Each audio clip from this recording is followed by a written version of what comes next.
Waka, Kitua, Agama. Everybody that I know, Yeah, they down with this. Cause they down with this. You try, but you can't see me. Cause I'm down with this. Fuck Alomo and you know. Yeah, I'm down with this. Everybody that I know, Yeah, they down with this. Cause they down with this. You try, but you can't see me. Cause I'm down with this. Fuck Alomo and you know. Yeah, I'm down with this. Yeah, tēnei te kura te whanake. Mehe wainanga e korera e maroke. E rere ana te korero mehe korere. Wai ana ngā karu I taku tuake. Wairua, manifested myself here. With the whanau tautoko, we bring it to you clear. Koia ke te aronga e kore e ngaronga. Pukenga me te aroha te tuku ki rarora. Pera I ngā tangata me kuku te manawa. Karuku I te wai o te kore whakapono. Cause pono, I ain't here for a long time. These waiata enable me to explore minds. Kore nei te iwi, nau mai, hoki mai ki te rangi tua ono o te whakataitai waka ma a motu mō te tau 2025. Kei konei tonu mātou o whakaata Māori e whakapāhua atu nei kia koutou I konei I te roto o Karapiro. Korahia timu ahau, and I am joined by my guest commentator for the week. Tēnā koe nei hana. Tēnā koe o tira tēnā tātou te whānau. Ai, tiko hoki, welcome back to day 6 for the 2025 National Sprint Championships. Atu I Karapiro. Beautiful weather for today's racing. We've got a bit of an occluded front pumping over Aotearoa at the moment, which is going to bring some cloud coverage. Tamanui te rā still going to be out in full force though. So if you're just joining us, welcome in and you're tuned into Whakaata Māori. We've got a day of amazing races ahead. Ko te nuinga o ngā reihi tuatahi. I te ata nei ko ngā whiringa whānui. Kātahi ka pika atu ki ngā whiringa whāiti. And then later on the day, we've got some finals action for you. So sit back, relax, and enjoy your day. No mai.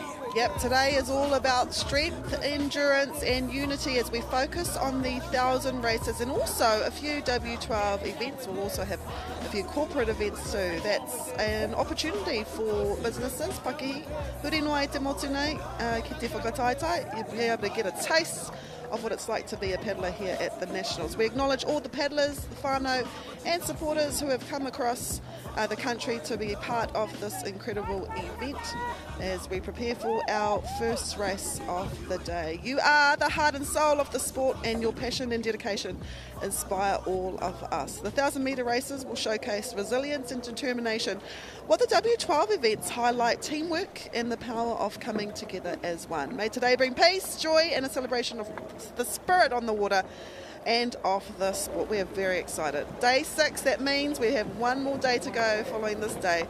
And man, what a just amazing races we've seen so far. Tautoko marika kei taku tuahine. We've seen an amazing display of paddling. Heading out to the water now though is the Masters Men's W6 500 metres semis 1 of 2. He whiringa whānui tēnei. Te whiringa whānui tuatahi o te puna e rua. Nā reira, a kua nei tātou, ka kite te timatanga o tēnei reihi, mihi ana ki we nei whatukura o te whakataitai. Okay, te ara tuatahi waka manu, ara tuarua hei matua. Then we have Motu Kōkako, Buri Brothers, Te Tumu, Lumberjacks, Black, Ngātai e Whao Taranaki, Manu Koros, Whao Shau, Dem Fellas, Heavy D's and Uso out in lane 12. Master Men, of course, 40 years old is the minimum age of the paddler can turn in the year of the competition. So 40 years and above, there is no maximum age in this whakataitai. So some clubs, sometimes they don't have enough for senior masters, so they will remain in the masters. But this is going to be a really good race. We actually saw these teams compete in the heats in Nanahine, and it felt like a final. So just imagine what a semi-final is going to bring.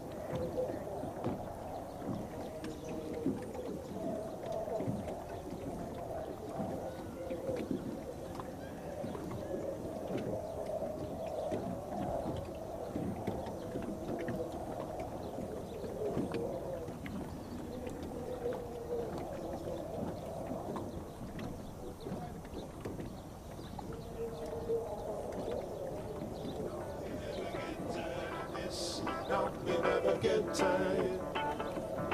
No, we never get tired of this. No, we never get tired.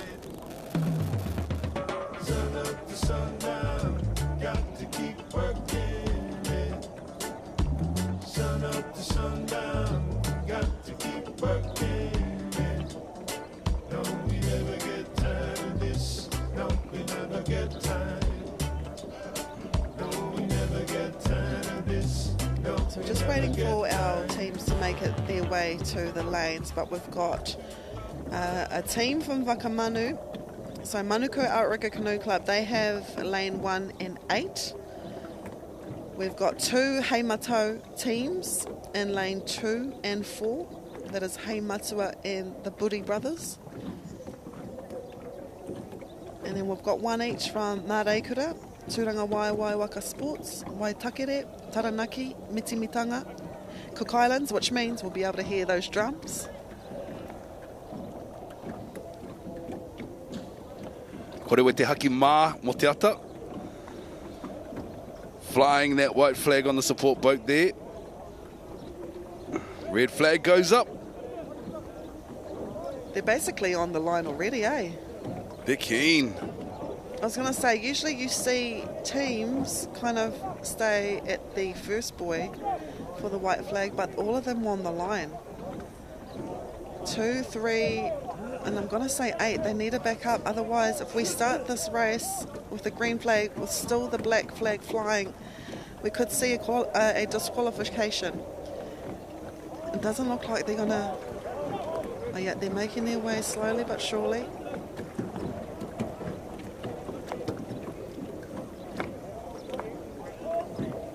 Oh no, we do see a disqualification in this race. So the third race of the morning.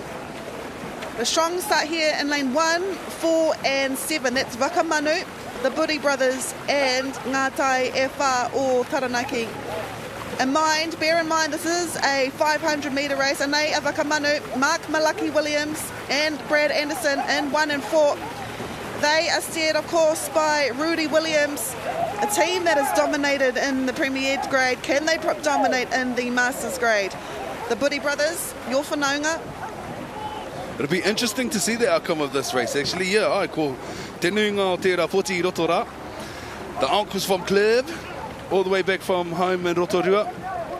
They've done amazing over these last couple of days. Actually, all of these teams have individually done amazing in the singles races. Then they jumped into the 12-mans yesterday. And today we're going to see them pump out the majority of the day through all of those. So coming across that 250 mark with amazing speed and pace too was Waka Manu, followed in by lane 4, Heimatau Puti Brothers. Wicked stuff, man. Nice little lead out the front there from Waka Manu in lane 1. As you can see there in lane 4, Puti Brothers from Heimatau. Strong contenders in this category as well. So this team from Waka Manu at the bottom of your screen, Brad Anderson, Mark just in front of him as stroke.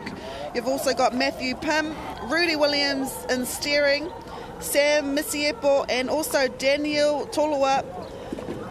They are your strongest team in this, the semi-final for the Master Men's W6 500 metres. Here we go. Waka Manu are currently sitting at an average speed of 15.1 kilometres an hour. That's amazing as they cross the line, followed in second place by lane number 4 and third place in lane number 2. So that was Waka Manu. Then over to the Puti Brothers and Heimatua in third. Yeah, strong by Heimatau with 2 teams in the top 3, but it was Waka Manu and Te Timatanga. So just to repeat, we may see one team or a few teams be disqualified. But one thing is for certain, this team and also the winning team, Waka Manu, in lane 1, leading by nearly a waka length, and that was just at the 250 mark. Speaking of Mark Malaki Williams, he's your stroker in this team, and it's kind of like a flashback to about 10 years ago when this team, well, especially 1 and 2, they were in the same team in the Premier grade, winning the Premier grade for Waka Manu. Can they win the Masters? Koera te pātai nui. There's the Masters official placing and their times. Waka Manu with 148.79, Puti Brothers with 151.36, and Heimatua with 1:53.97. I'm going to write 1:48 down because that's our fastest time for the Master Men's, because ko te rehi e whai ake nei, it is the second semi-final in the Master Men W6 500 metres. Oh, and there's two teams.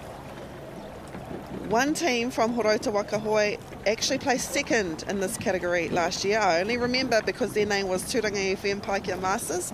Turanga FM, of course, my wahi mahi. And then on the outside of them will be their brothers from the same club. A team that also did really well here at the Wakama World Champs when it was last year in 2006, the Woolly Kumaras.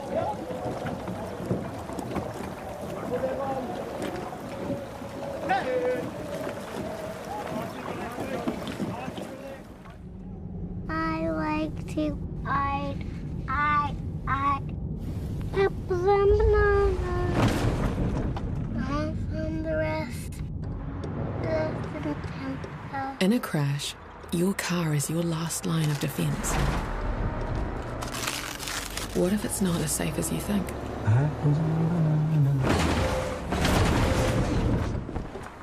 Check your safety rating at Right Car. Tēnā koe, auntie. Hey, I see your shoulder is still sore from that fall you had last week. Tēnā. E noho, I've got this laundry. ACC has a whole lot of ways they can support you and your whānau. Don't tough it out, tai hoake and get help.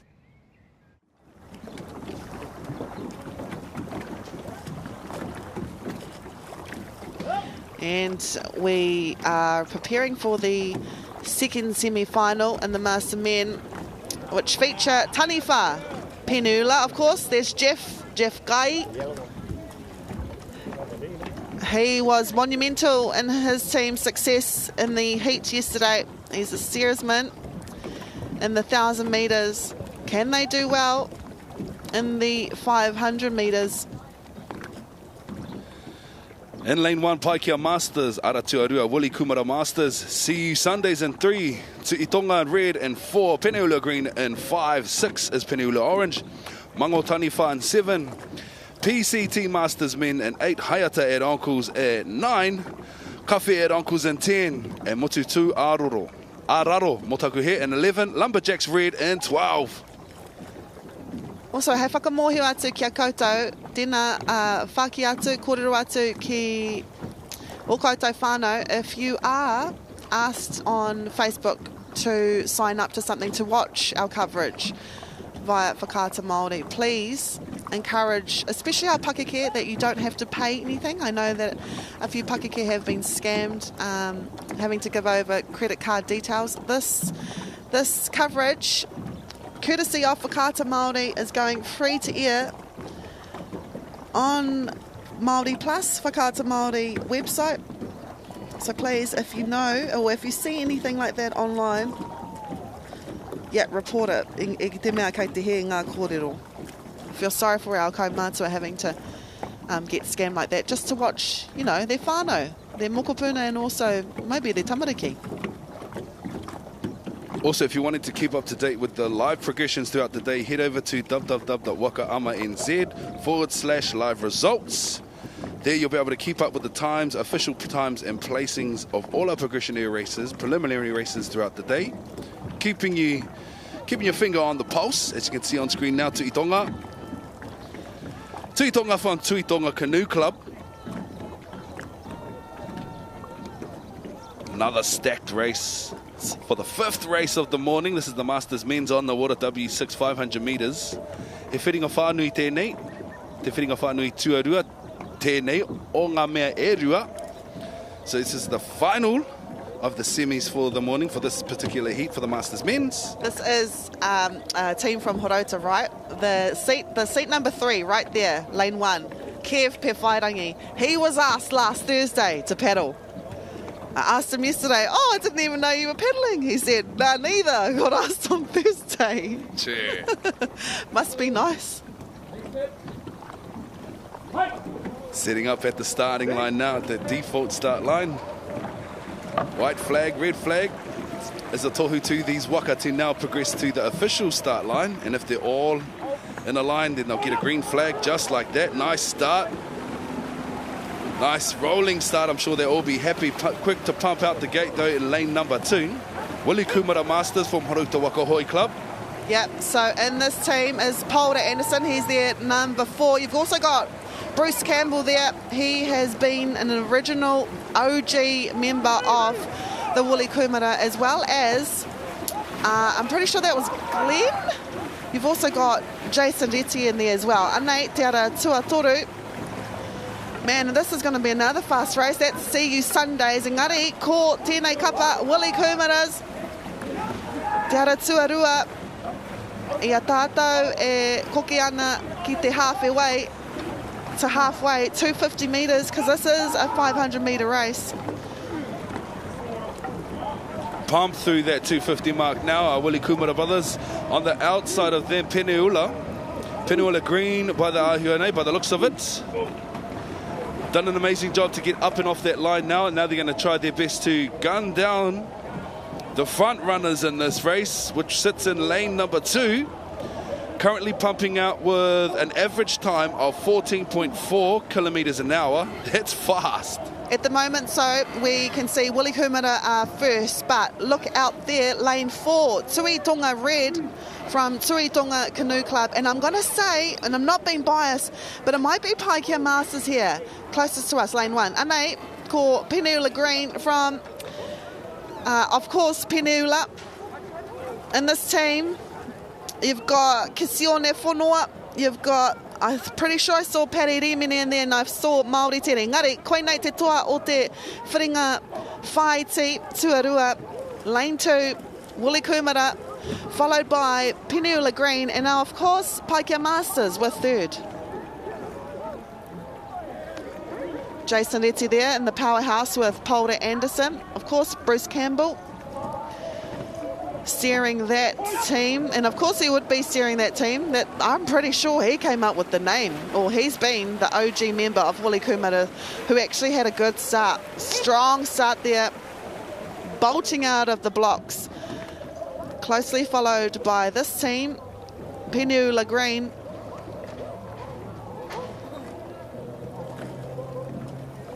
Nice pump through that 250. As you can see, they're locked in.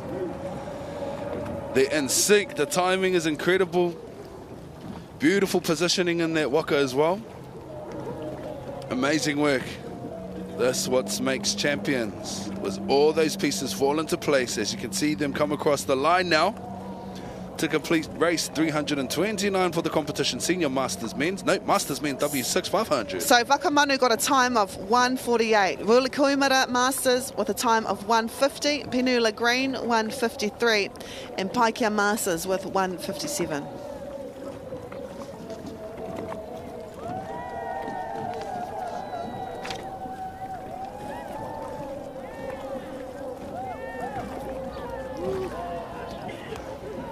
This is our first final of the day at Te Whānau, Senior Master Men W12, 500 metres. Senior men, of course, a grade above our Masters. Minimum age is 50 years old, but man, some of these fellas don't even look 50. Keeping healthy, that's right. Being in a sport, man. Ara tuatahi Hakari Mata, ara tuarua Haiata and Takitumu, ara tuatoru Urunga Pirates, ara tua wha Haunui, ara tua Rima Taniwha, ara tua Ono Martins 9 feet Tarawera and Taranaki, ara tua Whetu 650 Tipi Haere, Tiringa Miti and Ratana.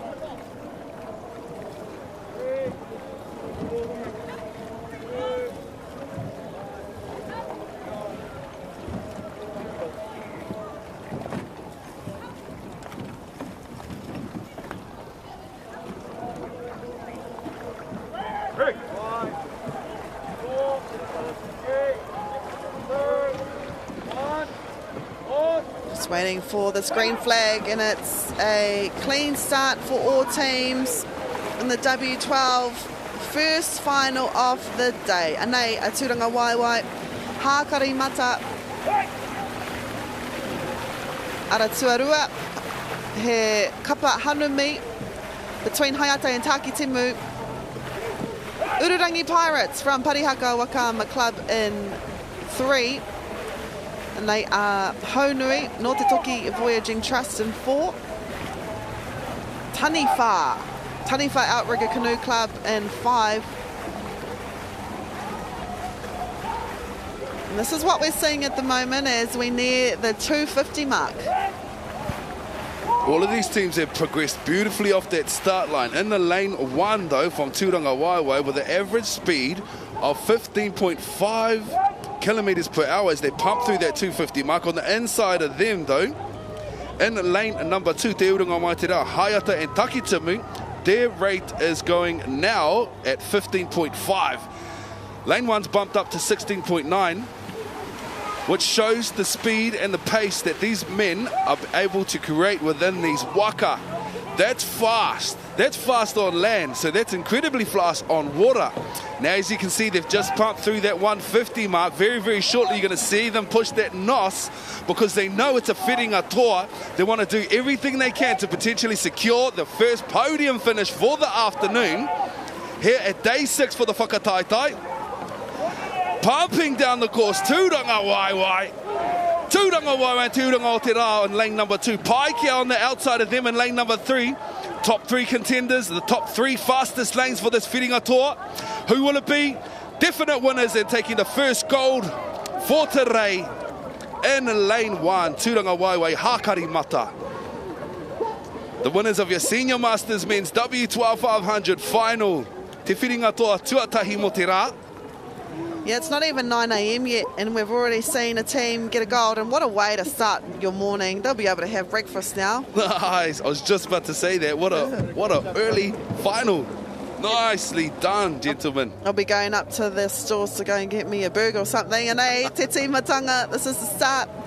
Ko Tūranga Waiwai, ko te kapa kai te Aotearoa anō hoki te rap, ko te uranga o te rā no Hayata and Takitimu. Both great starts. Engari, ahakua I te aru tēnei kapa, no Parihaka. Kind of neck and neck. I mean, Tūranga Waiwai didn't have it in the bag. Rei te mea he maramara keke noa, but grit, determination. I mean, look at those faces. They're putting everything into it. It was Tūranga Waiwai.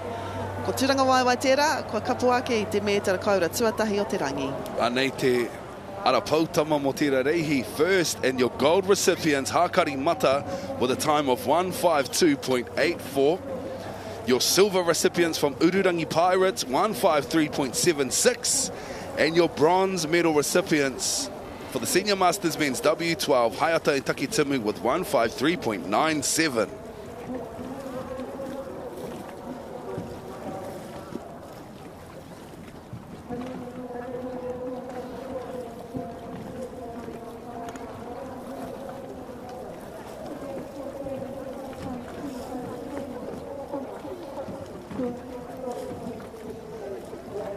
Heading out to the water now is the Masters Women's W6 500, semis 1 of 2.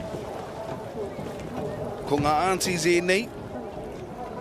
To Itonga on screen now. Sorry, I was trying to find who won it last year. It was Tarawera OCC that won the Senior Masters. So this is, this is new for Tūranga Waiwai. And that is 35 Mai Tawhiti, all the way from Horo Tawaka Hoi. They said they enjoyed our commentary yesterday. We made their 1,000-metre sound exciting. Ara tuatahi, mākoha, ara tuarua, up to auntie. Mata kikoha, wahine pūmaya, pānia, 35 Mai Tawhiti, hupsters, mahutonga, taniwha, mahuika, puehunui, on fire, and hine taraya. Taraya. No, te rauoranga o Ngāti Kahunganu. This is a straight 500-metre semi, the first one of 2. And you can kind of feel the tension, eh? I don't know, it's just finals brings some kind of excitement. Oh, this team right here in lane 1, keep an eye out for them. I just noticed Vesna in seat 3. But it was out there in lane 3. Ngāti Voyaging Trust, Mata Kikoha, that had a really good start. This No, that is Mākoha from Taupo, despite it saying it was Matakikoha. I just know because Nikki Kingi, there we go, Kate Pai. Nikki Kingi and Vesna Rednich are in seat 3. And despite them being a little bit back from the starting lineup, they've caught up straight away. They've done amazing too. Throughout the last 6 days, we've seen them race individually and as a team and in the big massive 12-man. But look at the power, man. That's what excites me the most, is the way these wahine lock in, the grit, the determination, the poise, the technique though. They've isolated their hips into their chair, cheeks on that paimanu, on the seat of your waka. So you can get a beautiful, nice front extension just to catch that water a little further. As you can see, they're pumping now through and progressing beautifully through that first 250-metre mark. This is a 500 metres. First to come across, though, Mākoha from Taupo Wakaama, followed in by the rest of the pack. They're going to do their best now to stay in this position. As we can see, it's a stacked waka. Yeah, it's huge. I mean, to lead by a waka length with 200 metres under your belt, that just shows the power that is Mākoha from Taupo. However, all of our teams here are gunning for a spot in the final, leaving nothing to chance. All of those trainings that happened over the Christmas period, it is up to this moment here. Mākoha, however, the cameras are on them, and there's a reason why the cameras are on them. They will lead and they will win this first semi of the Master Women's W6 500 metres. You've got Chevretti in there, you've got Vesna Radnich, Ranj Rapana, you've got Nikki Kingi, Toa or Ngamahi Takitahi as they cross the line first. And it might be 35 Mai Tawhiti all the way there in lane 6, coming second. And then 4, lane 4, Ngā Hoihoro, Wahine Pūmaia. But it is Mākoha that will win this first semi-final. Ānei te tukuruatanga, te tō waitanga o tērā tīmatanga. As you can see from the get-go, first to pump out the gate in lane number 3 from Te Toki Voyaging Trust. They did absolutely amazing to stay up there, Matakikoha. But as you can see, lane 1 catches them in that first 50. Now watch them pump through and gun through that 250 mark here, solidifying their lead in front of the rest of the pack. Lane 1, Mākoha from Taupo Wakaama, followed in by 35 across there in that straight as well through that 250. Now watch them as they stay cool, calm and collected, pumping through that finish line. My sis got excited to see her rauta whānau. We all did actually. We're like, what? Yeah! Need a rider, 35 Mai Tawhiti, followed in by Hayata. It's just because, you know, they haven't been together for a long time. It is Mākoha with 2:10, let's write that down. Then 35 Mai Tawhiti at 2:15 and Wahine Pūmaia at 2:16. Yeah, it's just because I know that they haven't been together. And that's the beauty thing about the sport. You don't have to be together for that long, but if you train and if you put in the mahi, man, you can be up there with some of the best in the country. So that was the first semi-final at Te Whānau. E haere ake nei, we have the second semi-final for the Master Women's W6 500 metres. And I can tell you now, there's some guns in here as well.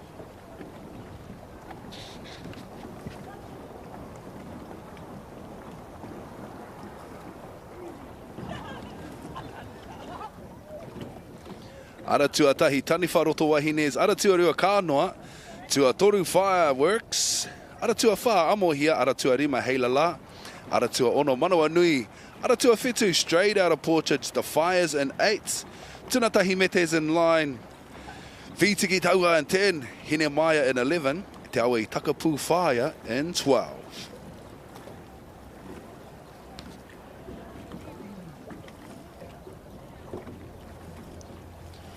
So if we remember, Taniwha Outrigger Canoe Club's Taniwha Roto Wahines did really well in their heat, and also Kānoa from Hoi Aroha did well in theirs as well. This is Kānoa here in the blue. They are lane 2.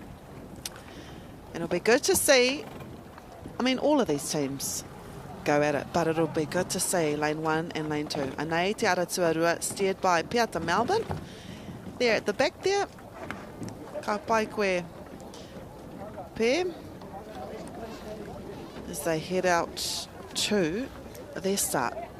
2:10 is the time that they will want to either beat or be around, because that was the time that Mākoha got. And anything can happen.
Hei whakamohio atu kia koutou. This time last year, it was Ngā Hoi Horo that got gold in this event last year. Kairahitoa Master Woman with second, and Taniwhai Outrigger Canoe Club. So this Wahine's team with third.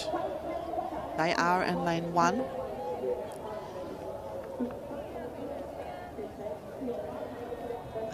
This is going to be an exciting race. It's going to be a fast race. Watch these ladies explode off that start line too. The thing I've been most impressed with this category is the ability to get that waka up quick. It's nice. They do a couple of peke at the front then they go into their long and strongs, which encourages that waka to sit nice and high in the water. Now, if you're sitting up the front there and up the top on that green flag, watch it, watch it. Who's got the best start from this race? They all did pretty well. I'm going to say lane 4, 5 and 6. Yeah. They came off the line paddling with urgency. Anei a amo here. Turanga Waiwai Waka Sports. We actually spoke about them yesterday as well. So 2, 3, 4, 5. This is 5. Tuitonga, Heilala. We always knew it was going to be tough. I think we saw 5 heats for this category. It's going to be a big one. This is Kānoa from Hoiaroha Whānau o Maua, of course in Tauranga.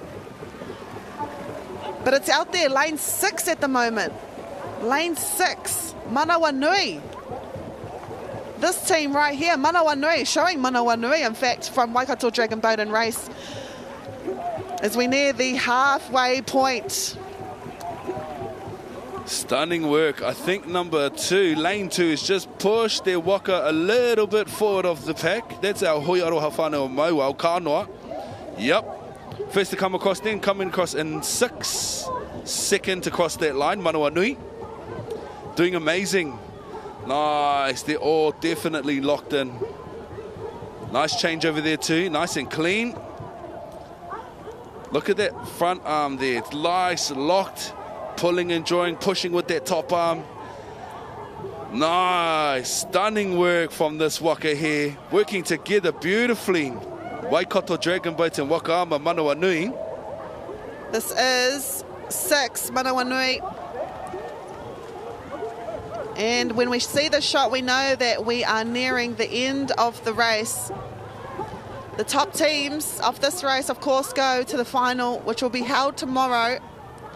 These women will also have the 1,000 metres to do as well today. So it's a long day again for our women. Engari, kei te ara tuarua I tēnei wā, taku whakapai ko rātou katoa I tēnei whiringa whaiti. Nō tauranga moana ko Kānoa tērā, no Hoiaroha Whānau o Maua, and 1 and then 6. Taniwha Roto Wahines, and then Manawa Nui from Waikato Dragon Boat Wakaama. This is your winning team of their first race of the day, 500 metres for the Master Women. This is the replay of the start. So it was 4, 5, 6 I don't know, just that group.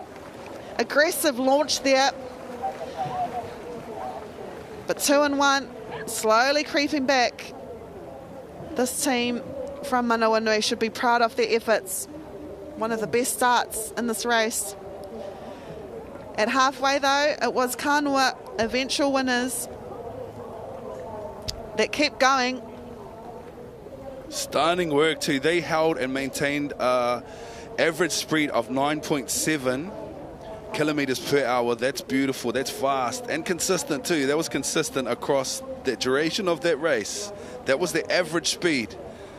Nice. Have a look at this official times now. First, Kānua, 2:11.60. Taniwharoto Wahines with 2:14.60.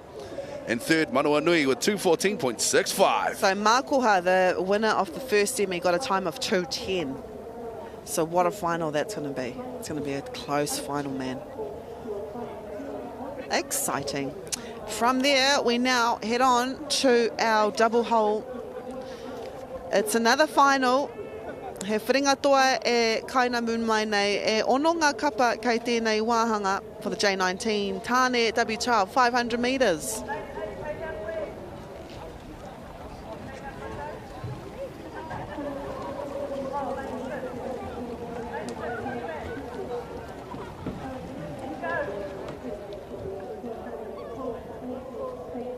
Ke reo te ara tuatahi Waka Manu. Puti Juniors in 2, Taurea Va'atane in 3, Tamaki Te Rangi in 4, Asois Junior in 5, and Maverick Tribe in 6. That's your National Hauora Coalition J19s. 12-man, 500s. Nice, this is going to be an explosive and fast race, e te whānau. And I know we always say that, this is going to be a fast final, but they always are. These are the semis and the finals, so they're all done amazing. With a beautiful start over here in lane number 1, Waka Manu. Waka Manu all the way from Manukau Outrigger Canoe Club. On the outside of them, Iroti Te Ara Tuatahi, the nest from Buti Boys Juniors. Buti Juniors Heimatau. Taurea Va'a now on screen from Akarana Wakaama. Over there now in lane number 4, as you can see, Tamaki Te Rangi from Horauta Wakahoe. Nice work, boys. Loroto I Te Ara Tuarima ko Sois Junior Tērā no Te Toki Voyaging Trust. Stacked final, absolutely stacked. It's a bit of a contention between 1 and 3 for the whiringa toa for the National Hauora Coalition J19's Tāne W12 500s. Yep, and double hole races always bring speed and excitement. So it is 3, 1, 2. Those are your top 3 teams at the moment. But we want to watch closely because this will be one of the quickest 500 metres in this section. You'll see there's nothing quite like the pace of a double hole race, especially in 500 metres. And at the moment, ko te kapa, kei te ara tuatoru I tēnei wā no ākarana, Taurea Va'atane, followed closely by Buti Juniors and then Waka Manu. Keep your eyes out to the screen too, e te whānau, because we are giving you the speed comparisons and the distance at the bottom of your screens. So keep an eye out. You can see as they progress through the course, the speeds that they're maintaining. Currently charging up the front though, carrying and consistently pushing through the course. Lane number 3, lane number 2, Puti Juniors, Taurea Va'a on the outside, and Waka Manu. Lane number 3, Taurea Va'ama. Your gold medalist for the National Hauora Coalition J19's Tāne W12 500, Taurea Va'a. The paddler in seat number 3 on the left-hand side of that Waka. Number 4, Aroha Mai, is just a new paddler to the club, new paddler to paddling in general. He's probably got a familiar face there. He's got some famous mama and papa. He jumped in this year with his cuzzy. Had a bit of a practice in, man, done amazing. Look at the start though, e te whānau. Lane number 1, Waka Manu with an impressive start, charging out from the front. Hot on their tails though from the get-go over there. And lane number 3 was Taurea. Puti Juniors just pulling back, winding up to come through that front pack. Watch them go through this 250 now. I just want to say the lane 2, the Buti Juniors, man, they contested this race. They were a little bit behind, also Waka Manu and Taurea Va'a, but if we look at the final line, the finish line. Look, they were up there. They caught up by so much. And they should be so proud of their efforts, despite it not being a goal. Kei te pai tēnā. Grit and determination, man. That was, wow. That was one of the best J19 races I've seen in a long time. There's your official timing for the National Hauaro Coalition J19's Tānes. Taurea Va'a with 147.84. Followed in by the Puti Juniors 148.14. Waka Manu in third.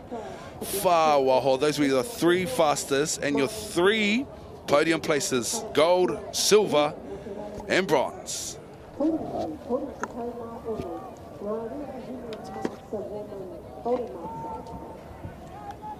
Golden Masters Women's W6 1,000 metre heats. One of three is on the water right now. Awaiting some flag action on the boat there, as you can see. Korewa te haki whero I tēnei wā.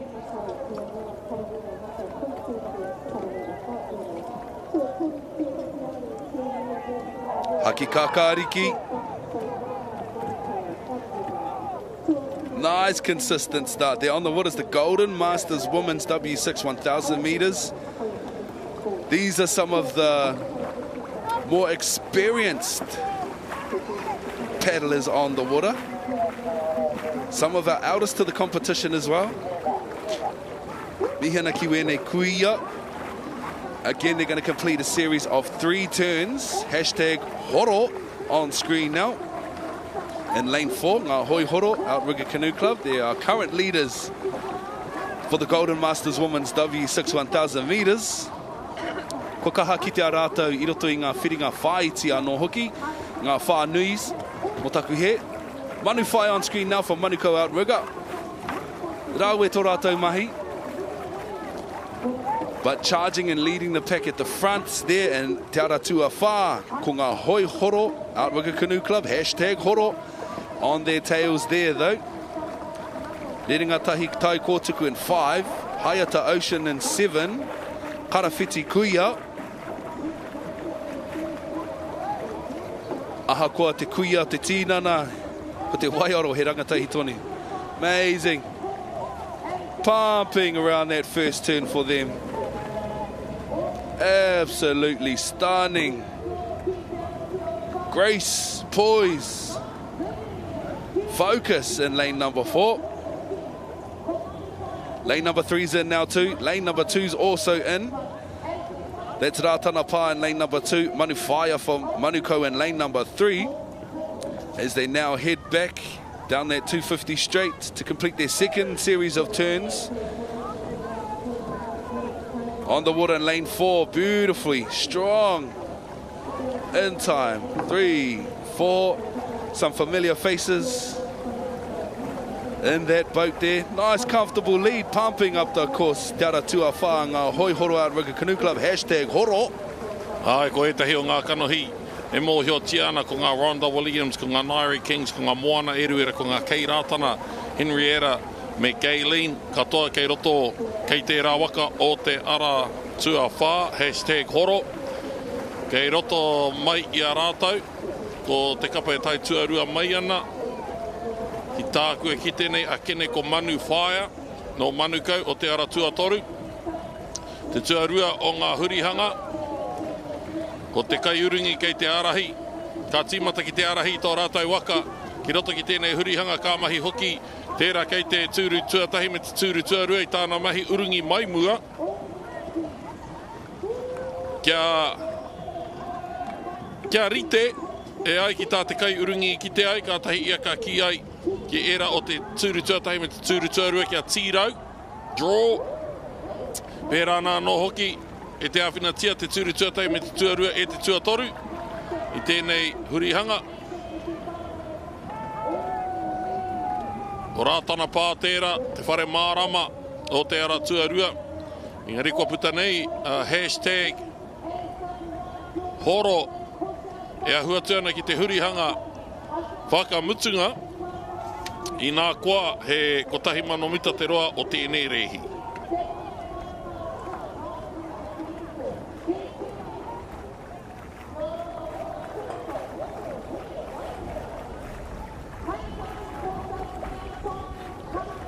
Eyeing up their entry point now in Aotearoa, hashtag horo.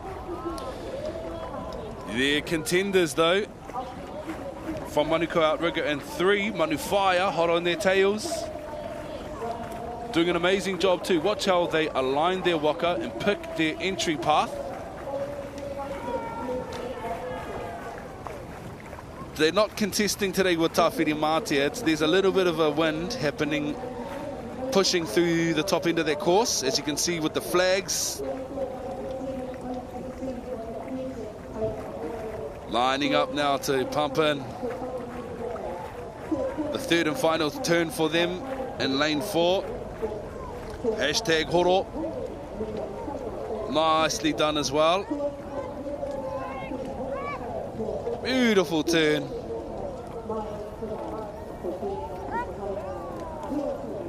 In with ease and out with ease as well. Coming into their turn now too. From Manuko Outrigger Canoe Club, Manu Fire. As we can see on screen in the backs, Hine Waiora from Harauta Wakahoe, as they make their way into their third and final turn as well. But charging up and pumping through the course. Lane 4. Hashtag horo. With no real rush here, they're just taking it in their stride with absolute grace. Beautiful, stunning stuff, stunning stuff.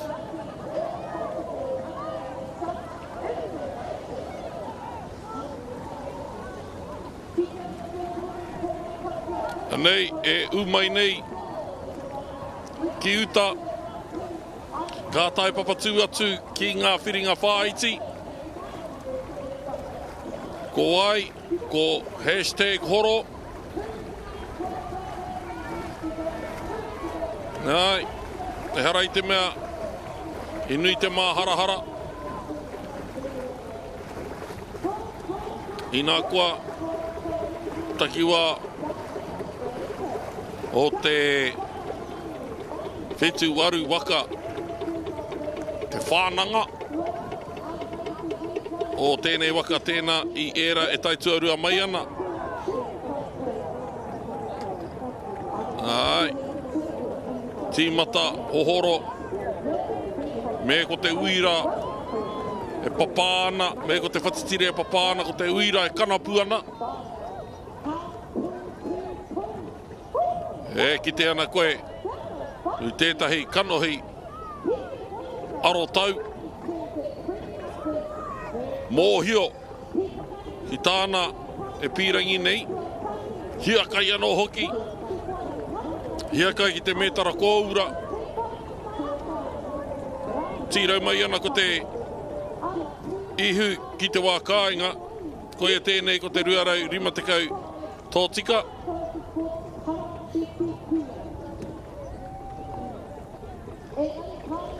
Anei, a ngai tuarua, o te ara tuatoru, o Manu Fire, no Manu Kau.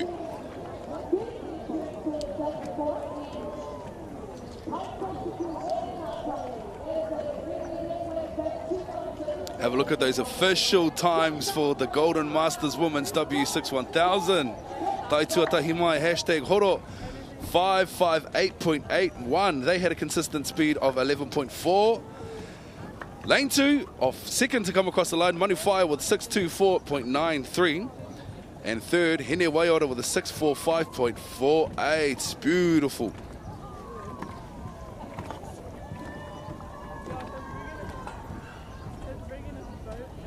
Tēnā koe nei ki a mokowhiti rā tātou, ki pai ngā waka, ki tau ngā waka, arā ki te pontoon, ko ngā toa e nei o ngā Masterman W12 500 meters. Tēnā koutou, ko mātou tēnei te tira o Hakarimata no te karapu hoi waka o Turanga Waiwai. Katahi anō mātou ka mutu tēnei o ngā rehi. He rautaki a mātou mo i te rehi. Ko tūtuki, ko ea, i runga i te muro o te ahi me ki. Ko ea tērā o ngā rautaki, nā reira e eke mai mātou ki tēnei o ngā taumata. Hioi, me mehi hoki ki ngā whānau ki te kāinga. Whānau kei te kāinga e kaha tautoko ana i a mātou, o tira i i ngā tira katoa tō mātou karapu, hāpai ana mātou i a mātou anō, mo tēnei o ngā hoi whakakanohi ana i ngā whānau o te haukainga, o tira me mihi hoki anō hoki ki ngā tira katoa, i eke ki ngā whiringa whaiti. Heke nei, pai te rongo a ngā kau nei, ahakoa te whakapau wera me te heke o tōtā i te raumati, me ki kua whai hua, tēnei o ngā raumati. Nō reira, tēnā koutou katoa. Te pāpara rā, Paora McGrath, e urungi ana i tērā tima mō te hia nei te roa. Nō reira, mihi ake ana ki aia me ra kupu whakamānawa ana, ki te hunga kei te kāinga me te hunga hoki whai wāhi atu ki tērā rihi.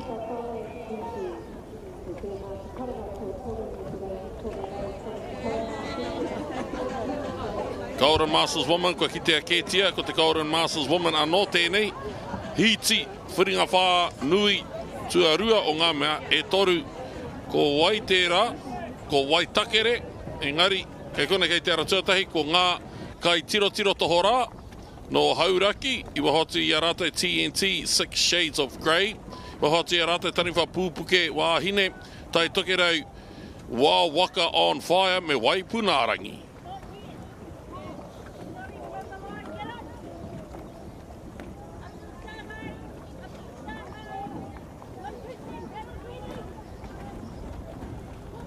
Ko rewa te haki whero i tēnei wā.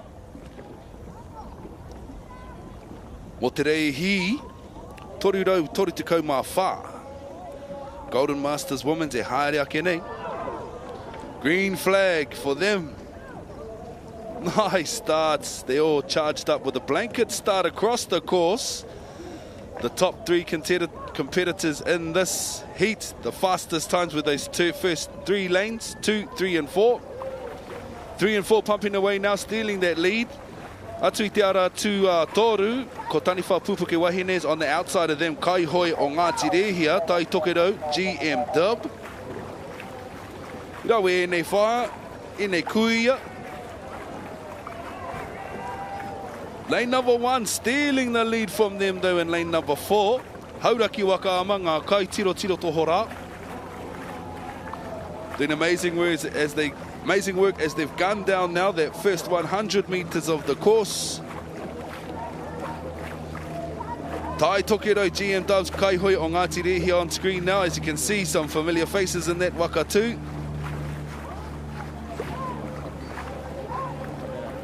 Many years we've seen these wahine attend our kaupapa, not only as Kaihoi but as Kai Tuao as well. Volunteers of the kaupapa, shout out to all of our Kai Tuao from the week who have helped support the loading bay, marshalling, our commentary space over there at the tower. Everybody who does an amazing job to make sure we have an awesome event here at Karapiro. 250 mark now, the first turn of 3. First in, Ngāti Rehia, hot on their tails though in lane number 3 and lane number 1. Tara tuatori ko taniwha Rigatera, taniwha Pupuke, ara tuatahi kai tiro toho rā. Third to come in and second to come out of that turn. Nicely done. Ngāti Rehia pumping down the course again now. I roto i te ara tua whā. Tai Tokerau GM Dub. Ara tuatahi. Kārawe ngā kai tiro toho rā. Hauraki Waka ama tērā.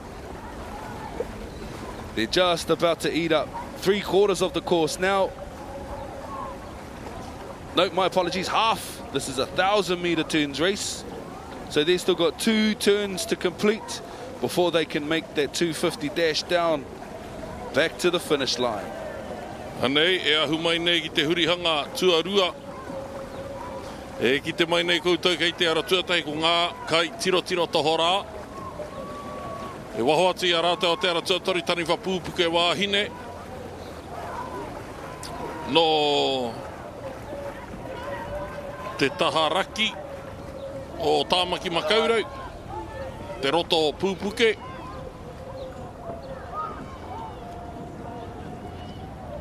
Anei, e kuhu mai nei a ngā kai tiro tohora i te hurihanga tuarua.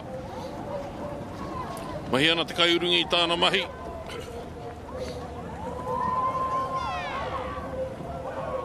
Me e rai noho ana I te tūru tuatahi me te tūru tuarua.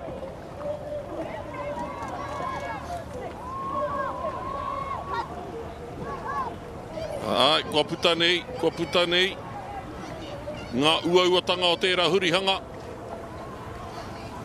E hoi atu nei mō te hemo tonu atu ki te hurihanga tuatoru, te hurihanga whakamutunga. E hoki mai ai rātau ki te kāinga. O te ara tuatoru, tani whapūpuke wāhine.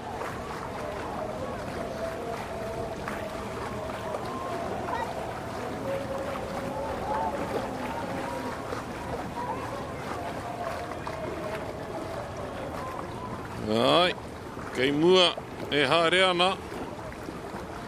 Kei wahora, tai toke rau. Golden Master Woman, GM Dub.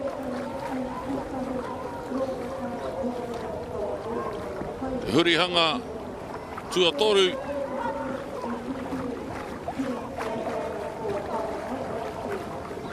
O te takarepa koretanga. Ko te kounga, paruhitanga, tā rātau e whainei precision. Cleanliness. Perfection. Hoera te whainga I roto I enei hurihanga. Mā reira e māma ake ai. Te rehi, nei kua toro.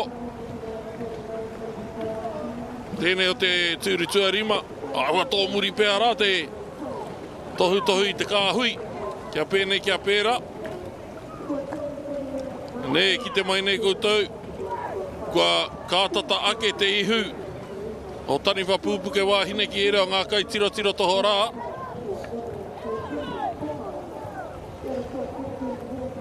Nei, e ahu mai nei, I te rārangi whakamutunga, te tuarua o ngā whiringa whānui e toru. Oh, we're going to see lane 3 try and close the gate. Taniwha outrigger. Try and close the gate on their top competitors in lane number 1. On screen now looks like a bit of a battle. Kai Tira Tohora with a comfortable speed of 10.5, 10.1. Taniwha Pupuke Wahine with a top speed of 11.5. Rawe katoa enei.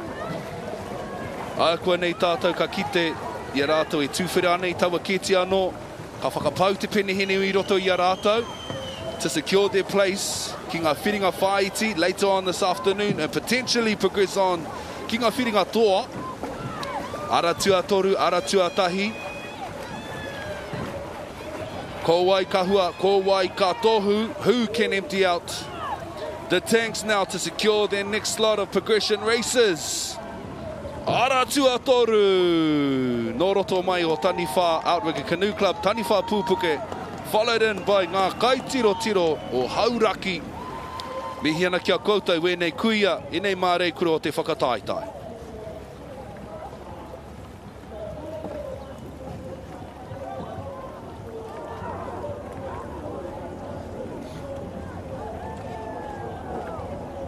Nei, e mātakitaki ake ana tātai te tīmatanga o tērā rehi, Golden Master Woman. Hurihanga tuarua pēr tēnei. Ai, huta tuatahi mai I o rātou nā reke. E ngau atu ana, e kōtamu atu ana, ko era o te ara tuatoru. E oi anō, I te pai o te hurihanga whakamutunga. E hara I te mea I ngā reke o Taniwha Pupuke. Ngari, puta pokohiwi ki te pokohiwi mai. Anō, he waka haurua te putanga mai tērā hurihanga.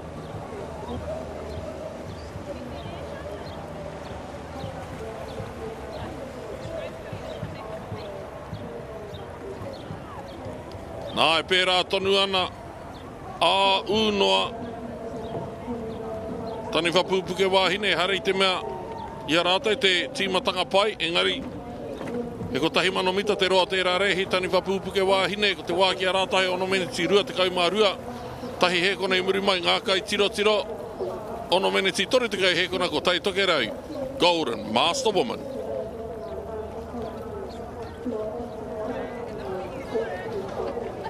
I ngā Golden Master Woman ki ngā Senior Master Woman.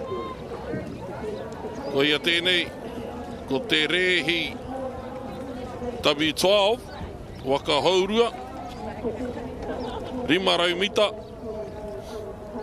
O te aratatei ko hei matau no rua mata. Pari haka hiwa I te rangi, hingaia, hine tūrama, hine miharo wāhine, flash mob, kiwi manawaroa me hiringa whaia.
Senior Masters on the water now at the moment. W12 500 finals, Ene, with the white flag flying on the support boat.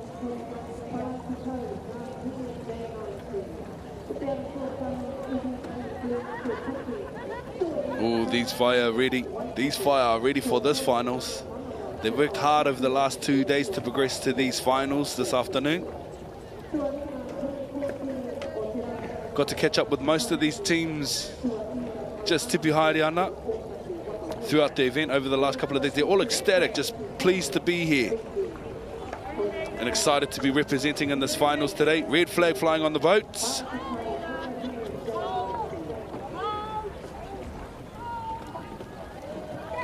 Nice. Go, they scream in lane 1 there from Heimato Ruamata. With a nice start, they were first to come off the blocks there. Let's see if they can maintain that. Seat 1s are the aunties, Auntie May and Auntie Krusty. Nice. Parihaka on screen now, Parihaka hiwa I te rangi. O te karapu o Parihaka Waka ama. Ara tuatoru hiring hingaia, hine tūrama, te pauhiringa. Ara tuawha, hine miharo wahines, ara tika Water Sports Trust. Beautifully done too. Noroto I te aratua rima, flash mob, here taunga arara o Ngāti Kahungunu. Neck and neck, pump through that first 150 of the course. Of course, this is a W12 500 Senior Masters Women's Finals. Ooh, those top 2 lanes in the closest here, but 1 and 2, giving each other a run for their money. Little bit of a 1-seat advantage. Heimatau Ruamata. Lane 2 are not going to give up that easily though, as we know Parihaka hiwa I te rangi. Strong contenders in this category. Now we're going to see as they pump through that 250, who's able to maintain that speed. Currently sitting at an average speed of 13.3 kilometers an hour is lane number 1. Lane number 2 with 14.8. It's jumped up a little bit. 141 meters left from the finish line now, as you can see. Pumping through with amazing power. Locked in. Anei ko te rehi Senior Master Woman W12 500 ai e karema he whiringa toa tēnei. Tēnā koe kia mātakitakia ke tātou I ngā mita whakamutunga. O tēnei rehi e kia mai ai koe he toa whakaihuaka. Ko Waira, mā kei konei, ko Francis, ko Kelly, ko Liz, ko Lorraine, ko Lenora, ko Maylene, ko Renee, Sasha, Teresa, Tina, Toha, Yvonne Rogers, National Champions for 2025. E hoki ana te mētara koura ki roto rua. Senior Masters, hei matau, me ruamata. Kua hanumi. Kēnei waka e rua. Yvonne Rogers, tūru tuatahi o te waka maui. Been seen there at Profiles Gym over the summer period. Waho atu ia rātou, ko pari haka, hiwa i te rangi.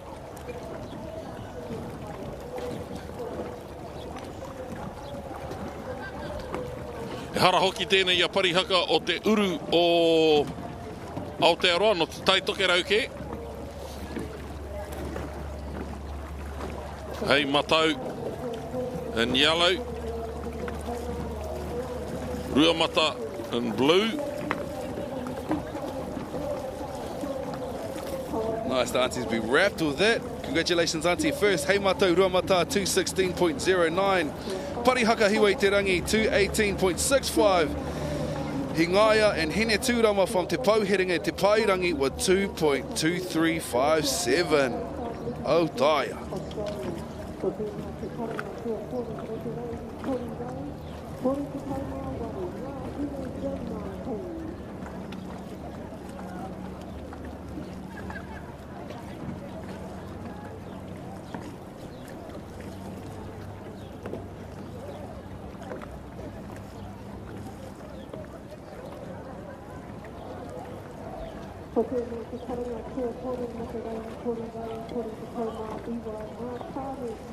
Golden Master Woman W6 1000 o te ara tuatahi ko TMOCC Waka Fusion arotahi ngaru kai e ke team honu hine waiariki me hine o te moana.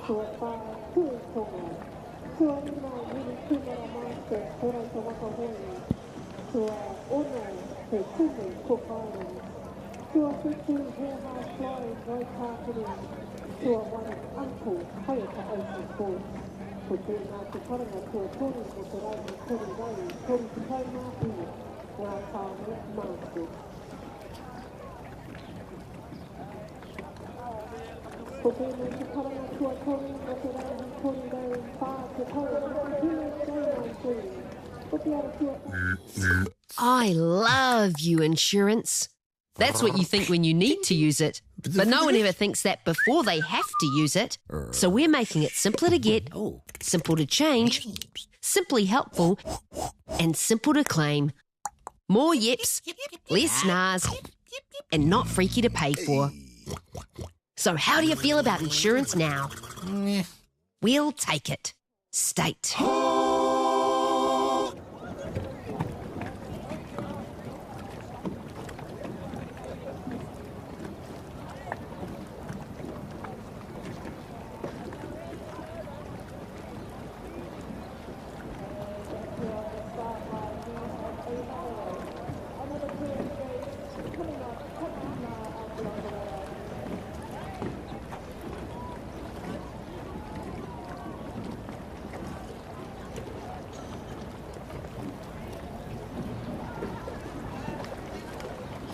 Golden Master Woman W6 1000. Kua rewa ko te haki kākāriki. Pai te tīmatanga i te ara tuawha, Team Honu. Mitamitanga Ole Pacifica, Alo. He toru ngā hurihanga i tēnei rehi. Ko ki tēnei tātou i etahi, ko ki te kēnei tātou i etahi rehi Golden Master Woman. Engari ko te whiringa whānui, whakamutunga tēnei o ngā whiringa whānui e toru. Team Honu. O te ara tuawha, tērā i ki ake rāhau. Me tīmatanga pai i tērā ara.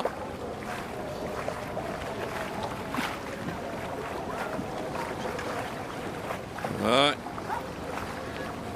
Kāna ngā io katoa o te tinana i roto i tērā tīmatanga. Nei rātou te hana tuati nei ki te hurihanga tuatahi. Hei ne waiariki o te ara tuarima.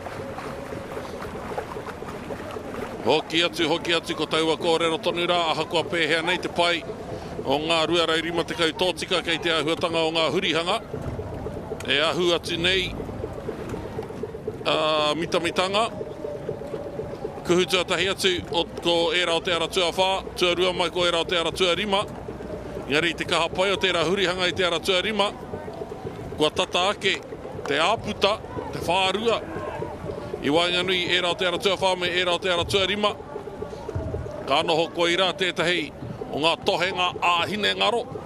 Mo enei kapa, kua tīmata tā rātou motatau. Kōrero ki a rātou anō, e tama hakua te pai.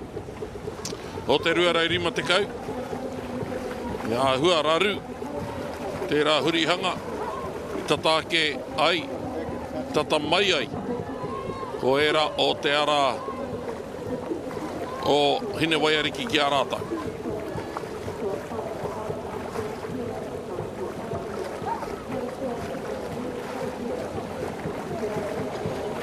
Ara tuarima tēnei horauta waka ama. Hine waiariki. Pakahea ki te amātau i a rātou i roto i ngā whiringa whaiti. He whiringa whaiti anoho ki tēnei. Golden Masters Women's W6 1000s. Still leading the pack down. Out in lane 4. Team Honu for Mitamitanga o le Pacifica Va'aalo. On the outside of them in lane number 2. Inside, I should say, Arotahi from Whanganui River. Nicely done too. That's the beautiful thing I love about this competition is ahakoa ngā momo wāhi, ka whakaharatau i a rātou. You get back to the drawing board when you come to Karapiro. Many of these are river paddlers, ocean paddlers, as we know. Tauranga moana by the ocean, Whanganui on the river with the current, tides, all those beautiful things that are available in the ocean. But when you get to Karapiro, you get that sitting body of water, which allows you to jump back to the whiteboard, if you will. Break it down. But it's also cool because it adds like resistance. Also becomes resistance for them on the water, training in a current, training against the tides and stuff like that, the movement of the ocean. So when you come here, you can see those ones who've been smashing out in the rivers and the oceans, and also our lake paddlers as well, doing amazing, representing well. Still charging up the front there. Noroto i te ara tua whā, Mitamitanga o le Pacifica Va'aalo. Team Honu with a whole waka and a half's lead advantage from what I can see. Horauta waka hoi, hine waiariki. Lane 3, Mareikura, hine o te moana over there in lane number 1. Nice. Maunga tautari, as we know. A maunga that adorns beautiful Karapiro in the background there. Can't see it on screen, it's behind us here in the tower. Nicely done. Coming into their third and final turn now. Aratua whā. Puta tuatahi mai. Aratua rima. Puta tuarua mai. Mareikura aratua ono. Puta tuatoru mai. Now they're going to gun down that last 250 metre. E whakamutu ai tēnei reihi. Reihi toru rau. Toru te kau ma ono. Rāwe. O te aratua whā, Team Honu, Mitamitanga o le Pacifica. Hohoro te tīmatanga, hohoro ngā ruarau rima te kau. Anei, te hua, te pūtahitanga mai o era tukanga kounga, o era punaha kounga, he kutanga no ngā rautaki hira, i roto i ngā whakaharatau, tū mai rā, ki ngā rehi tonu, he konei anō hoki, ko era o hine waiariki no horauta o te ara tuarima, e ki te mai nei koutou i ngā hāte hiraka. Mura, kei te ara tuarima, ko horauta tērā, engari, o ngā toa mo te wāhi ki te whiringa whānui tuatoru o ngā mea e toru ko ai keake ko Team Honu, tuarua mai ana, ko hine waiariki o te ara tuarima, tuatoru, ki taku mōhio kei waho atu i a rata ko hine o te moana no Mareikura. Tai hoa nei pēr tātai kā kite. O kawa nei. Ko ai tai tua toru mai. Engari, ki taku mōhio. Ko rātau toko whā kei te haere atu ki te whiringa whāiti. Anei anō te tukuruatanga me te hurihanga tuarua. Hine waiariki o Horauta. Tirau mai ana i te ihu. Kia anga nui ai. Tana titiro ki te hurihanga whakamutunga. Team Honu. Tētahi o rātau hurihanga pai o te era. Kātahi. Ka tīmata ki te whakatōtika. I te ahunga, te waka. Ka tia, karanga, ka tia, karanga. E tai mai ai rātau ki Utah.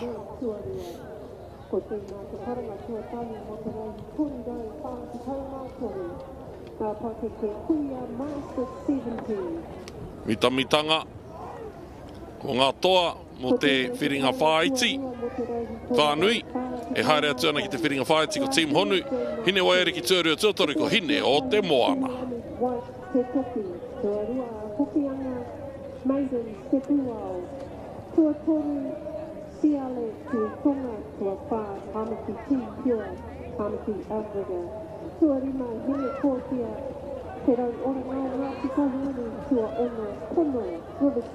Tēnā koe nei, kia tia pū, kia tia whe, tātou ki tau ngā waka, ki pai ngā waka ki ngā pontoons, e tatari mai ana i reira ko ngā toa, J19 men, W12, ko ngā toa, e nei whiringa toa, mo te rehi, W12. This is Ture Waka from Makarana. I raced pretty well this morning. I'm pretty happy and pretty stoked for the boys and just for the result that we came with. Yeah, trained hard for this, so I think a well-deserved win for the boys and for our families. Just want to first and foremost give thanks to the man above, secondly to our families and our friends for their commitment and dedication, taking us to trainings every single morning and afternoon. But yeah, definitely this win is for them. Love you all. Well, shout out to all our family and friends at home. I love you all. Cheers, thank you. Thank you. Thank you.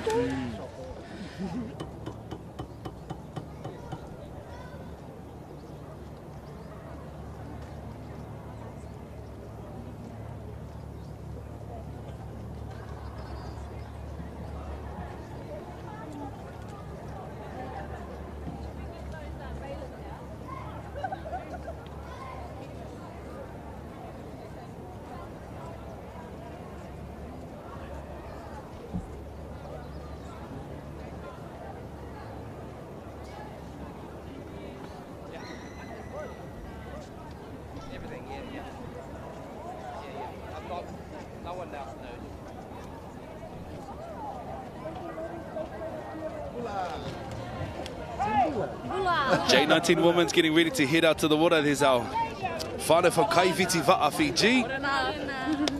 Hayata. They look super excited to get the first lot of heats for their J19's women's sections, 1,000 meters. Everyone is watching. Lane 1, Tom's Angels. Lane 2, Tarawera Waka Princesses. Team Tiare, 10 years in. And 3, Save Moana in 4, Ngā Ahika in 5, Hayate Hines in 6, Kaiwiti Babale in 7.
J19 Women's W6 1000s.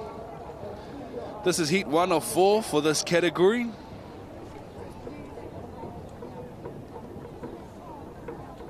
Some strong teams in this race. The fastest 3 qualifiers from this race will progress through to the Whiringa Whaiti later on this afternoon. Red flag flying on the support boats now. Green flag. Nice. First to pump off the line in lane number 1, Tom's Angels. Followed by Tarawera Waka Princesses and Team Te Are 10 years in 3 and 4. Seimoana Noroto Te Aratua Wha. Team Te Are 10 years in on screen now, as you can see. Ngā hoi horo. Ai, o te ara tua toru, Team Te Are 10 years in. Vitoriana kei wahoti a rata ko Seimoana tēnei ki te mai nei I tēnei wā. Ara tuatahi, Tom's Angels, ara tuatoru, Team Te Are 10 years in. Tom's Angels tēnei. Krapu o hei matau, ka whakaharatau I te moka ki te koutu. Hei wahora, kei te ara tuatoru, ngā hoi horo. Tēnā koe nei kia mātakitaki a ke tātou.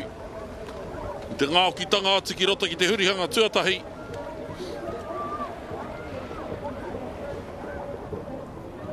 Katoa ngā hurihanga nei, ko taua puna hatonura, ka toro a tūru tuatahi rawa ko tūru tuarua. Ko te tīrau tēnei. Kātahi, ka pau anō ko te hoi ki te moana. He puta mai ai rātau I tērā hurihanga. Ara tua whā, Seimoana. E ki mai nei ngā kare awa hoke I mua rātau. Ngare e whāia mai ana rātau Team Te Are 10 years in. Kua tīmata te kāhakitanga o tērā ārahitanga o Seimoana e Team Te Are 10 years in. E kuhu tuatahi ai pēā rātau ki te hurihanga tuarua. Aratua Wha is hot on their tails out in lane number 4. Seimoana for Manukau, currently at the front and leading the pack. Te Are 10 years in. Chelsea Riti at the front of their boat in lane 3. Tom's Angels in lane 1. Sitting comfortably in 3rd position as they advance down that 250 straight towards their 2nd turn here at the buoy. As you can see, first in lane 3 and 4 with a beautiful turn in lane 3 and 4.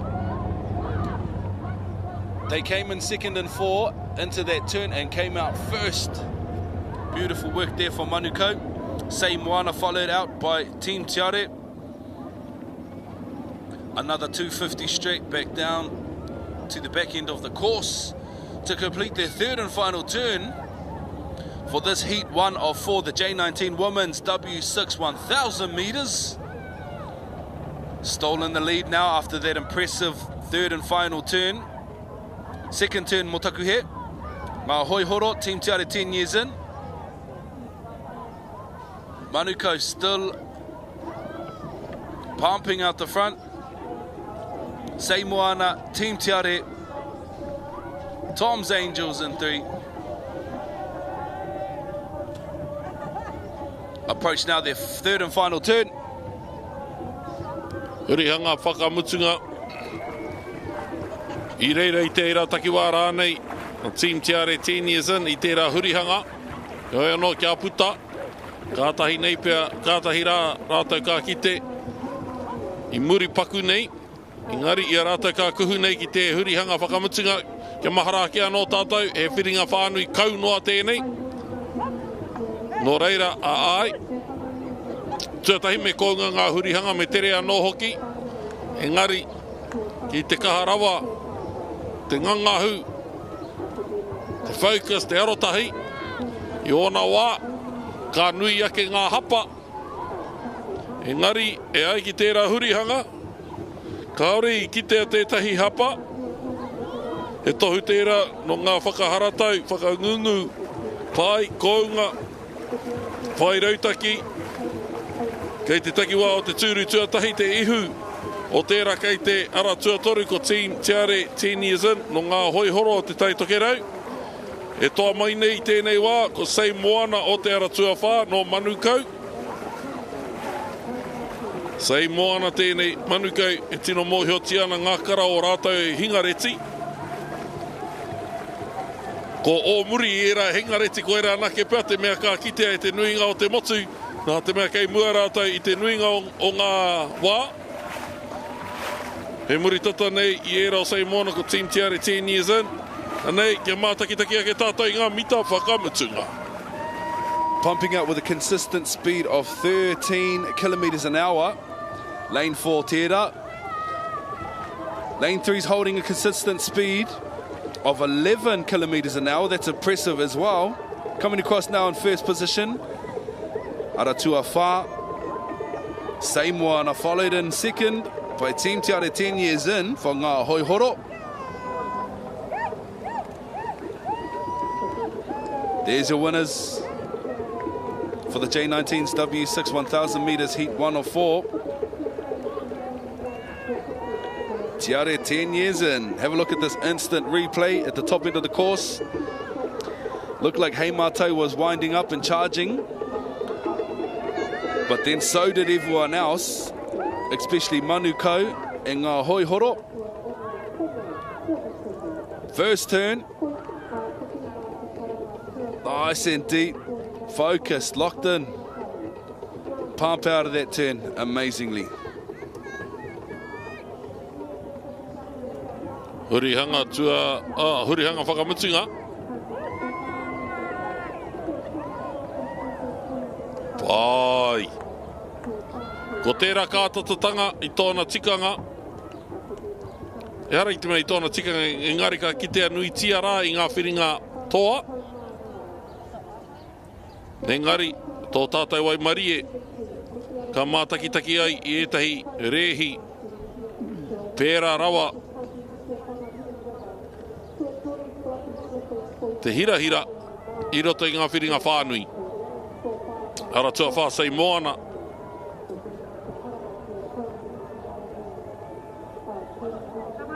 Te wā ki a rātau, 5 meneti, whātekau mā toru hekona.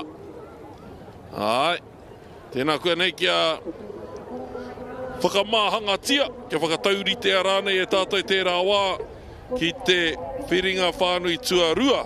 Ngā whiringa whānui e whāmunga J16 Woman W6 1000.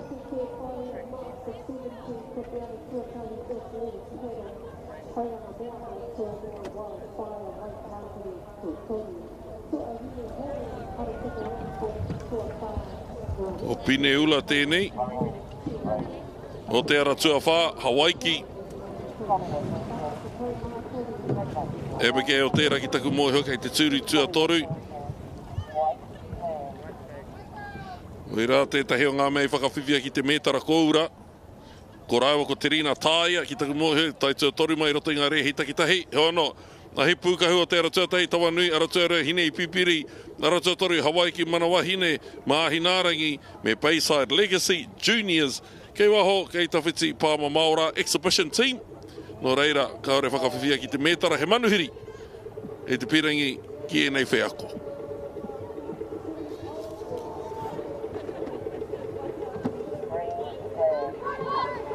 And they got a green flag at the top end of this course for the W6 1000 metres heat 2 of 4. Strong start out there in lane number 3. Lane number 3, Tirohanga Waka, Mahine Pipiri. On the outside of them, Manawahine in 5 and Peneula in 4, Hawaiki. Manawahine from Horota Wakahoi. It's 3, 4 and 5. Looks like Manawahine from Horota could have potentially stolen the mark off that 150 line. Rawe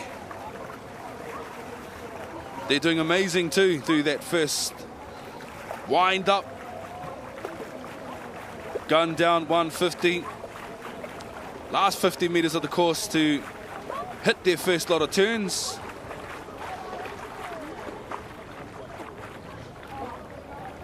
As you can see in the middle there, lane number 3 and 5. 3 and 4. 4 and 5, I should say. In 4, Peniula Incorporated, Hawaii, and on the outside of them in lane 5, Horauta Waka, Mana Wahine, approaching their first lot of turns here. Nicely done, Wahine Ma. Peniula went into that first turn in second and may potentially come out faster than Horauta. Again, this is only the first series of 3 turns for this 1,000-metre race. There they go. Wind up to pump down that straights now. Ankle to knee, ankle to hip, and long and strong. There they go. 4 and 5, giving each other a run for their money. They won't want to sit complacent with each other because they know the strength that sits within each other's waka. So they want to make sure that they at least can establish a healthy lead. And then the job is to maintain that lead, smash the turns, and gun down those straights. Almost completed half of the course now. Still charging and leading the pack in lane number 4. Hawaii from Peniula. Mana Wahine from Horauta Waka Hoi though. Not giving up that easy. Not giving up with a fight. They want to progress through to the finals this afternoon. So they're going to work hard. Both approaching. First in Peniula. Draw, she yells from seat 6. And that's exactly what the girls in 1 and 2 do. Pulling the ihu off the waka around as she works the noko at the back there. Swinging it around the flag. Nice. There they go into that wind up again. 2, 3, 4, 5, 6, 7, 8, and into it. Nicely done. Horauta caught them on that turn though. Horauta in 5 caught them. And now are into their long and strongs.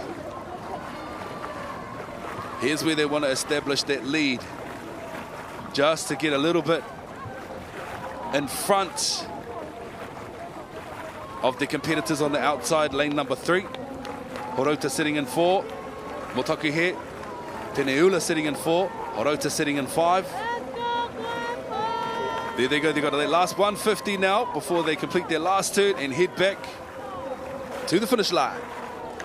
And nei te hurihanga whakamutunga.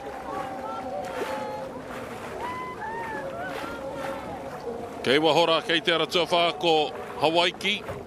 Hira hira I roto I ngā rehi rimarau tōtika.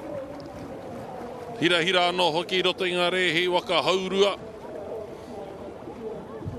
Aratua rima, mana wahine. Kapatoa anō hoki tērā. Kua tino hira hira rawa atu. Ngā kohine I enei taumata. Hei reira, ko pai, ko māia, taku ki ake. Ka tino hira hira rawa atu, tūmeke rawa atu. Tātou, ia tātou ka mātakitaki ake I te whiringa toa. Mo tēnei reanga.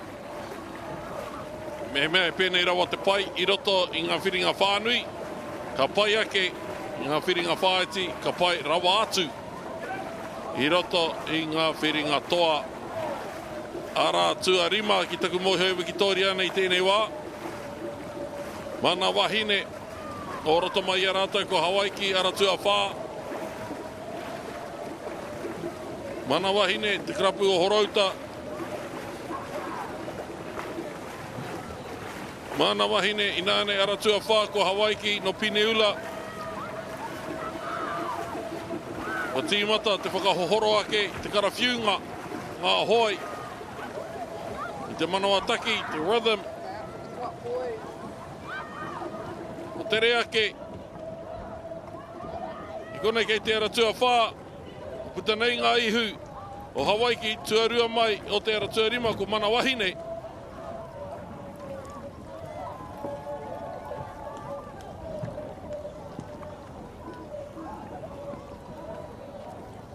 E mahara noa ke sei moana ko ngā toa I roto I te rehi mua tatatu I tēnei. O te wākia rata he 5 minutes, he 5 minutes whātekau mā toru he kona. Have a look at this replay now of that start. As you see from the get-go, was Hine Pipiri in 3, followed by Peneula in 4, and Horota in 5. Second turn here. Nice draw and pull for 5 and 4. As you can see, Hine Pipiri in 3 now, coming out of that turn as well. Third and final turn at the top end of the course here. First in was Horota Waka. Second in was Peneula. Hawaiki and Manawahine. Hine Pipiri come into that third and final last. And third, I should say, not last. Aroha mai.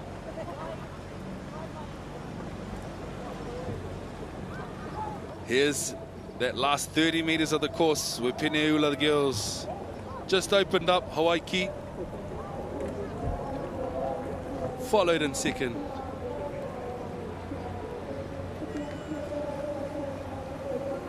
Five, 3, 2. Tere rawa noa atu. Era o sei moana. No reira mātaki hia. Era o Hawaiki I roto I ngā whiringa whaiti e karema. Manawa hine tuarua I Hine Pipiri tuatoru.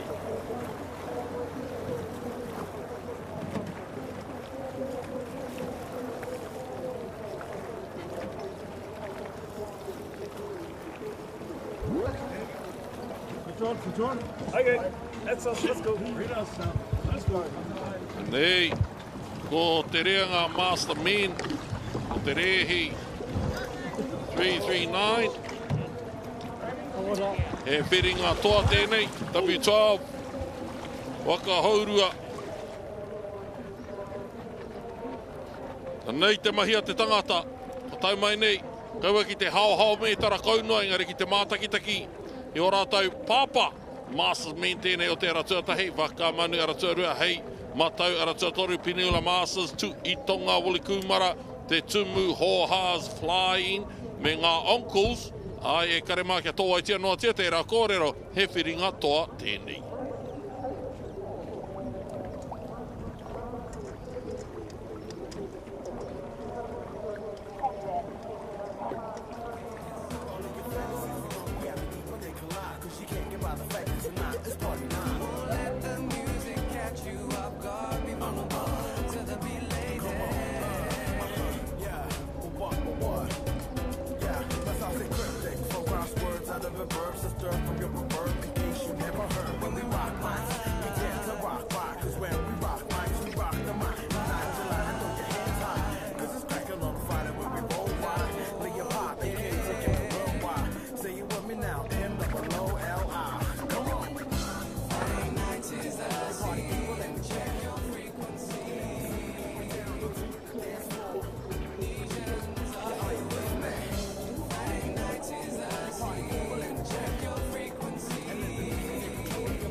Red flag on the top end of the course for the Masters Men's W12 500 meter finals.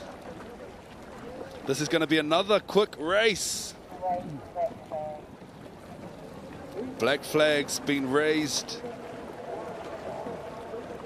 So quick. They're going to have to pump back a little bit. Keep the control, keep that focus.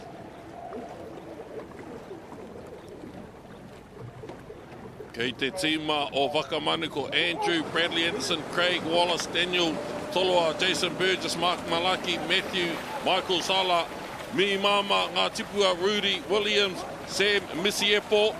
Koe nei e te heunga ingoa I te hāmamati e mātou. I roto I ngā rehi takitahi wa hotu. Craig Fenwick, Jordan Edmonds, Manu Scott, Peter Jackson, Ray Timmy Homer in lane number 2. We have Piniula, Tui Tonga. Some of the big names of our game are here in this race. Outside of them we have those o ngā Woli Kumara. Ko Woli Kumara, engari tēnei waki taku mōhio, ko whakamani tēnei arahi ana. I te toinga o te māpu, ko whai wāhi mai nei ki tēnei whiringa toa.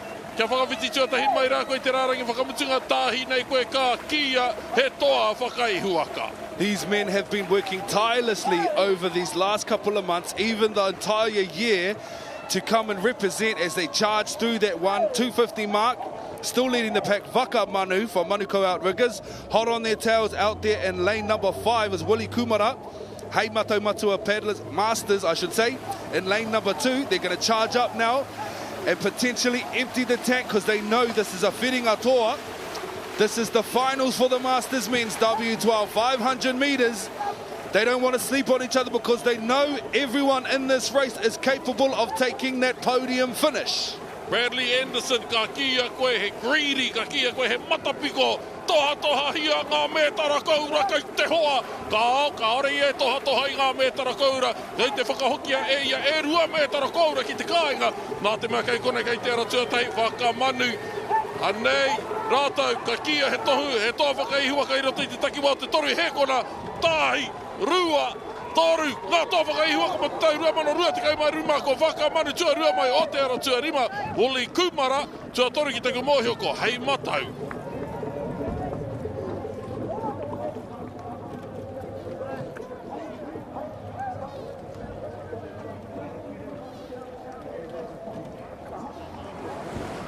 Anei anō te tīmatanga.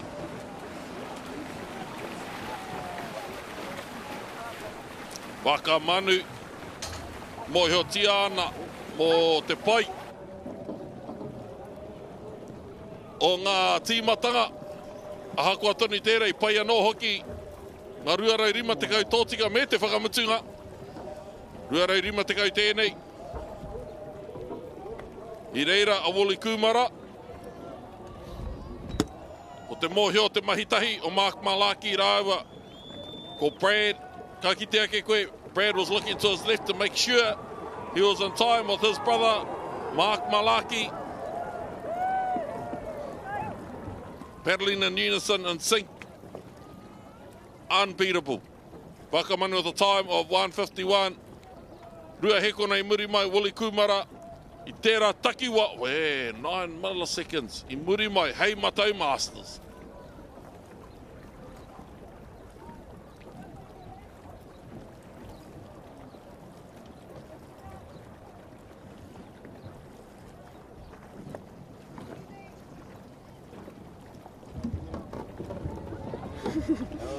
J19 Women's ENA W6 1000s, heat 3 of 4. In their Waka now and heading out to the start line. I te ara tuatahi Ihilani Blue, Kāmanu in 2, Ngā Manawa in 3, Paurawa in 4, Hine Kōrito in 5, Maungarongo in 6, Kaiviti Vonu in 7. And they got a green flag to start this 1,000 metres J19 W6 women's race. Beautiful starts in 1 and 2. Kaumanu, Waikato Dragon Boat and Wakama Association coming off the line first. Followed by the Tuahine Club from Te Toki, Ihilani White. Aroha Mai. I'm reading the wrong race. Ihilani is in 1 for Te Toki Voyaging Trust. Kaumanu from Waikato Dragon Boats in blue. Ngā Manawa from Te Awahaku Outrigger in 3. Poirawa from Peneula Incorporated there on screen, as you can see. There in lane number 4. Still charging up in lane number 2 though. With a nice little lead out that first 150. That's Kaumanu.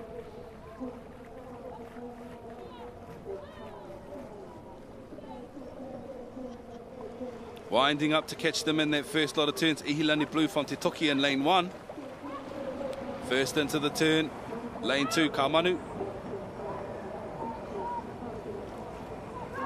Ihilani Blue coming in now. Little wide, but that's okay. This is only turn number 1 of 3.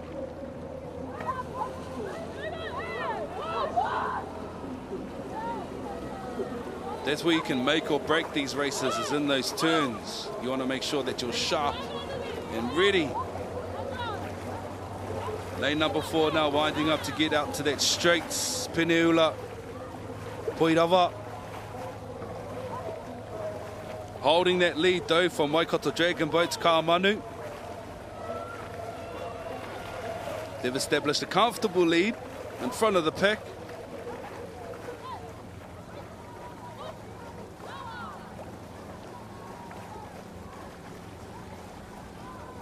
Lane number 4, the Peneula girls from Poirava, with a speed of 11.9 kilometres an hour.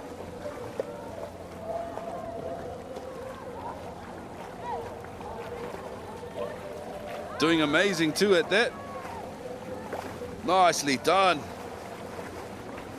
Ai. E ahu mai nei ki te hurihanga tuarua o ngā mea e toru. On our paper it says Ka Manu.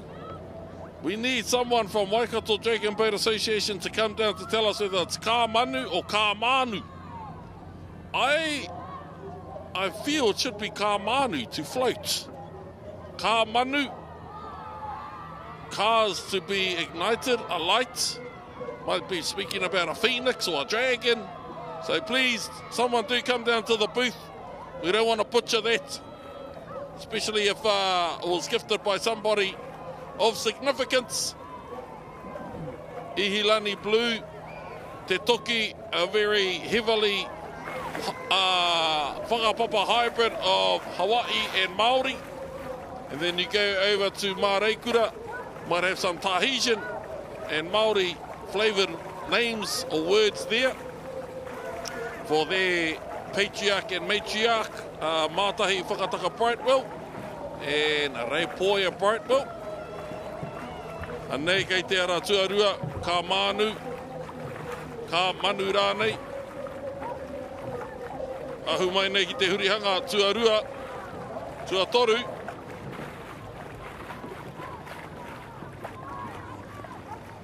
Hurihanga tuatoru, te kainamu mai nei. Ko tahi nei te waihoi, pai kia kuhu. E arei te mea tere rawa atu. Ka raru e kua ki te tahi raru I roto I te kuhu tere.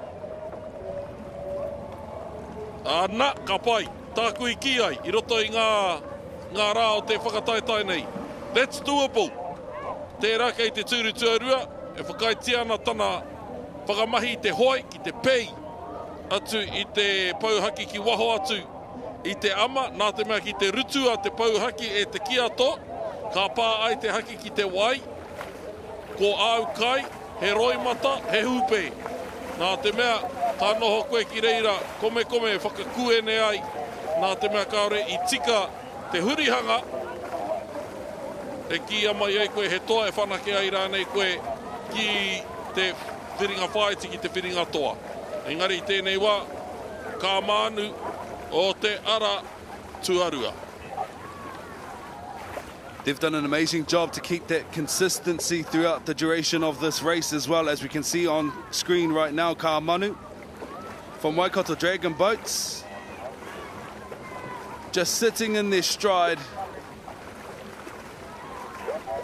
Look at the excitement, happy faces on that Waka. They know they've got a job to do to progress through to the whiringa whaiti later on as they gun down that last 30 metres of the course to secure their next lot of progressions through to the semis later on today. Ka Manu in lane 2. Your winners for the J19's W6 1,000 metres heat 3 of 4. Have a look at the start though. Look, there was a beautiful rolling start there from the get-go for Ka Manu. They did amazing too. Ihilani was hot on their tails out of the back blocks there, starters. Second turn here.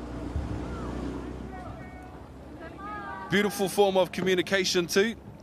They know their job so well sometimes. Only a quick little push is needed. Nice, as you saw that quick little punch away of that flag. Sitting in their stride, Aotearoa Kamanu, Waikato Dragon Boats to secure the win for Heat 3 or 4, the J19 Women's W6 1000s.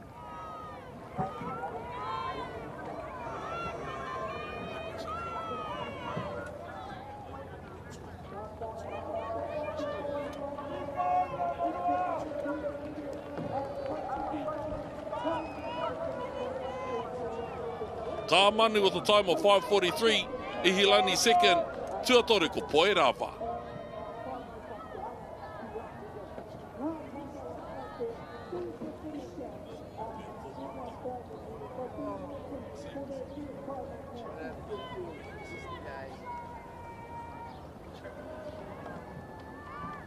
O te ara tuatahi ko Ihilani White, ko pūtahi no te krapu o te toki. Hokianga Maidens, Siale, Tāmaki Team Pure, hine kōtea me pono kei te aratua ono.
Red flag flying on the top end of the course now on the support boats.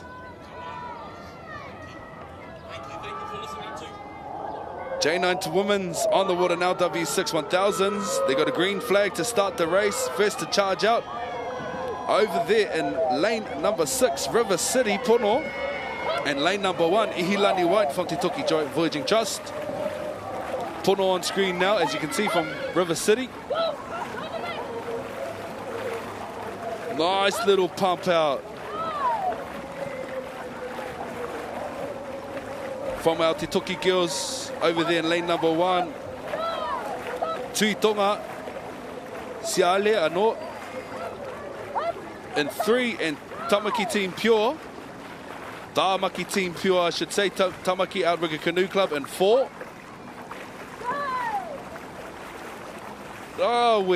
Rawe katoa te tīmatanga o tēnei reihi. Everyone's advanced and moved beautifully off that first 150 mark. Charging down now. Almost completed half of that first 250. At the 250, they're going to pop their first series of 3 turns. As we know, this is a 1,000 meters turns race for the J19 Women's W6. E whiringa whānui tēnei, this is heat 4 of 4. First turn and first in. Ihilani from Te Toki Voyaging Trust. Third in and second out. Lane number 2, Hokianga Maidens, Te Puao. Hira. Ihilani White, kuhu tuatahi atu, puta tuatahi mai. Ara tua wha team, motaku he Tāmaki Team Pure. Mo te kiki.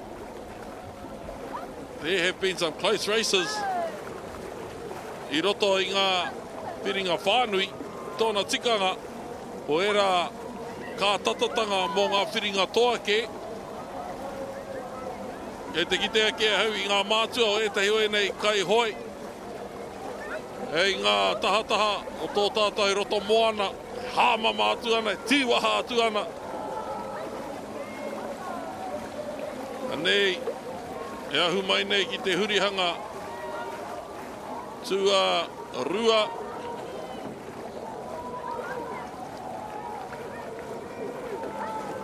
E Hilani White. Tino pairawa atu. Tēnei ārahitanga kei ā rātau. E ahu mai nei ki tēnei hurihanga. Taihoa nei, toro atu ai, a tūru tuatai rau ko tūru tuarua. Ka tīmata anō hoki te huti a mai. O te kei, o te waka, e te kai urungi. Kia pai ai, te anga atu ki te hurihanga whakamutunga. Hurihanga whakamutunga o te kotahi mano mita.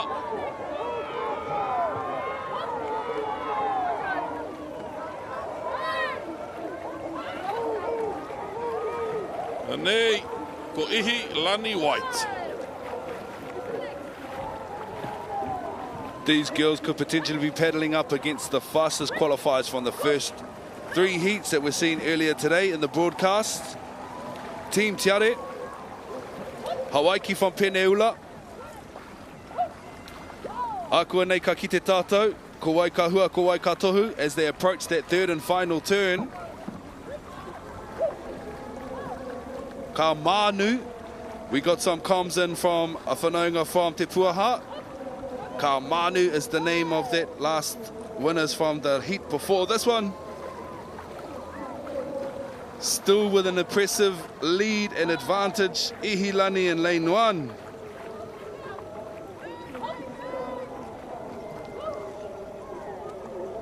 Hine Kotea over there in lane 5, pumping up, beautifully done too. River City Girls over there in 6. Here they come, progressing into their that third and final turn. Ihilani White, Te Toki Voyaging Trust in.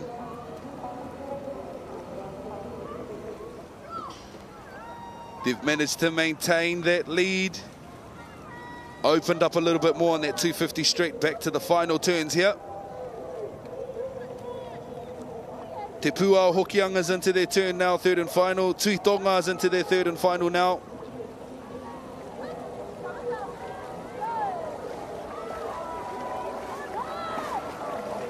Nice red calling her boat. That's us. Go, she reckons. Mean. Tētahi mea I kawa ia hau ko ngā kāmera kei roto I ngā rūma Futuporo I mua atu I te kēmu kia hau ko ngā kōrero I roto rā he tapu. Ētahi wā he kanga. Ingari he tapu no reira ngā hopu reo kei runga I ngā waka. Ētahi wā he pai. Ētahi wā kia he tapu. Ētahi wā me kanga e koe tōhoa. Engari, wai mariana tātou. E rongo ana tātou I te kau. We're up for 2 sets. E rā katoa na reira. E rongo ai tātou I tō tātou. Pātata anō nei kei o rātou nā waka tātou. E mātakitaki ana e whakarongo ana. I Hilani White. Tuatahi I roto I te whiringa whānui. Tua whā o ngā mea e whā.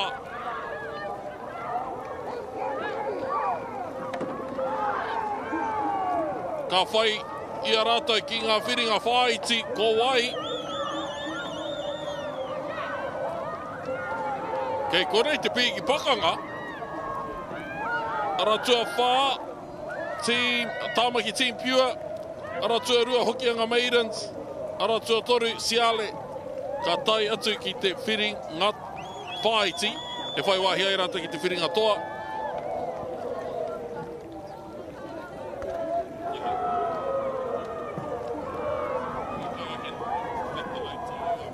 Beautiful start, as you can see on the screen now. Te whānau done amazing to get an up and off the line there.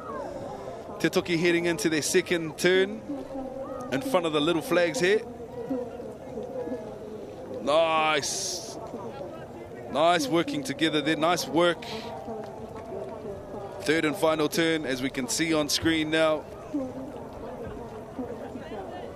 Effortless precision. The comms were on their waka. And their home charge now. Rawe, rawe, rawe.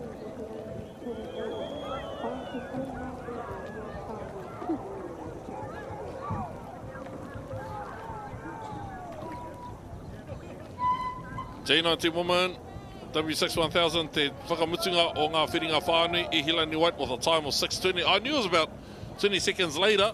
Tāmaki team pure, waho atu I rātou hoki a ngā maidens.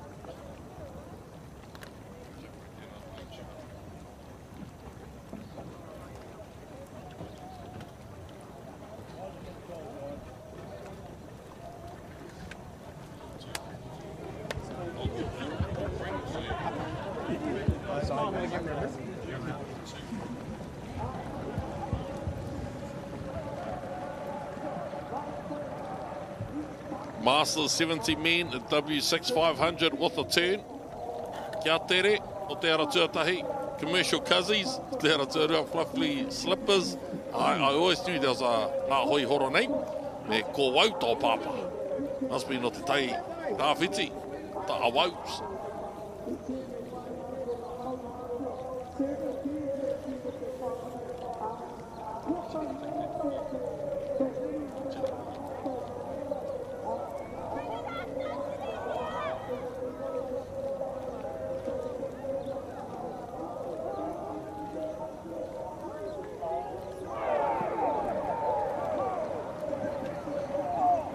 Anei tātou kei te ara tahi rua me te toru, te tīmatanga pai. Skin Atkins, te tūru tua rua, toa, taki tahi, no tēnei reanga. He also told us that this will be his last nationals. Oh. Yeah, when he won his single medal in this section, he said this is his last nationals. He's giving up Waka to spend time with his beautiful wife. Ko te pai o tērā. The beauty about that, that's mana motu hake and tino rangatiratanga in practice. He dictates what happens in his life. I never knew that the last time I was paddling, that'd be the last time I'd paddle. Same here. So I wish I had known. In hindsight, I would have enjoyed it a bit more. Kia ora. Ara tua toru, fluffy slippers.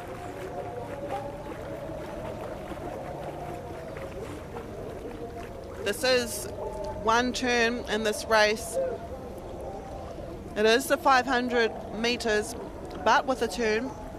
Speaking of turns, it is the third ara that get into their turn first. Engari, it might be Ngāti Rehia here, closest to us, yep. In their second, out there first. Beautiful, synchronised paddling here. And that's how you do it. Out. There's only one turn here. 500 metres. Hoki mai nei, ki te kāinga. Piki pakanga.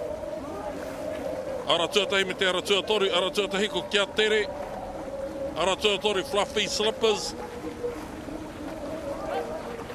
And we saw fluffy slippers, strong and straights, and it was ngā kaihoi o Ngāti Rehia Trust kia tere that did really well in the turn, making up time, making up distance. As Matai alluded to, Skin Atkins there in seat number 2. You've also got Murray Carey, John Harawene, Ian Lawson, Richard Ferguson, and Richard Wildgrave in this waka in lane 1. But it might be out there in lane 3. Fluffy slippers. They'll take out this heat for the Masters 70 men's W6500 with a turn. Followed closely by Kia Tere no Kaihua Ngāti Rehia, and then Ko Wau Tō Pāpā no Horauta Waka Hoi.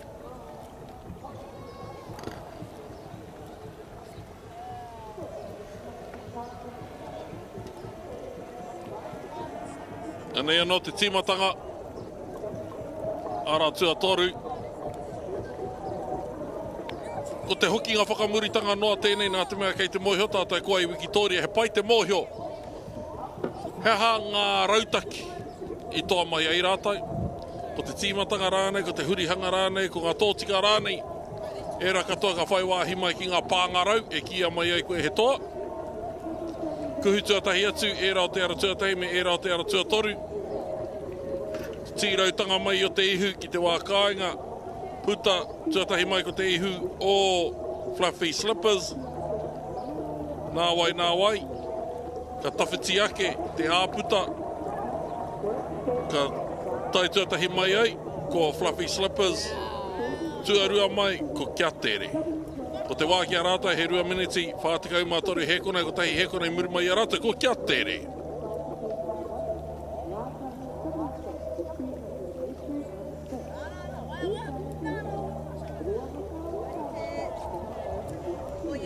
Ko ngā Masters 70. Women's e nei.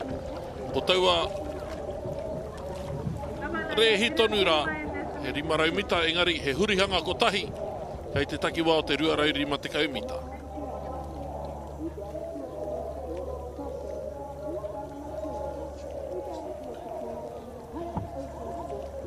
Ai, he whiringa whānui tēnei. O te ara tuatahi, just let us paddle. He Masters woman koe, he harai te mea me pātai koe. He ono tae whakahau. Nā, wildfire. Tuahine hoi me ngā ruahine. Me ngā ruahine ki taku mōhio. Rua nuku, I think, mo te tāne.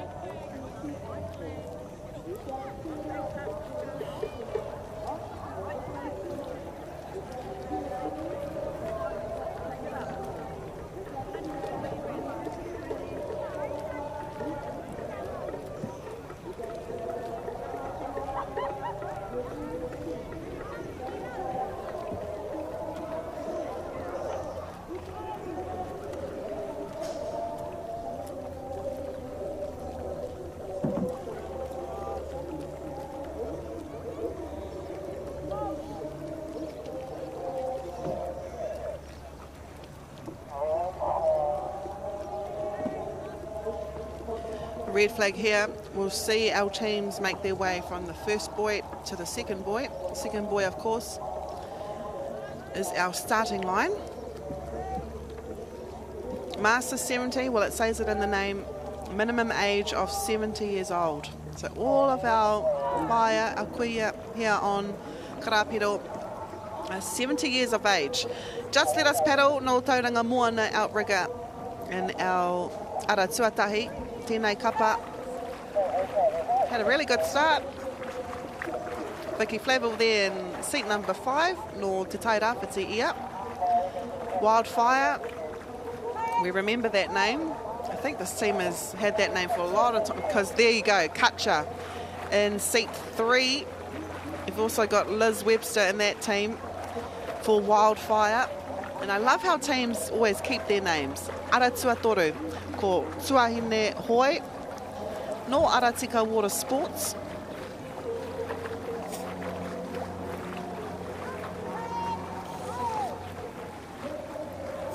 Kei te ara tua wha ko ngā ruahine no Hawaii Nui tuarua Wakama. We found out Hawaii Nui is from Porirua. This is a 500-metre course, but for our pakeke of our competition, ko tahi te huringa. So instead of doing 1,000 metres, they'll still do one turn as Wildfire go into their turn first. And it's all about precision, and that's what lane 4 is showing us, no Hawaii Nui tuarua. E puta mai ana kei te ara tuarua Wildfire. Te krapu o Waitakere. Ka pai e kuima. Ara tua whā tēnei, ngā ruahine. Hoi ki tuarua, pōrirua. And we've got Jan Blythe in that team. She was the winner of the individual gold for the Master 70s on Wednesday. She credited her team for her success, so she's in that lane 4 with Ngā Ruahine. But it is the Wildfire from Waitakere. I think they've been together for a little bit now. Anita Strickland. Of course, we've got Katja in there, Leslie Holmes, Linda Tomuli, Liz Webster and Vicky Mary. And this team in the second lane, I wonder how much they come together to train. I te mea kei Turanga Nui a Kiwa, Vicky e noho ana.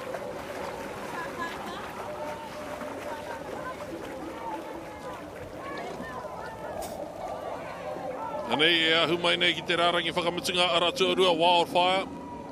No Waitakere, Aotearoa whā ngā ruahine, kei te haere ki te whiringa whā iti. Anei, e tahi o ngā kanohi o te hunga i kōrero tiarai rāhia i nā kua nei.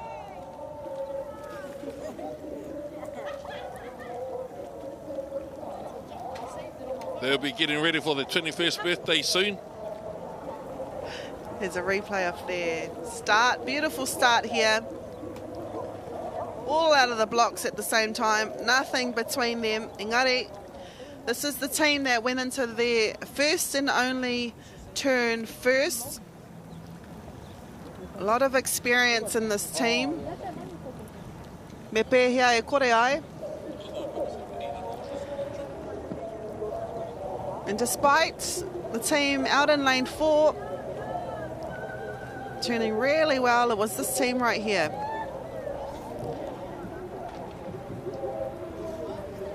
While the turns are critical, the straights often decide the race, and that's what decided this race.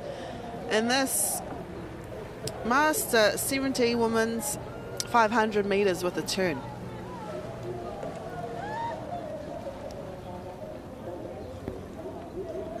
Nei te ara pautama, 3:03 for Wildfire, Ngā Ruahine with 3:06, and Just Let Us Paddle with 3:20.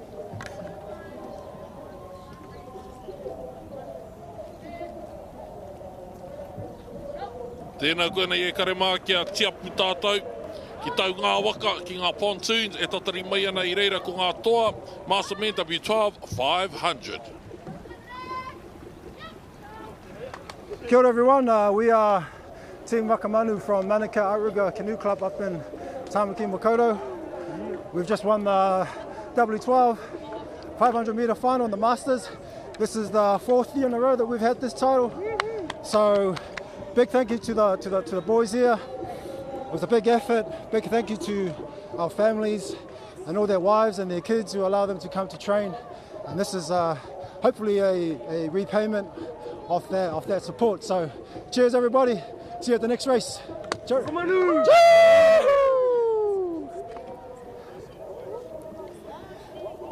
Wakamanu there, they were once champions in the Premier Grade.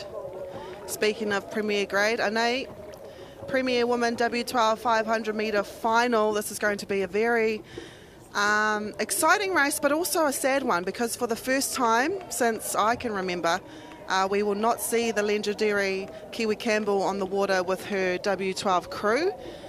Kiwi was not only an exceptional paddler, but also a beacon of strength, determination and grace. Her passion for wakama and her dedication to her team and the sport were unmatched. She inspired many with her unwavering spirit, her kindness and her ability to bring people together both on and off the water. And I know that we do miss her voice. Ika, ka konga taku mana wa kōhatu e rā kupu. Ka hoki ngā mahara ki āia. Mo te hunga kaori tino mōhio, i te wā e rehi ana tana ipo, ana tamariki rānei, i waho i tō mātou matapihi, e tīwaha ana, umere ana.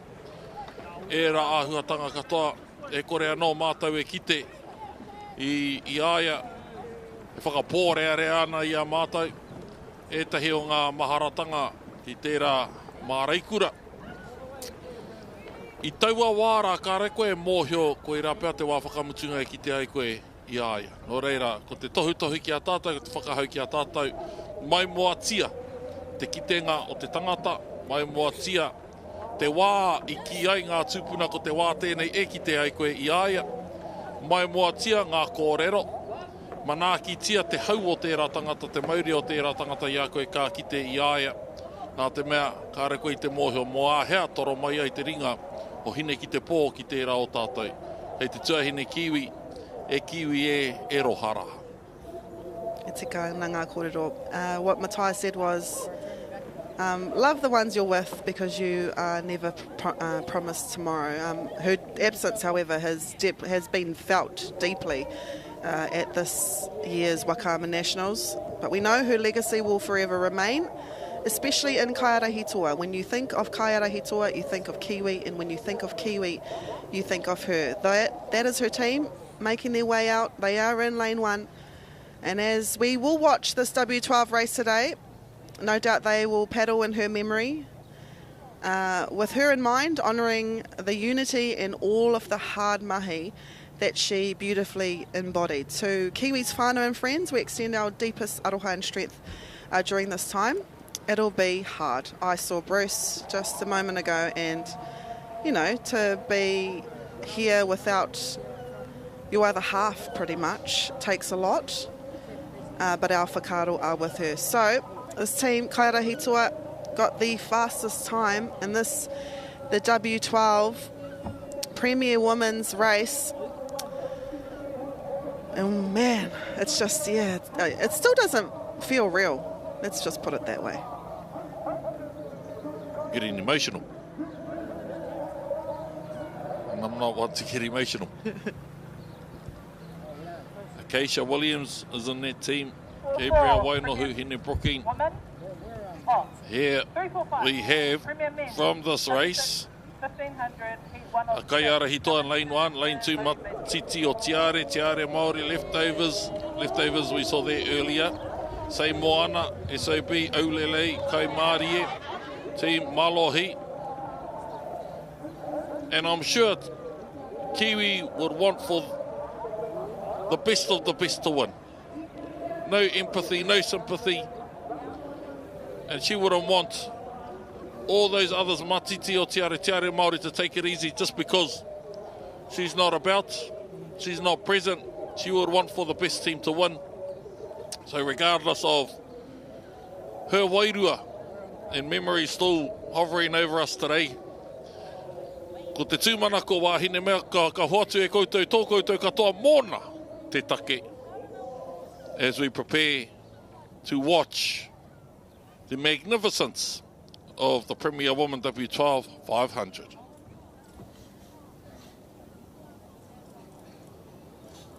Imagine what is going through their heads right now. Cece, also awesome to see Cece there, just in front of Acacia.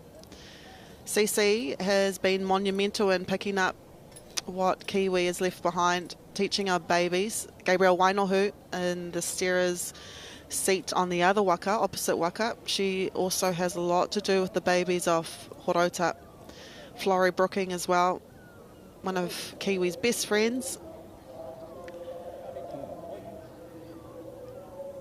And I know they will want to do this for them. But as Matai said, Kiwi would want the best team to win, and she had best friends in all of these teams. Ngā hoi horo, there we go, Rose King right there. Rose was considered one of Kiwi's closest friends. Of course, Kiwi brought her in to paddle for Kaiarahitoa once upon a time. I was about to say that. They were that tight that Rose did the runners from her own club. But only Kiwi could do that, eh? Something with Kiwi. And then we have the MJs in one of those clubs there. Hayata leftovers, lane number 4. Red flag is up. I'm guessing the black one will get up too. Yeah. Mata ki te hoki whakamuri.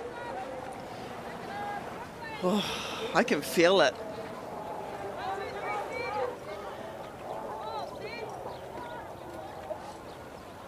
Not too far back. Don't overcompensate.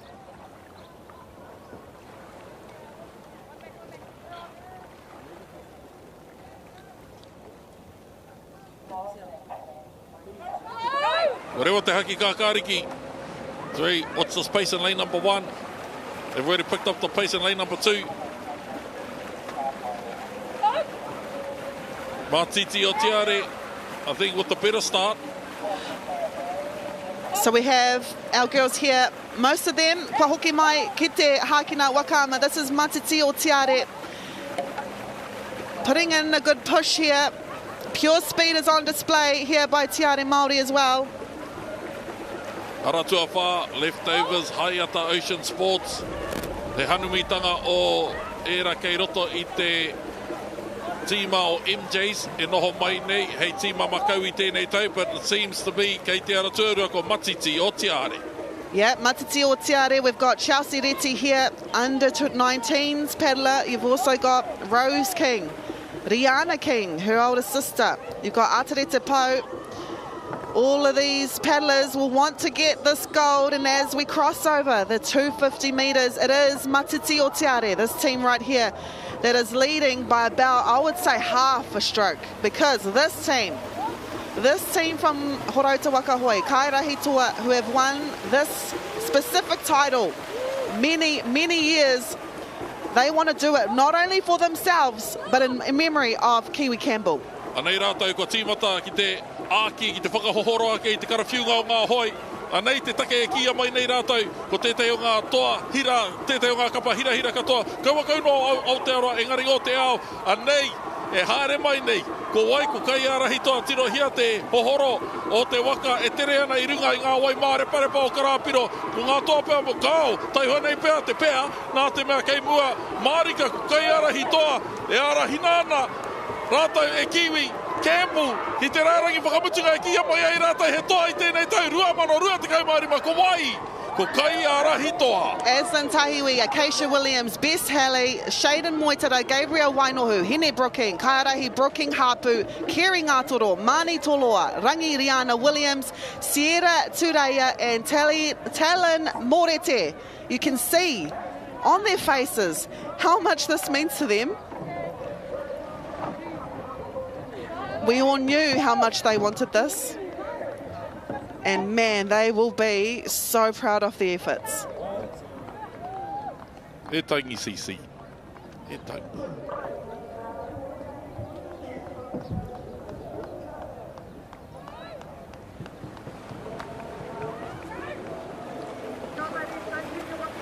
Ua te hoki mai ki te hopu reo.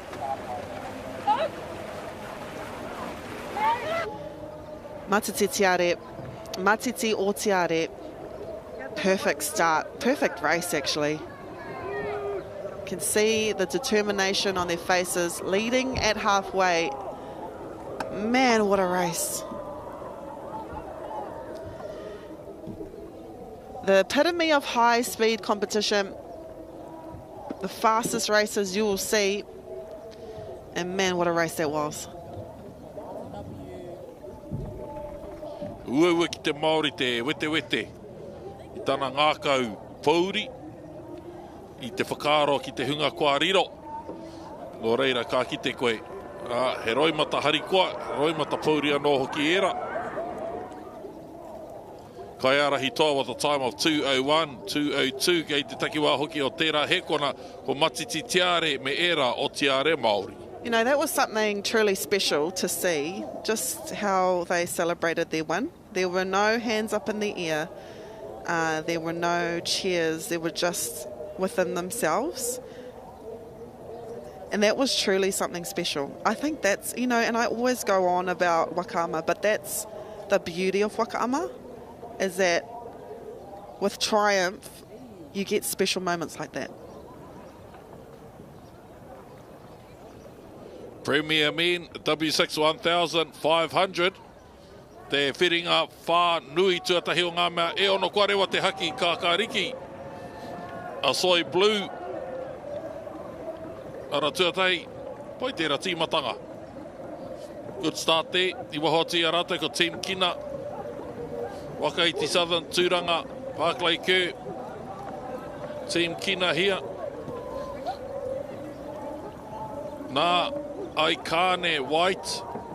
O te aratua tori tua wha Motu Boys Junior, aratua rima a Arua, Brother Jackson. Kua hira ana mahi roto I ngā tautata nei. Te krapu o Orakei. Te krapu I tīmata I roto I ngā whakaheke ngā wera o tōna whānau tonu. Kua hoki nei ia ki tana iwi I Orakei rā ki te āwhina I a rātau. Nā, ka are nei rātau I haere mai ki te purei pīnako. Hurihanga tuatahi. In first, out first. Arua. Puta tu arua mai, ko wai, ko asoi blue. Yeah, when Matai was mentioning Aotearoa and specifically Jackson Tamariki, he must be acknowledged. Him and his whānau have done tremendous mahi with the success and spirit of the Orake Club. Their dedication and their leadership, I would say, man, they are just one team to look out for. Despite them being in lane 5, because this is a heat and there are 5 turns, e te whānau, 5 turns in this race, so it's important to pace yourself and manage your energy wisely. But because these are premier men, these are the best around the country as they head for their second turn. And up at the top of our screen is Aotearoa no Orake going into their second turn.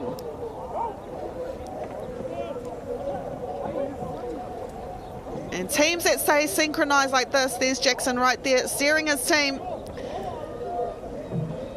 gain a real edge. Not only are they strong, however, in turns, but they are also in straights. And that's exciting about this Aotearoa team. You know, because usually there's only a few teams in the Premier grade that we say all the time, that we speak about all the time because they're always coming first and second. Whereas Aotearoa, it's like a breath of fresh air, which we love. Aye, and some intel with regards to that Aotearoa team. They are first of all our W6500 teams that placed third is exactly the same this year with no changes to the setup. 4 of them from this year's team qualified for V1s. The W12 team, they came third last year. They have 2 new additions. And yeah. Yeah. As they go into their third turn, beautiful shot here. We'll be able to see Jackson angle his waka. You'll be able to see, despite them going through the turn, precision and timing, synchronized, and they make it look so effortless. In and out within about 3 seconds. And this team from the Wolfpack team that Jackson was in, Mari Johns is also in this Aotearoa team. And Joshi Perese he was also a Wolfpack. Oh, now he's with Waka Manu. Good to know. That is good to know. Most teams practice their turns, but a lot of these guys as well, as much as turns are important, so are the straights. And you'll be able to see with every turn, Jackson and his Aotearoa team go around, look at that length, look at that gap. It continues to wide. So the straights test endurance and speed, and that's where their gains are being made, on the straights. And they're just making up more time in a turn. Speaking of turn, this is the third. Ai, e rua atu anō ngā hurihanga e toi ana. Oh, wow. Ampin Brothers. Anei kei te ara tuatai, a soi blue. Tua toru mai ana I tēnei wā ki taku mōhio. Team kina tua rua mai ana. E ki ana ene he rehi roa I ene rehi, ene whakataitai poto. Nā te mea mo te hunga kāori te tino mōhio. kia taiki ngā rehi o Hawaii me Tahiti, e tama, e tahi o e rā rehi, e toru rā rawa te roa. Te harai te mea hoi ana koe i te pō, ka whakatā. Mai tētahi mautereki, tētahi ka whakatā ai, mai tērā mautereki e atu. Engari, e nei sprints, e nei rehi poto nei, e ki ana e nei heroa. Aotearoa with a time of 11.5 average kilometres per hour. That picks up throughout the 250 mark. And then our Soy Blue, they're the second team behind them. But they've got a steady rhythm on the straight, which could be the key to their success. Aotearoa were 6th in the final last year. I know, though, that they would have done a lot of mahi as they go into the 4th turn of 5.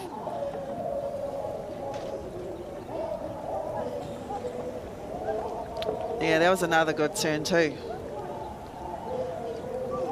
You kind of wish that your opponents don't have good turns like that.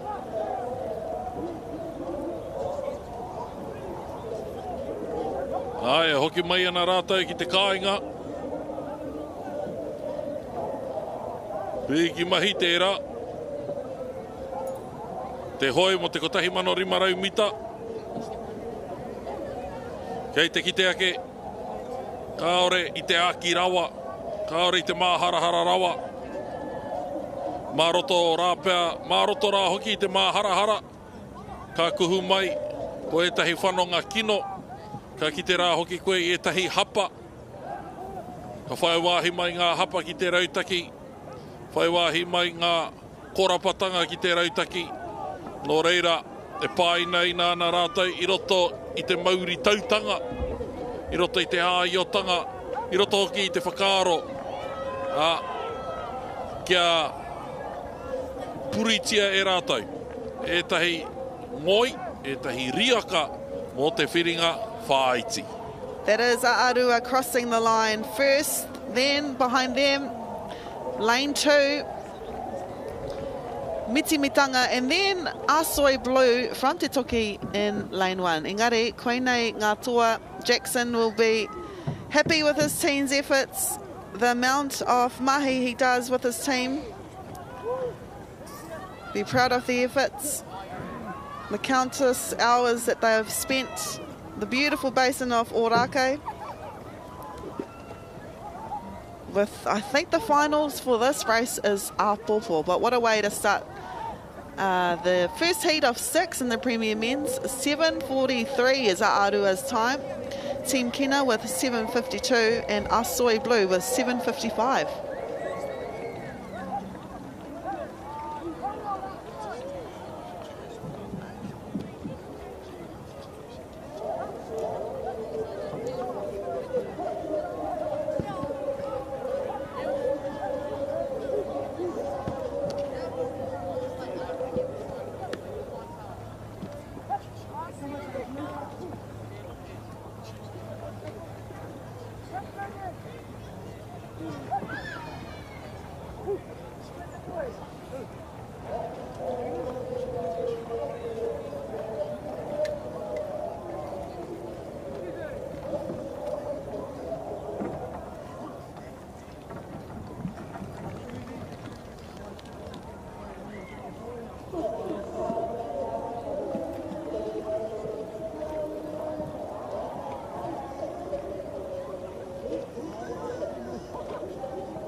From Monaco outrigger in 3, Sons of Beaches out there from Pakuranga in 4, Mangu Pare Torotika from Orake Water Sports. Why you so serious? I love it. Why you so serious? From Portage Crossing out there in 6, for the nannies from Horota Waka and Kai Vitira out there in lane number 7, turn number 1 done and dusted.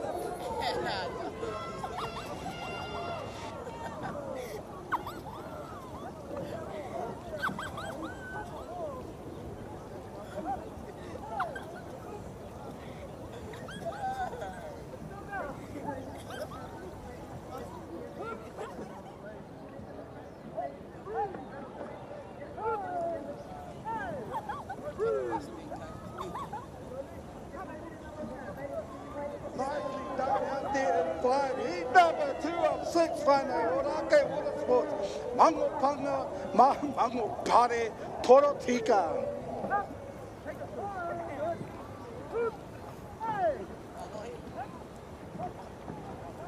Look at that turn out there.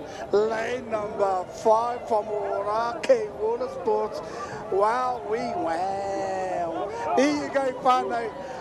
There out of there is Orake, hea hatana tai ingoa. Orake Mango Pare Torotika. All these turns all coming in together, whānau. Lanes 1, 2, 3, 4, and 6 out there. Lane 8, our whānau from Fiji gone already. All pushing our Aotearoa teams out there, Fiji. What's going on out there? Must be no wind up at lane 8.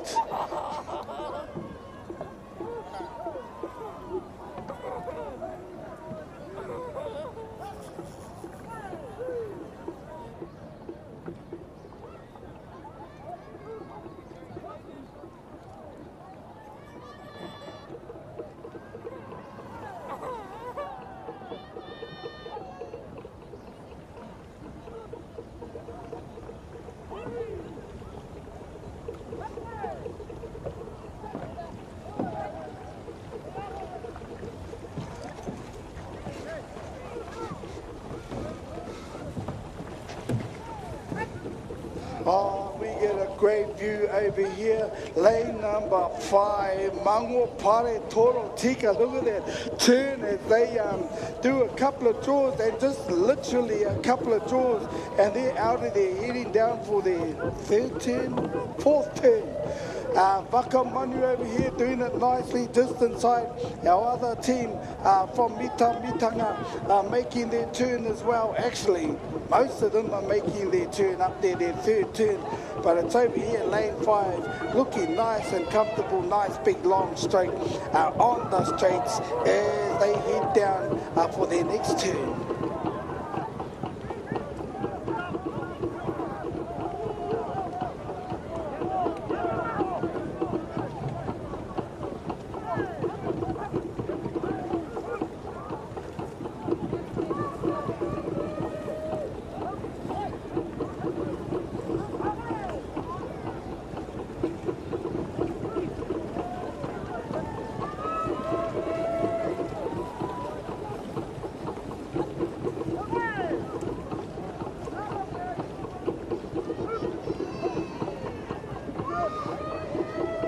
Nice and easy over here is Orake Water Sports hugging that flag down the lane number 5. Nice turn. Couple of draws over there. Might have been only one from Orake Water Sports over there in lane number 5. Our Kai Viti whānau out there in lane number 8. What are they up to? We must have missed the Carver celebration last night because they are pushing our Aotearoa crews right now. There you go. They're gone. Over here, lanes 2, 3 and 4. Lanes 4 over there, nicely done as they kick out. Who was out there? Pakuranga, Sons of Beaches over there, pushing out for their 5th and final turn. Little kick out there by them as they chase down the Fijians on the outside in lane number 8. Let's see how we go for that last turn. But at the moment, up there with probably a good 100-metre lead at the moment is Team Mango Pare Torotika from Orake Water Sports, just about actually to angle in to their 5th and final turn up at the 250-metre mark.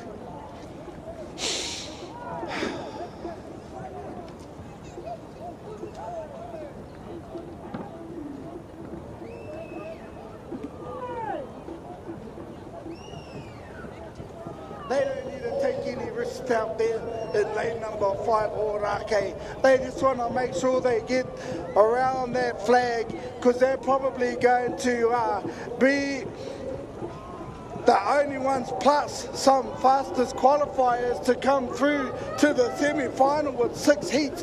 I better check that out so I know what we're up to in terms of our next qualifications. But here we go. Team Mangopare Torotika out there in lane number 5 from Orake Water Sports. Over here too, nice little gain by our team over here in lane number 4, Pakuranga Sons of Beaches doing the business. Fiji, oh, here we go, Fiji on the outside, they're gone, outside, Fiji, our Kai Viti, Va'afano from Fiji out wide, pushing them in, but let's see if Pakuranga got some gas left to pick them up for the last 100 metres. Over here, they're just hitting that 150-metre mark, but as we come down, Orake will close out their heat of this race, 1,500 metres. Oh, my te pake pake, Mango Pare Toro Tika.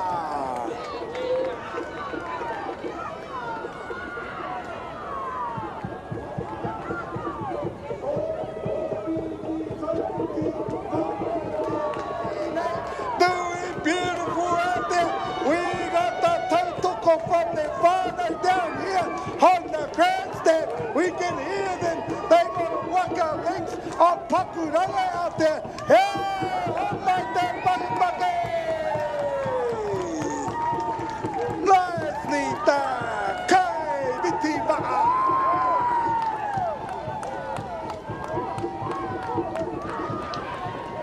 Manu Papa's over here, and lane number 3 will come over.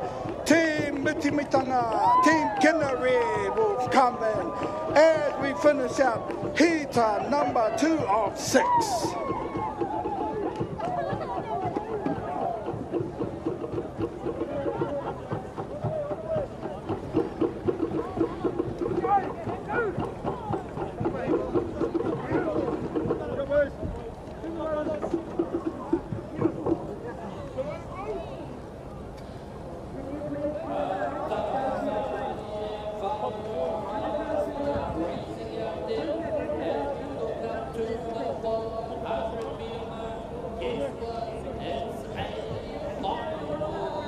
It is going to be a big one. It's coming up shortly. We're just marking off the page and we'll turn it over and I'll let you know what's happening up there at that 500-metre mark. Here we have it. It is the Master Woman W12 500-metre final. This is going to be smoking hot. There is a who's who of master paddling out there, Master Woman paddling. And we're looking for a great race. So get ready, get up, ready to get onto your feet as I get myself ready and turn down this radio blasting in my ear. And we wait in anticipation. If I'm not mistaken, it looks like a white flag may be flying. We'll wait and see on that start, but it is under starters' orders. Here we go. We're building up to this final. We're looking at gold, silver and bronze and national championships here in 2025 at Lake Karapiro. Let's wait in anticipation. Our next flag should be a red one. Oh, it's gone quiet. It's going to be hot on the water very shortly. There we have the red flag. It's been put up there. Come up to the official start line. And we are not far away from a green. Can we get a clean start? No black flag. If hopefully the wind is pushed. Oh, the wind is slightly behind them. So there is someone over that start line. They'll need to back up. They'll need to back up. We wait in anticipation. Still working on that, they know. These are master woman paddlers, and there you have a green flag. It is a gentle breeze at this moment in time. It is a tailwind for these master women. W12 500 metres in lane 1. The fastest qualifier is Wahine Pukahanga Hoioro. Lane 2, Amohiare Turanga Waiwai. Second fastest. In lane 3, it's Ngā Kopara Maita 50 from Huruta Waka Hoi. Lane 4, winners Manuanui, Taniwha, Wahine is Taniwha. Lane 5, it is there. It is Manuanui from Waikato, Dragon Boat and Waka. Lane number 6, it's Mataki Koham, Kai Pirata from Te Toki Voyaging Trust. Lane 7, it's Manuaro from Taranaki Africa Canoe Club. And in lane 8, it's Great Balls of Fire, Whakatumarai Wakama. They are coming to this halfway mark now. Who's got the best? Naturally, I always go to lane 1. They are the fastest qualifier, but we know that it doesn't always go to the seedings, because any one of these seeds on their day can win this race. And through they go. Lane number 3, it was Horota, and just slightly in front of lane 1. That's how they come across in between them. Oh, they're lining up, ladies and gentlemen. Here they come further as they smoke down there. Lane 3, it is Horota. Outside them in lane number 4 is Taniwha. Inside them in 2 is Turanga Wawe. Wahoioro in 1, Taniwha, Waikato in 5, Te Toki in 6, Taranaki in 7, Whakatumarai in 8. Here we come now, 1 and 3 is it. And they come up there. It's Horota down there, Tahoioro, and lane 5 up there. It is Waikato, and 3 is in 10. It's going to be Horota at the moment. Anyone going to make a difference? It's going to be a man finish. Put your hands together. National champions Horota and Hoioro, and over lane 4, I believe it was. Lane 5 maybe.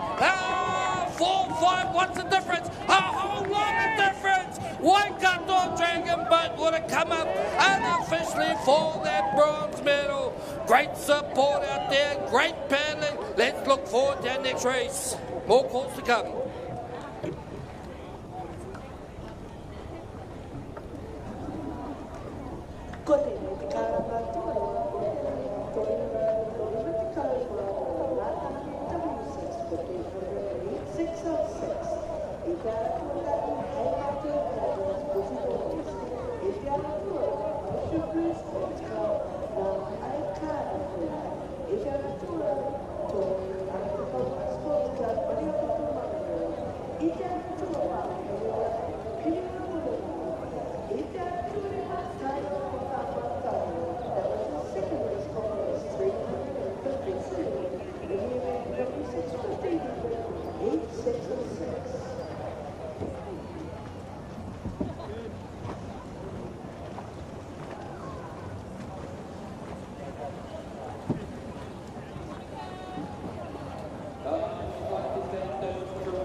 It is appreciated. We try to make sure we have the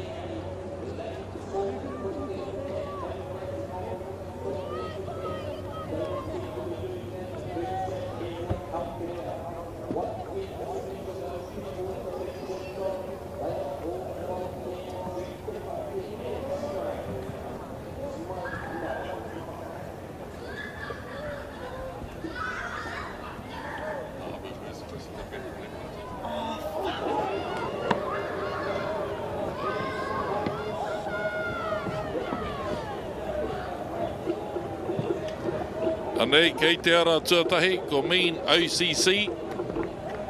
Oh boy, ara tuarua, Waka Manu Black. Ara tuatoru te tumu, ara tuawha, Waka Manu, Ampi.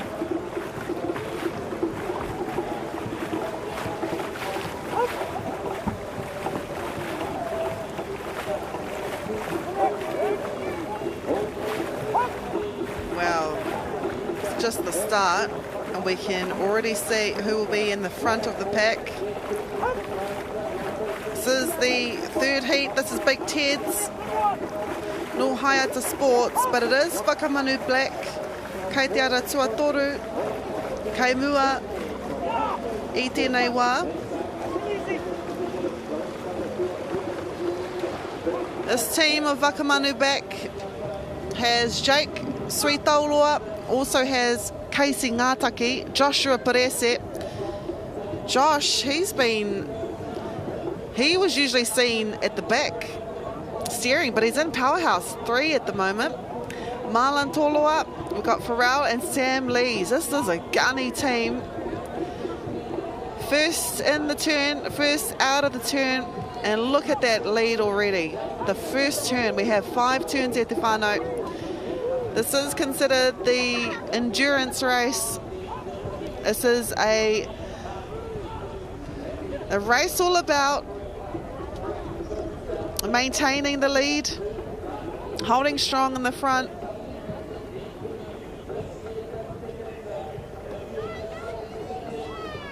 This is Big Ted's. Got a bit of a play school theme happening with Hayata Ocean Sports because I've got the Jemimas, the Manus, now Big Ted's. Mana OCC. Tērā, I kite rā ke tātou, engari. Māramatai a hoa ana te kitea kei kune kei te ara tuatoru ko Whakamanu Black.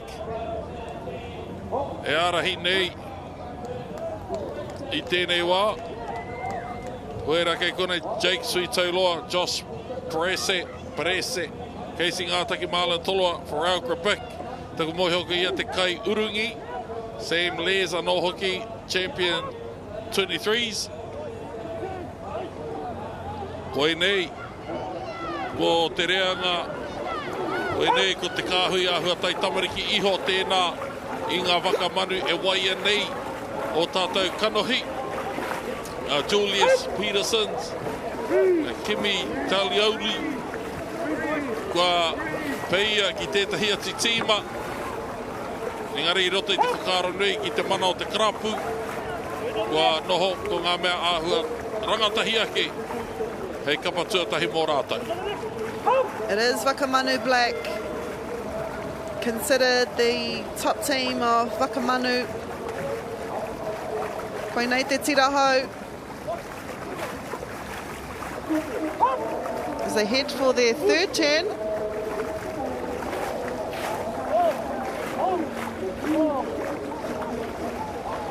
Urihanga tuatoru.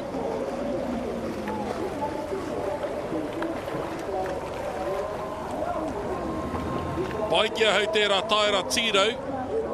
Really impressed with their draw style. They don't waste time by pulling that their pedal out of the water. Ara tahi mean OCC. Krapu waka ama o ruamata. I waho atu ia rātou, oh boy, kai hoi o Ngāti Rehia. Well, 2 more turns to go. There's no question that this team is the team that everyone will be trying to catch up to. Endurance is a main thing in the 1500 metre race. They're keeping their rhythm, trusting all of their training and the lead that they will continue to hold or want to hold. Protecting that lead with every stroke and wanting to push harder to extend it. This is the fourth turn, 4th out of 5. We've seen though, anything can happen in a turns race.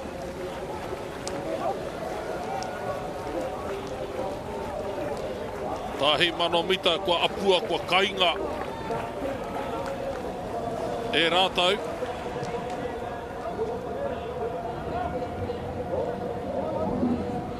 Anei, kei te ara tuatahi ko Mean OCC. E puta nei. I ngā āmio tanga, i ngā nioi tanga o tērā hurihanga. Ara tuarua, oh boy, kai hoi, o ngā tirehia. Kei tawiti pā mamau ko Big Ted no te krapu Waka mo haia te kuhu mai ana ki tērā hurihanga ko tamariki a rama no o rākei. And I believe Tamariki Arama, they train with their Aotearoa brothers who won the first heat of the 6 that we will see here in the Premier Grade. This is the final turn coming up. Wakamanu wanting to stay smart, pacing themselves for this long haul. This is the last turn. And they've set the pace. They always set the pace though. Any race that they will be in, they'll want to set the pace. Te hurihanga whakamutunga.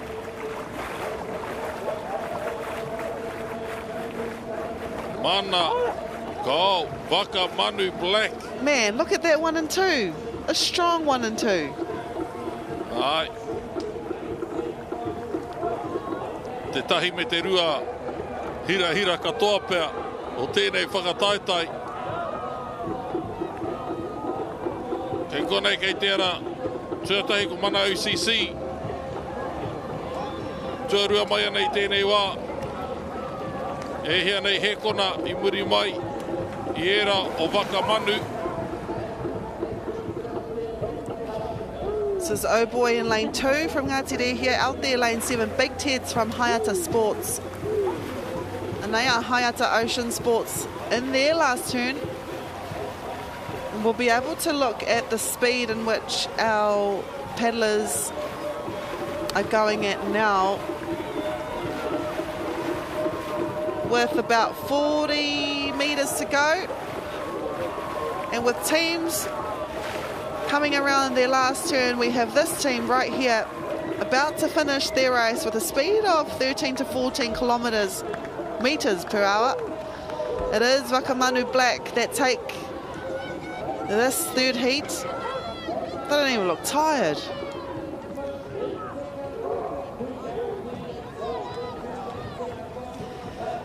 Kei te ara tuatahi ko Mana OCC no Ruamata.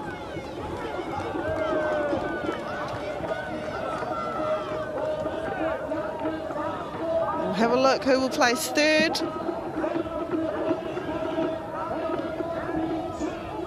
Mana OCC, of course, happy with their efforts. So they might just have gained a spot in the semi-final. All the way out there, Big Teds no Hayata Ocean Sports. They will place third. And then back here, lane 2, Oh Boy, no ngā kaihoi o Ngāti here Trust. Engari, ko te toa o tēnei whiringa whānui tuatoru, waho atu I ngā whiringa whānui e ono ko Wakamanu. Speaking of Wakamanu Black, what a start. You got Casey Ngātaki at 1, Jake Suitaulua at 2. Also got Joshua Perese there at 3. And then it's a relatively young team, which is showing the development. Te whanaketanga o ngā kapa no Manukau. Manukau, they do well to foster and to make sure that the younger paddlers come through. Remember when some of these boys were under 16, under 19, now they are representing their club in Premier Grade. Looking forward to seeing what time they got for this, the third heat of 6 in the Premier Men's W6 1500 metres. Te wā ki a rātou he whitu meneti whātikau mā toru he kona. Waka Manu Black. Kia whakataurite e tātou tērā ki te rehi e kainamu mai nei.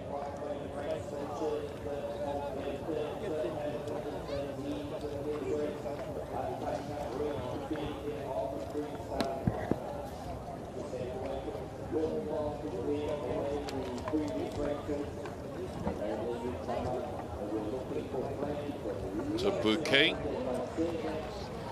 Hei, te tūru tuatahi o Tana Waka. O Tana Waka rā hoki kei te ara tuarua, ko Herbert's on tour, HOT. OCC on call, Waka Manu Red. Ua Oa Men's. Green Machine, Silverbacks, me Jacob Nose.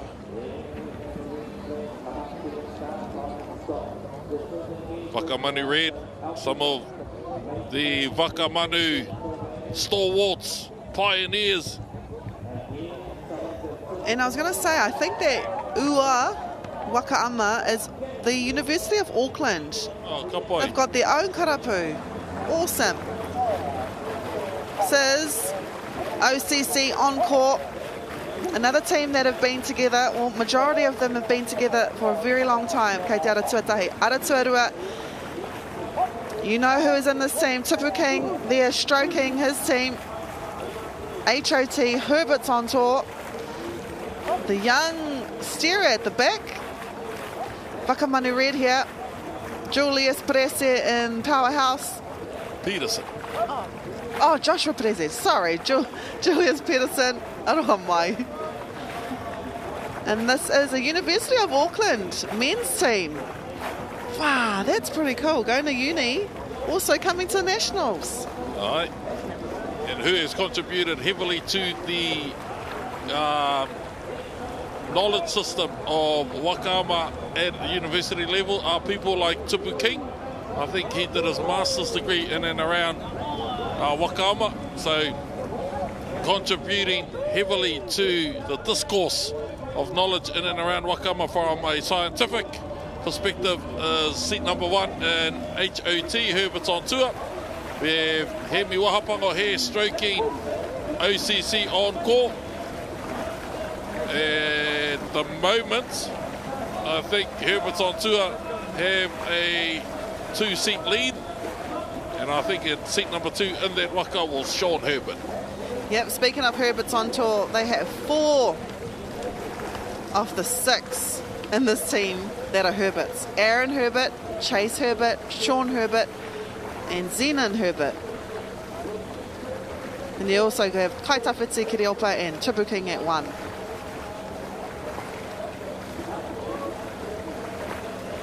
As they make their way down to turn number 2.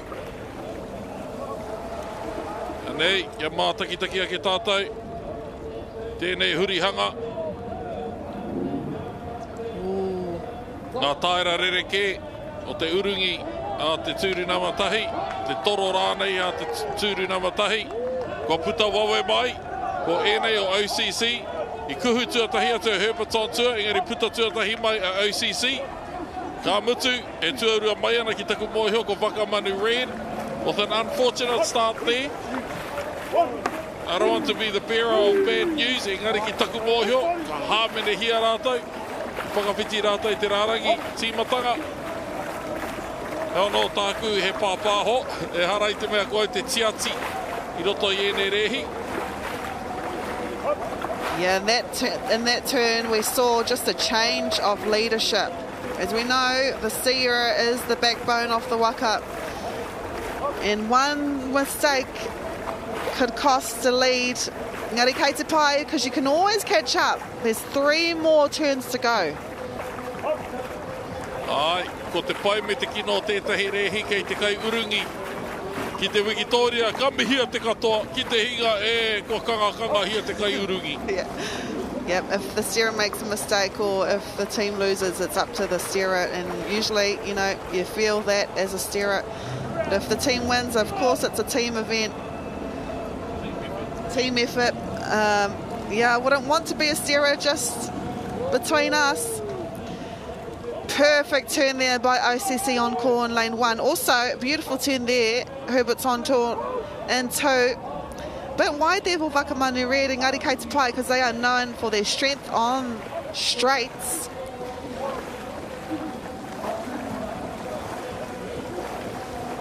Yep, to be a steerer, especially in Premier Grade, takes immense skill and expertise.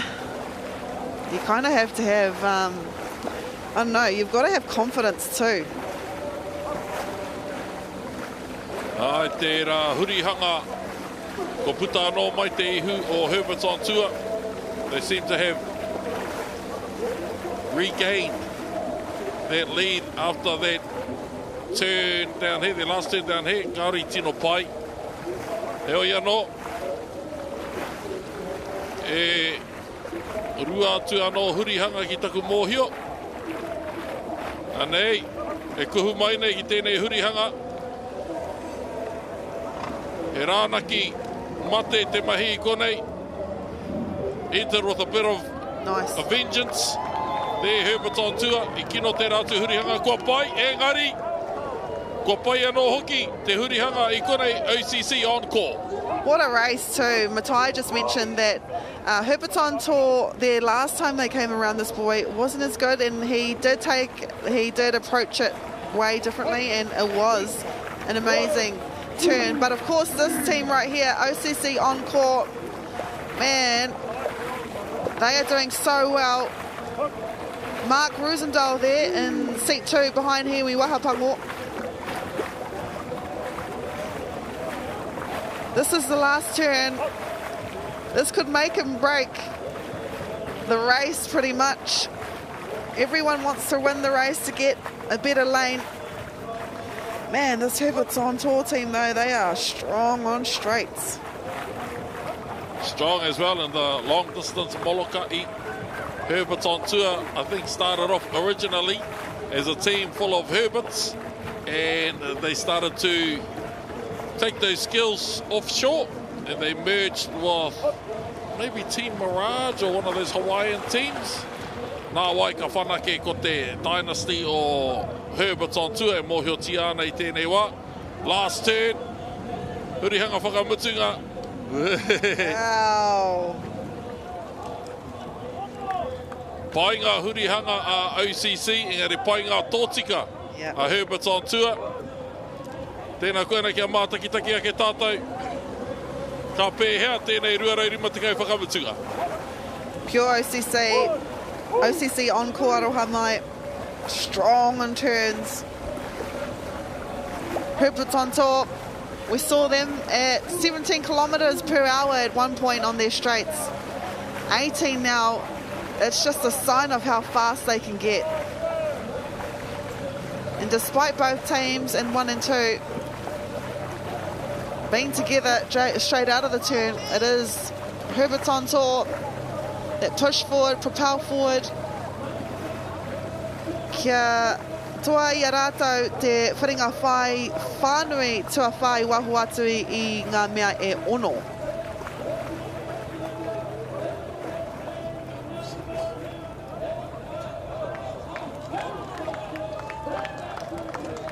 Kua mutu I reira. Herbert's on tour tuatahi. Ara tuatahi I tai tuarua mai OCC Encore. Nā e ara ai te kauai o era o Herbert's on tour, just to give Herbert's on tour a boost of confidence. You have some fans up here who have said that you guys are the team to watch out for. I won't tell you we're eyesighted, whether I support that call or not, but you definitely have fans up here, and it's good to see that it's not a Wakamanu dominant broadcasting team here. Engari, ko etahi kei te paki ma Herbert's on tour, ko etahi kei te paki ma OCC. Ko e teiga e te pakipaki mō Waka manu, he tohu tērā o te whakataitai hauora healthy competition. Yeah. Waka Manu, they were up there by the third turn, but it was this turn here, this fourth turn that separated lane 1 and lane 2. Yep, Matai's right. We had a few cheers up here for Tipu and his team. Herbert's on tour.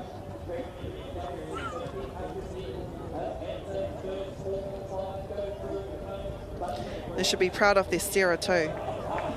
It could be a knock of confidence, you know, not getting the turn that you want, but he didn't give up. Especially with people like Tipu in your team. The last thing you want to do is upset him. Or your uncles, or your dad. I reckon it's the Herberts would be scared to... Tipu wouldn't say anything. Yeah, if your dad's in their team, man, oh, damn it. Sorry. They want to get off and have to shake my dad's hand. Sorry, Uncle.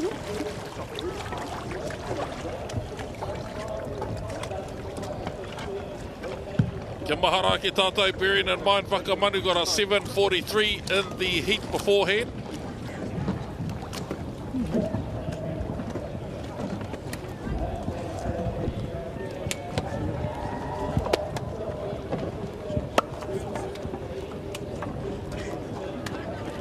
Sorry, Sean, I was in the lane.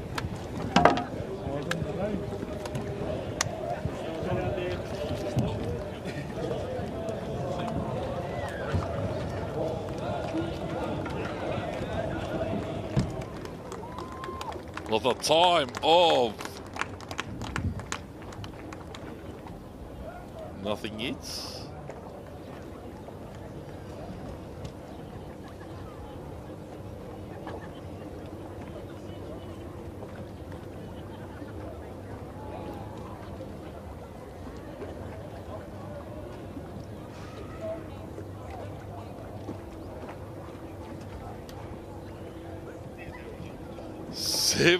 Wow.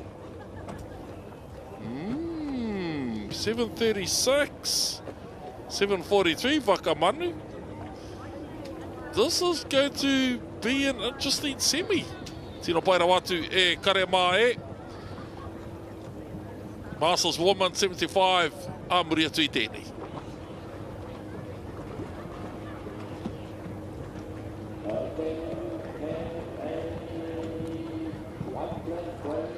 Heat number 1. Ngā rua hine me tua hine hoi. 500 with a turn.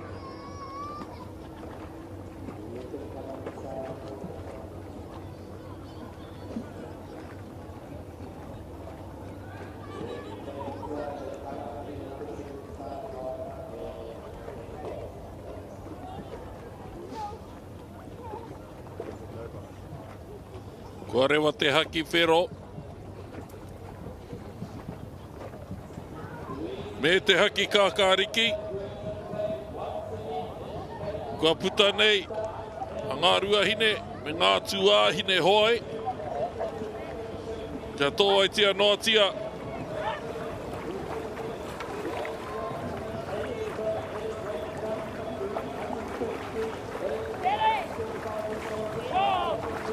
Tēnei rehi.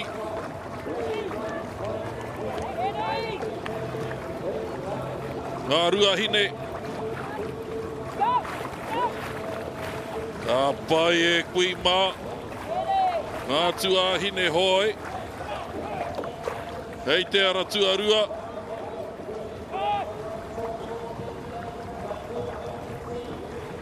No te krapu o Aratika. Ka pai.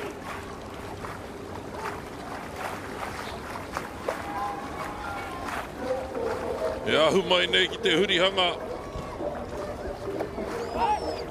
Kotahi o te whiringa whā nui nei.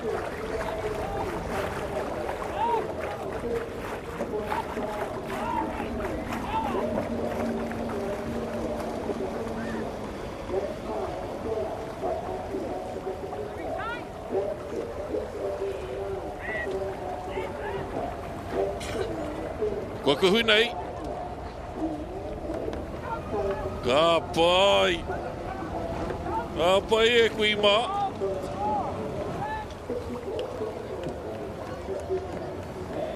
Ngā tua hine hoi. Hoi nei mo te hemotonu atu. Ngā rua hine.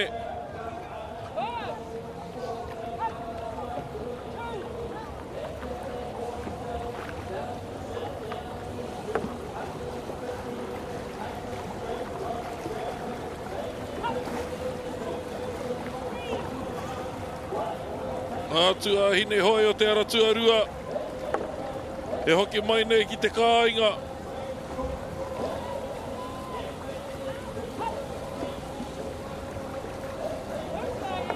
Kei roto mai a rātou ko ngā rua hine.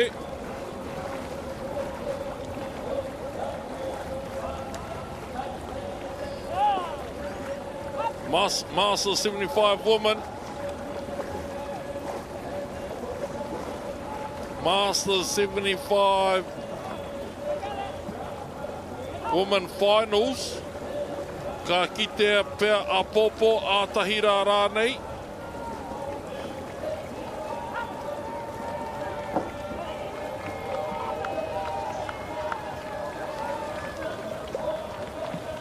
Oh, a popo, kua praere rā hoki. A popo rā te whiringa toa.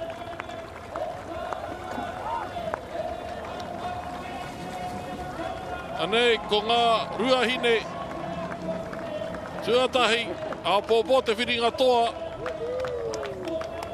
Ngā tuahine hoi, tuarua. Kia aroha mai ki taku reo wharo wharo. Tuahine hoi, hei te haere ki te whiringa toa.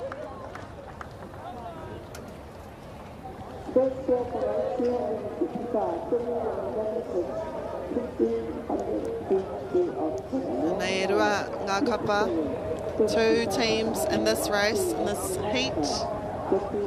Master 75 woman, one from Hawaii Nui, this one from Aratika Water Sports Club, Tuahine Hoi.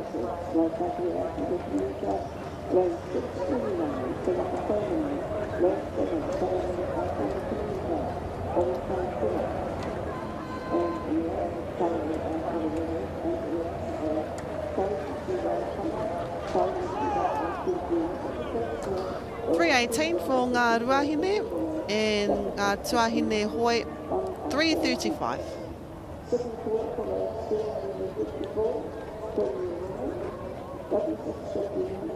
Premier Men W6 1,500 heat 5 of 6 o te Aotearoa Pure OCC Matukutu Reia Maranga Ninjas Peniula Smoke Dogs Team Evil and Kaiviti Va'asiva he kapa no Fiti. This is the Premier Men's W6 1500 metres Pure OCC here, Team Lane 1. Stroked by Woody. And steered by Nuna. Wow, what a start. This is he kapa no te karapu hoi o te pauherenga Waka. Matukutu Reia. Out there though, it is lane 4, they're up there, but this is Maranga Ninjas no te Pairangi Wakama. And at the moment it's between lane 1 and lane 4, Peniula from Peniula Incorporated as they go into their first turn, 1 off 5. Oh, nice turn there by Nona. Going to look up at Peniula. Another good turn there. And that Peniula team will try and get a closer shot. I'm pretty sure Te Kohe Tūhaka's in that team. At the moment, though, it is Pure OCC leading. Yep, Te Kohe is in this team. You've also got Paula Monk. Who else is there? Luke Wainui. You've got Vance Smith and Karos. Paula Monk, he started with us in Rotorua there. I think he was an original OCC or Young Buck team good year. Ka hunuku ai ki Tāmaki. A whai wāhi rā ki te karapu o Te Pineula. And has been there ever since. Nona, Hohepa, Taute, Lane and Steersman of pure OCC. And I think Sam Baker's in seat 2. Alright, saw them going out for dinner in our port. I was walking, they were going for a kai. Were they carving up as they go into their second turn? Mitch Zanstra there provides good kōrero with Tipu King in preparation for the national sprints. I love his kōrero actually, him and Tipu. I actually really admire the Waka ambassadors and how giving, forthcoming they are. There's no funding and that sort of stuff. Mō tā tātou hākinakina. But for the greater good and the growth of our hākinakina, they give as much time as they can to build awareness, raise awareness. And the beauty of it all is Tipu and the bro there, they walk the talk. Here they are, e whakatu mai nei ki a tātou, te kikotanga o rātou mātauranga. Yeah, the last thing you want is, you know... Oh, the yarn. Yeah. Kaore he hua, kaore ua o te kōrero. Yeah, they have the power behind their kōrero. This is turn 3. Nona already preparing his waka to go around. No denying the pressure on the steerer, but I reckon he's been steering his whole life since I've known him. Aye. And I think Woody has been strokesman most of his life. I'd rather be stroke than steerer. We'll see if they're still leading or if Penula, if they had a good turn as well, or if they had a better turn. They're in lane 4. They're just coming out of their turn. So pure OCC leading at the moment. This is your second team at the moment. And I believe Pure OCC got a bronze last year behind the Booty Boys and Team Wakamanu Black. So our current leading team, this team right here, Pure OCC. They will want to do better. And they've only got one change in their team from last year. I believe Manaki Te Kōwhai was in their team last year. Otherwise, it's the same team pretty much. Manaki Te Kōwhai obviously not paddling. It is Courtney Higgins in this team. Here we go, the fourth turn. Hurihanga tua whā. Nā mea e rima. E urungi ana a wiri mai te ihu o te waka. Tīmata ki te tīrau, i te troa. Nei ko puta nei, e whai ana. Tō rātou kei, e pine ula. Monk whipping that tail around. Pure OCC, Wakamanu i te hiti, i te whiringa whā nui tuatoru o ngā mea e ono. Time was 7:43. The heat after them, heat 4 of 6, 7:36. Herbert's on tour. Kei te whaia e rā wā, e te kapa nei o Pure OCC, e rā no hoki o Pineula, chasing to be there or thereabouts of that Herbert's on tour time. It's a good confidence booster to know that you're in either lane 1, 2 or 3. It says that you are there or thereabouts of the middle. E oia no, he whiringa whaiti, te whiringa whaiti, he whiringa toa, te whiringa toa. Man, this Pure OCC team, beautiful stroke. The timing, just everything about them. They embody. And they're a result of the many years that they've been together as a team, moving as one. Penula on the top of our screen, not the best turn that they'd want to end with. Engari Kei Te Pai, they are still in second place. Should get a spot in the semi-final. Peniula, of course, they are strong on their straights. They're trying to make up that gap between them and Pure OCC. Pure OCC. Home skis. Long and strong. They've created enough distance to, I don't want to say take it easy, but to ease up a bit. Whakamama, whakangāwari. I te toinga o tēnei rehi, kare te te pātata ki a rātou. Wuri Hohepa bringing his crew to the finish line. Pure OCC, ngā toa mō te whiringa whānui tuarima o ngā mea e ono.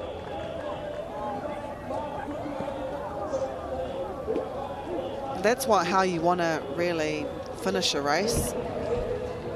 And nothing beats that feeling of when you're in front, you're comfortable. Here's the start. Lane 6 had a really good start. Team Evil Panda from Te Awahaku Outrigger Canoe also smoked dogs from Waitakere. But it was Pure OCC and Peniula that were on our TV the most. It was between them two in the first and second turns, but then it was this turn here. Steered by Nona. Look at that go. Beautiful shots here. And then easing off to cross the finish line in first place in the second to last heat in the Premier Men's W6 1500 metres. So we know teams have been around 7:20 to 7:40, 7 minutes 20, 7 minutes 40. What is Pure OCC bringing in?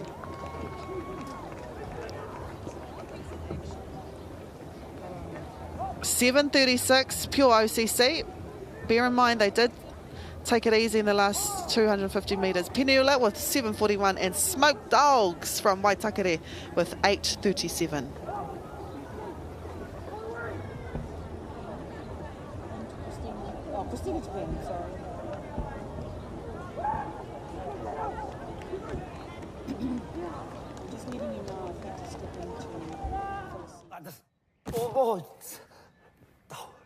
Tēnā koe. Hai koe. Did you know that ACC supports access to rongoa Māori? I could really do with a miri after the fall I had last week. Don't tough it out. Tai hoake and get help. If you're old like mine and need some cuddles and you get a test kit in the mail, please do it. It's not hard, but you do have to get a bit of poo, but just a tiny bit. We mokos love hanging out with you, so please do your bowel screening. If not for you, do it for your mokos. You got this.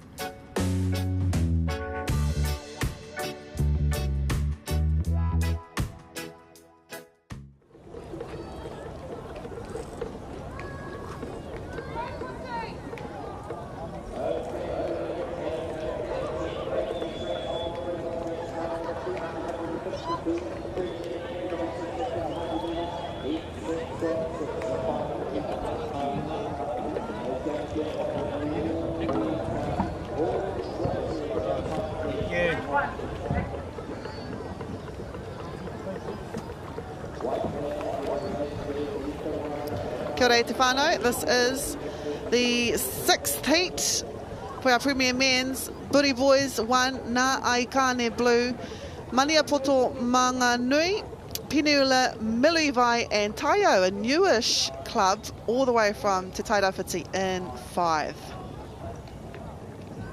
Big mihi to all of our karapuho. Taio, they train out of Anzac Park by Maraikura, known as the oldest club in Aotearoa. And what a start here.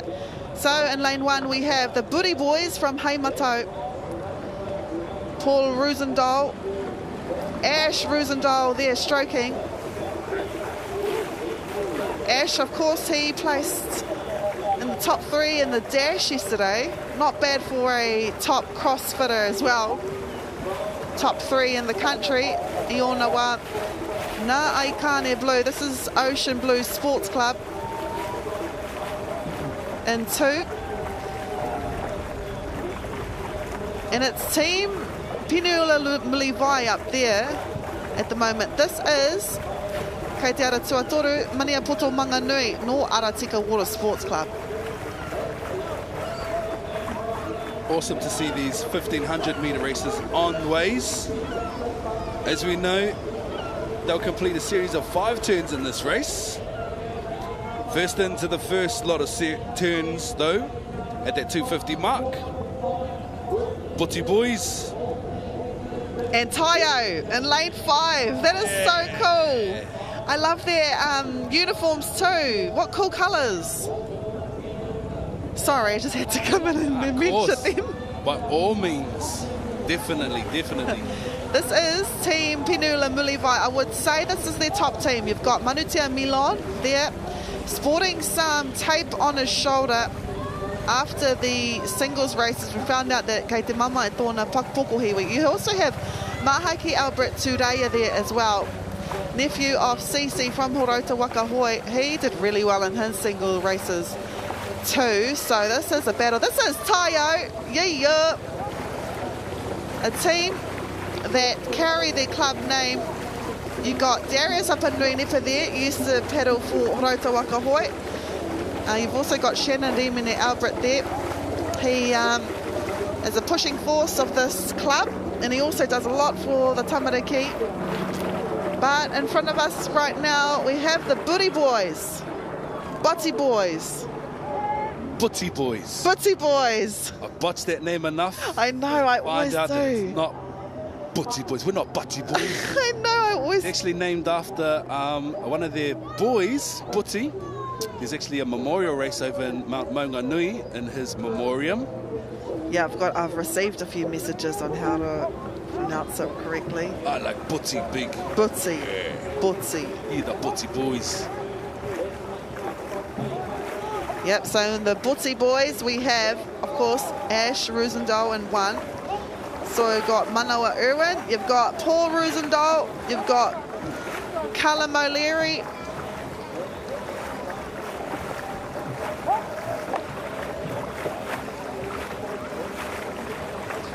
So they are comfortable here in first place at the moment. 2 turns under their belt. Shortly they'll be heading in for their 3rd turn. And it's Pinula in 2nd, and I'm going to say Tayo in 3rd. I think you're right, sis. Yeah, Tayo. Good. For a relatively new club to the competition. Shannon's our neighbour, that's why I'm kind of cheering for Tayo as well. Yeah, community. He's a good neighbour. Lovely. He's a man. Nice turn again there from the inside lane number 1, Buti Boys. No Heimato paddlers. This is the final heat. 6 heats at Te Whānau. Usually the top 2 or the first place will get a spot in the semi-final, and then it also runs on times as well. So despite not coming 1st or 2nd, you still have to try and go as fast as you can, because you might be able to get into that semi-final race. This is Pinula Mulivai, considered one of the top teams of Pinula, stroked there by Mahaki. He's a Tureia from Manutuke. Yep, like to claim our people. They look solid too. They've all done respectively well in their other categories and races from throughout the weeks. Singles, then into the 6-mans, 500 straights, 250 straights, and now these 1500 metres. Just looking out the window now in front of me here at the tower. Buti's coming in for their 4th turn. Buti also won a silver medal last time in this exact race. They were around 4 seconds behind Team Wakamanu Black, who were the eventual winners. But no doubt Buti Boys want to improve on that result. That's Team Mulivai from Penula, but it is Bootsy Boys heading into their 5th and final turn. Taio now have come into their 3rd turn. Nice. Still charging up the front of the pack though, leading at the moment. Bootsy Boys on their tail though in lane number 4. Penula Mulivai. And 3rd to charge up the course, over in lane number 5, Taio Wakama, Taio. Nice, solid work too.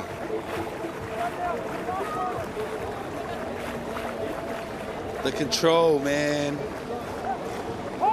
The precision. It's cool with these beautiful matatopa shots, these drone shots. Yeah, you can see the drone shots are the best. You can see everyone working in that waka too, with from the legs, changing over of the legs. For those of us who don't know, helps amplify and push that power. You know through. what? I never used to change my legs. Nah? Nah, let's just keep them the same. Yeah. This is Penula Mulivai going into their last turn.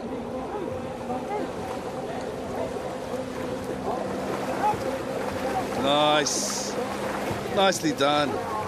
Showing exactly why they're here representing in these whiringa whānui. Ko te whiringa whānui tua ono tēnei o ngā mea e ono. The 6th and final of the heats. What a massive heat section this has been. What a massive section this has been, actually. The Premier Men's W6 1500.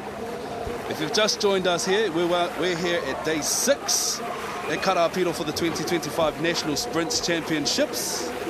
And on the water right now is race 352, the Premier Men's W6 1500s. This is a long race, man.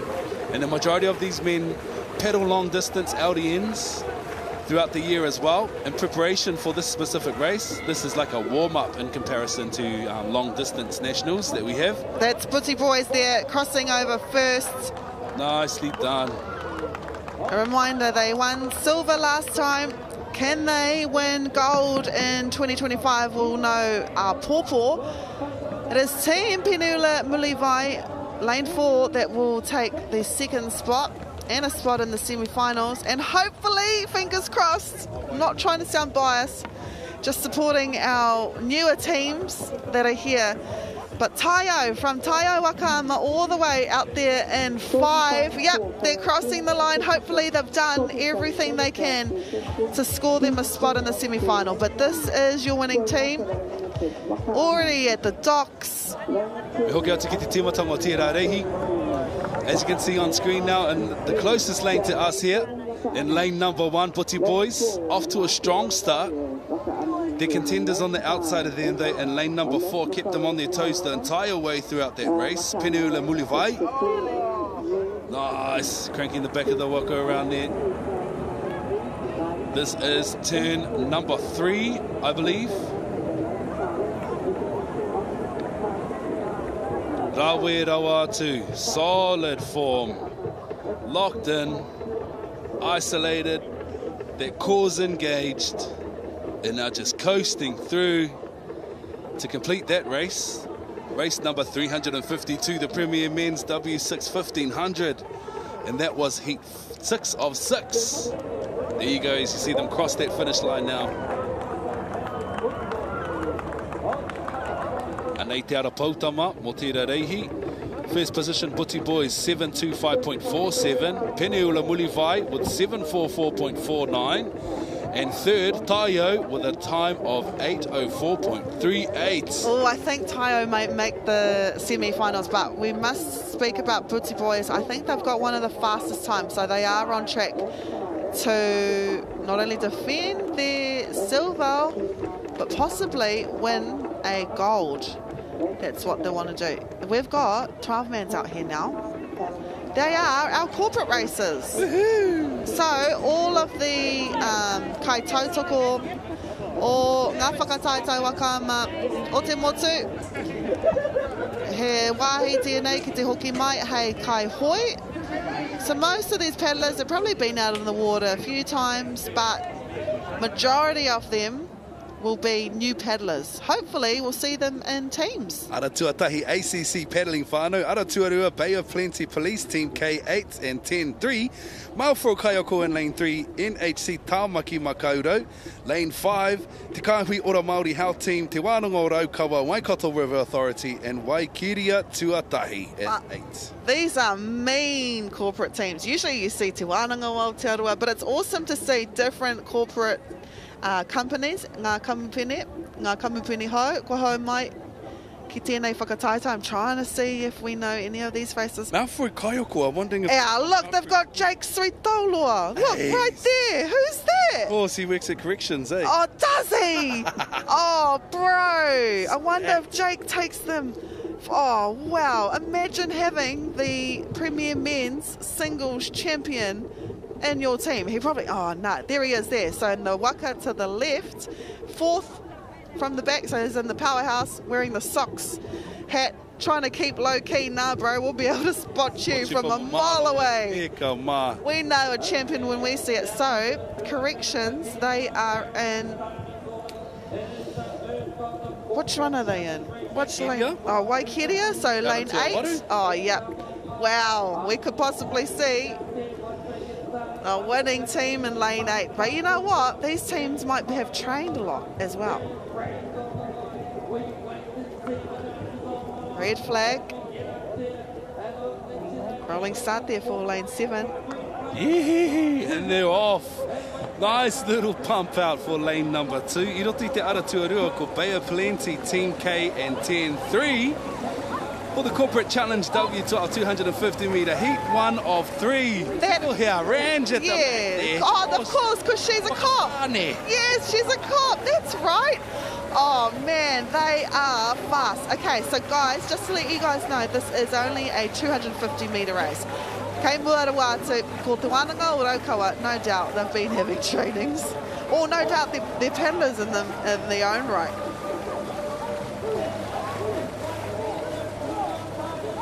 Nice. This is going to be another quick little race here. It's a 250 dash.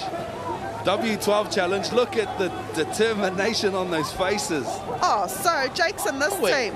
Jake's in this team. Te Wānanga o Raukawa. Oh, che. He kaimahi pia mo Te Wānanga. Coming across in lane 6, ka tai tuatahi mai Te Wānanga o Raukawa, followed in by Waikiria Tuatahi. This is your winning team. Jake, man, he doesn't know how to lose. That was a mean race. Nah, but does he work there? That'll be cool if he's actually paddling with his huamahi. Or did they snap him up? Oh, you know what? I would snap him up. The strongest paddler, singles paddler, I would strong him up too. Don't say that too loud, we might get some protests at the front. Check his credentials.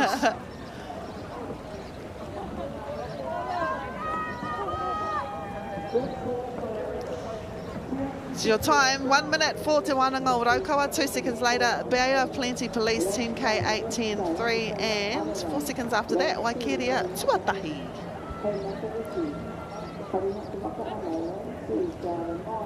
Now we focus back to our 1,500 metres. This is Taio at Iwi. I was talking about Taio before. This is another Taio team. Their name is Rere Puhi Tai in lane 1, Uawa Iranui in lane 2, Ocean Cruisers, Mania Toto Rangi Toto, the call-ups, SOB Manaya, the Kares of Okareka, and Kaiviti Maro, who is an exhibition team from Fiji. I'm pretty sure too that in seat number 1 for Taio in lane 1, that's Atamangu. Is she your neighbour on the other side? No, but she is. No, actually, seat 4 is my neighbour. She's the wife of Shannon, but in seat 1, that's Atamangu, a gun netballer, a gun sevens player. Just gun at everything, and of course, she wants to take up Wakama as well, which is awesome. So that is this team, Taio and team in lane 1. But it was this team here, lane 2 from Uawa, Iranui, the Kazis from up the road from Tolaga Bay Surf Lifesaving Club. They had a really good start. They did over there in lane number 4. They did awesome. Mania Potorangi Toto on the outside of the number 4. Waitakere in 5. The call-ups, Te Ahuanei. This is our team from Waitakere. And they are leading at the moment, the call-ups. I think I saw Ngā Wairere Pihama in there. We'll soon find out soon, because this is a 1,500 metre race. Anei Ocean Cruisers from Portage crossing in lane 3. But it is the call-ups from Waitakere Outrigger Canoe Club.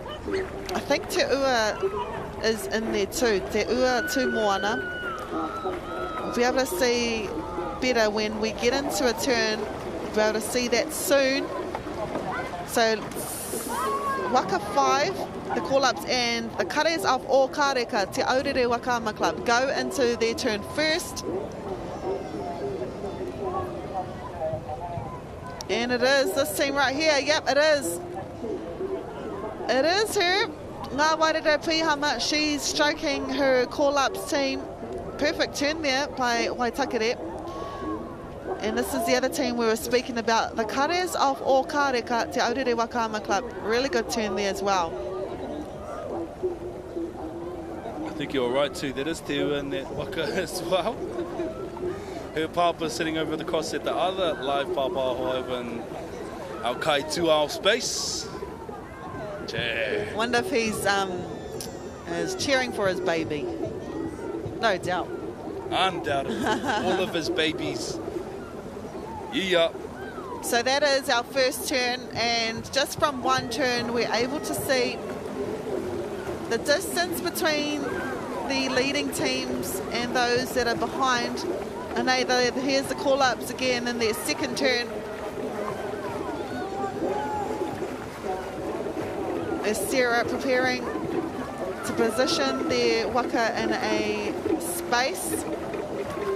You've got to have good timing when you're a steerer. You've got to have good angles. You've got to kind of determine how fast your waka is going. You don't want to put in the paddle too early that you turn too early. You don't want to put in late to go deep. And that's a perfect turn here by the call-ups. Kaia Hohua Kora, we've got Peata Nuku in there, we've got Rahera Taka Brown, Tamara Taka Brown, Ngā Wairere, of course, in the front, and Te Ua at seat number 3.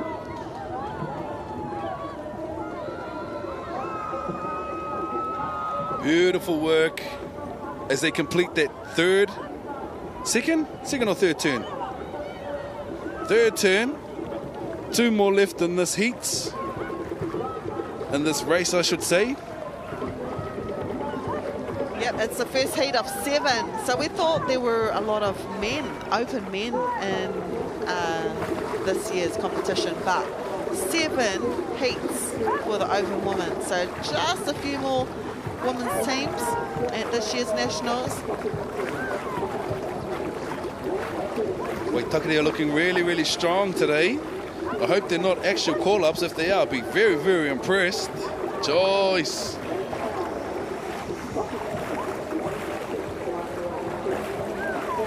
SOBs on the outside of them. Pakuranga in lane number 6. Te Aurere Waka Club, the Kares of Aotearoa. They're out there in lane 7. Kai Viti Va'a in lane 8.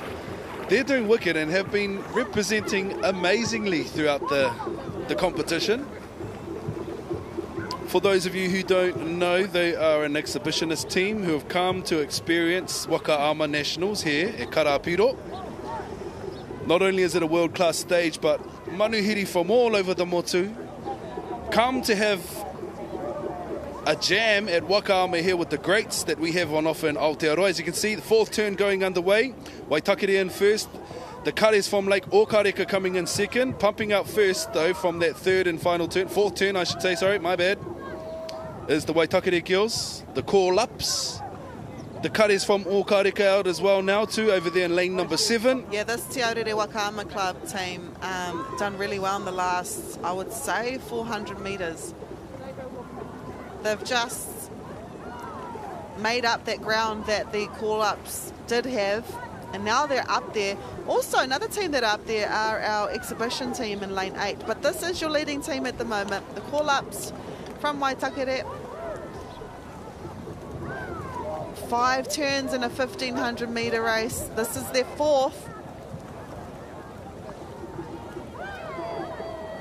Pakuranga, as you can see on the back ends of the call-ups. SOB Manaya. Done a good job to track them down too and hunt them down after those last turns. As you can see, Kaiviti over there in lane 8. Nicely done. Keeping up with the pack too. Love it. You might be thinking, oh yeah, that's it. No, that's not it. We've got 2 more turns to go. Man, the 7 and 8 though, the Kareza Volkareka and also the exhibition team out in lane 8, they've done really well to catch up to the call-ups here in lane 5. This is their second to last turn. Anything can happen. Oh, and could possibly be SOB Manaya as well. Really good turn by that Pakuranga Outrigger canoe team.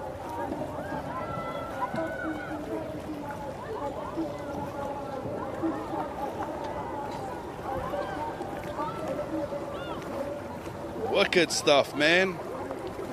Now they'll go down to the opposite end of the course to complete their 5th and final turn. And eventually we'll see them open up just that little bit more. Because the girls I can see are looking over their shoulder to the left-hand side of their waka. Just having a look how far they are in front or beside or behind the next lot of waka. They won't want to just sit and coast in through this next lot of turns. They'll want to be able to get in fast, come out hard and pump down that 250 to secure the next lot of progressionary races. Kaiviti have done an amazing job. They've come up and snuck up to the front of the packs now and are actually charging up in 1, 2 and 3. Nice. Heading into their 5th and final turn. Te ara tuarima. The call-ups from Waitakere Outrigger Canoe Club. Okareka in. Kaivitia in. Oh, we'll be able to see the turn off Fiji a little bit deep than what they're used to. They've had really good turns up until this moment. But man, they've been putting on a good show. This is the final straight of this race, the first heat of 7. Ngā kares of Okareka from Te Aotearoa Waka Club. They're hounding for a spot in the semi-finals. Of course, with 7 heats in this category, it's going to be competition to get to the semi-finals. I don't want to call it. It's too hard. I think I might have to though. 5 still looking like the front runners at the moment. Waitakere with the call-ups. On the outside of them is Pakuranga in 6. And Kaiviti is in 8. Te Aurere is on the inside of them. The Kares of Okareka. Very, very shortly we'll be able to see who's sitting in the front. Oh, it could be Te Aurere have stolen the lead. Ngā Kares of Te Okareka. That's why I couldn't call it. Because Fiji are up there too, but... Oh, man. What a push there by the call-ups from Waitakere. Second place, Kaiviti. Then you've got the Kares of Okareka, and because our Fiji team, they can't qualify for a spot, it may go to SOB Manaya from Pakuranga Outrigger Canoe Club. Engari, koe nei te toa o te rarehi. First heat of 7. Have a look at the start now. Nice little rolling start from 2 and 6 out there. 4, sorry, 2 and 4. Here comes the second turn, hard and fast. Just like as they entered that turn, hard and fast. Nice. Whipping the back end of the waka around, drawing the front end of the round of the Waka around that flag. Here comes the last turn now on screen. As you've seen, Kaiviti over there in 8s, Te Aurere in 7. And the call-ups from Waitakere in lane 5. First to go into the turn, first to come out. And here's where you see things get interesting. They come out, Kaiviti in 8 managed to chase them down. Te Aurere stole the lead for a little bit. But over here, the wind-ups, 2, 3, 4, 5 was just enough to pump them over that line. And Aotearoa Pautama, the call-ups with 9.31, Kaiviti Maro with 9.33, and the kares of Okareka with 9.34.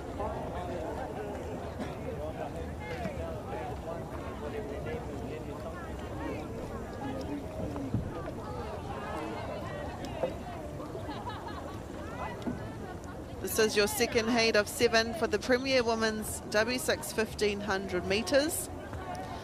It's our teams making their way out. This is Ururangi from Te Waka Pounamu.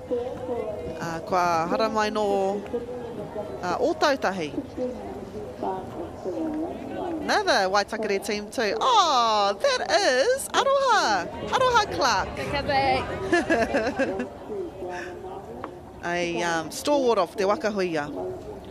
Lane 1, Nukutere Wahine Marika, and lane 2, Te Are Manea in 3, Vairu Aotearoa in 4, Fire Hazards in 5, Ururangi in 6, Aotearoa in 7, Kaiviti Waka Kama, Aroha mai, Kaiviti Waikama out in lane 8.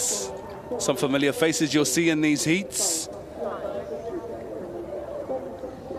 Have raced throughout the week. Dub ones, straights, 500s, now gunning out in these 1500s. Premier Women's underway, W6 1500s. Hikama. I'm so excited, I'm mumbling my words. This is heat 2. 2 of 7.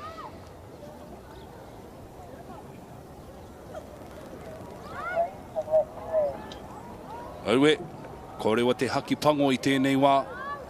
Someone's just too keen. Keep an eye out for lane 7, Aotearoa from Tarawera Outrigger Canoe Club. You've got Tui McCall. Yep, you've got Ngātuere Hapi. You've also got former singles champion Mariana Hodges. Awesome to see Mariana back in the fold. She had a few years off. This team right here, keep your eyes out. There's Mariana, seat 4, Ngātuere in 5. Blistering start here by the girls in lane 7. Also lane 3, Te Are Mania, no Cook Islands. This is their team. You can hear the drums. A few Agnes girls in here, Matangaro Agnes and Tiraina Ramia Agnes. But it's late 7 already, commanding lead. They're into their long and strongs. As we know, they've got a stacked team with lots and lots of experience. Watch them maintain that. On screen now is Ururangi no Te Waipounamu. Kātima Moi, Waitaha. Tēnā koutou. Lane 7 first to come in. Out in lane 7 is Aotearoa from Tarawera Outrigger. Second to come into that turn, Te Aratua Onotera, Te Waka Pounamu Ururangi, followed in by Te Are Manea.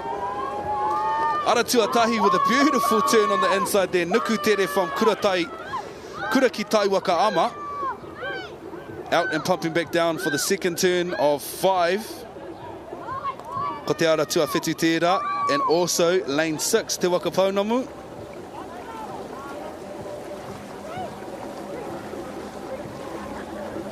Yep, 7, right up there. Also Te Waka Pounamu, keeping behind. And we've seen teams do it time and time again. Despite leading by a waka length, anything can happen. And I know I always say that, but it does happen, especially in finals. This is not a final though, this is a heat. The second heat, in fact. And the second turn. One of my favourite paddlers sitting in lane 7 in seat number 1. And seat number 5, pretty biased, but they're my favourites because they're beautiful people on and off the water. I was going to say seat 7. Spiritual paddler. Spiritual guide, if you will. Nah, there goes Te Whai Oranga. She knows what she's up to. Ngā tuere at the back there, pumping that waka around. Beautiful. Use it epic. Here comes Te Waka Pounamu Naine. Into the second turn of 5. Epic stuff. It's so cool to see lots of different teams from Te Waipounamu representing up at Nationals. We normally have the same couple of clubs, so it's nice to see some new names on the call list this year. Nice little pana of that boy. Get out the way. For those of us who are unaware, if you hit that flag's kei te pai, but if that flag hits the water, then you may, or you will definitely be disqualified. So as you saw, that paddler in seat number 2 managed to just bump that boy out the way. Nice. I love the way she locks in, man. You've seen it over the week throughout many waka. Is the pure grit, te manawa taki, keeping in that rhythm, keeping in that synchronicity. It's actually really cool to see. Beautiful coverage here thanks to Whakaata Māori. You can literally see beads of sweat dropping down their faces. You can see the definition in those arms as they lock in, pump down. Here comes that third turn of 5 now. First in again to that turns, lane number 7. Lane number 7's Aotearoa from Tarawera Outrigger. Second to come into that turn now. Ururangi from Te Waipounamu. Well, that is wide, that is deep.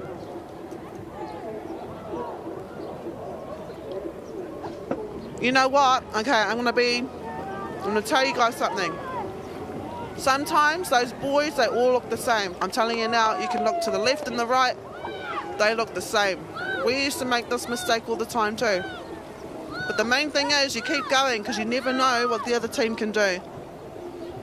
And this is why it is so hard to be a steerer. If you're judging, you go and do it. Honestly, you go and do it. You go and see how hard it is, and then you give it a try. It is hard work, man. They didn't just wake up one day and go, oh, I'm going to steer today. No.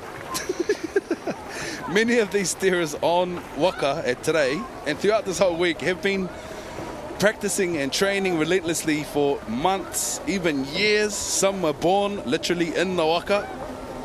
Some are thrusted and encouraged into those Waka. Some have choices, some don't. Here comes that fourth turn now. And the boys all look the same. You look to your left and your right. We're lucky that they're colour-coded. Yeah. Because they're so, like, you know, they're precise. That every lane looks like a lane. You could look somewhere, it looks like a lane. So it's easy to make the mistake. The cool thing is, though, they've gained on that in kei te pai, because they're still in the second position after this team.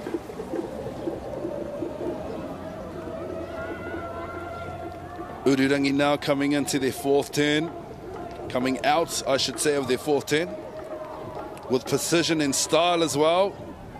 Ka mau kere where he goes. Rawe.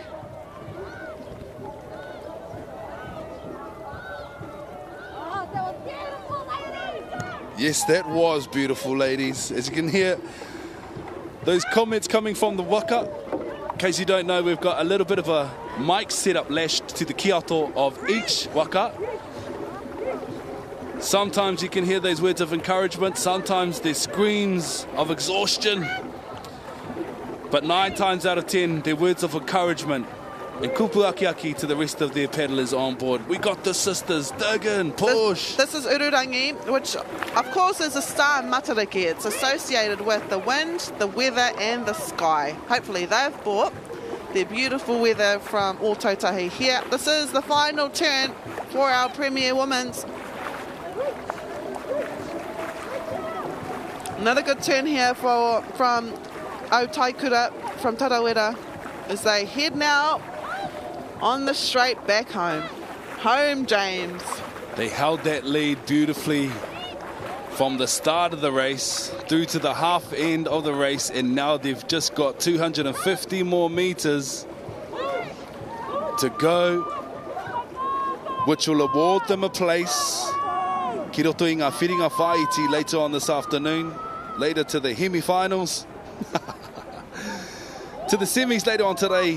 Pakuranga coming around now. No, they're in Pakuranga. This is our whānau from Ōtautahi, from Te Waipau Namu, Ururangi, coming around, gunning down, smashing out that last 100 meters of the course.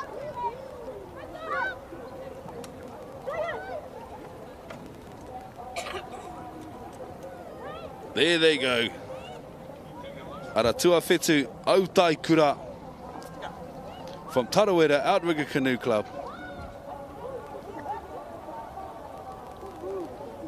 Beautifully done.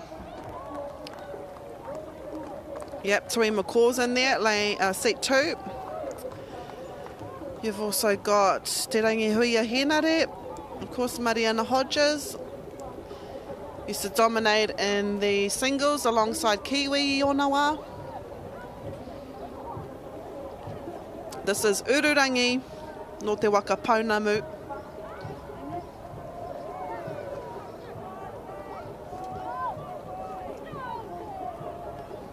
Well done, ladies.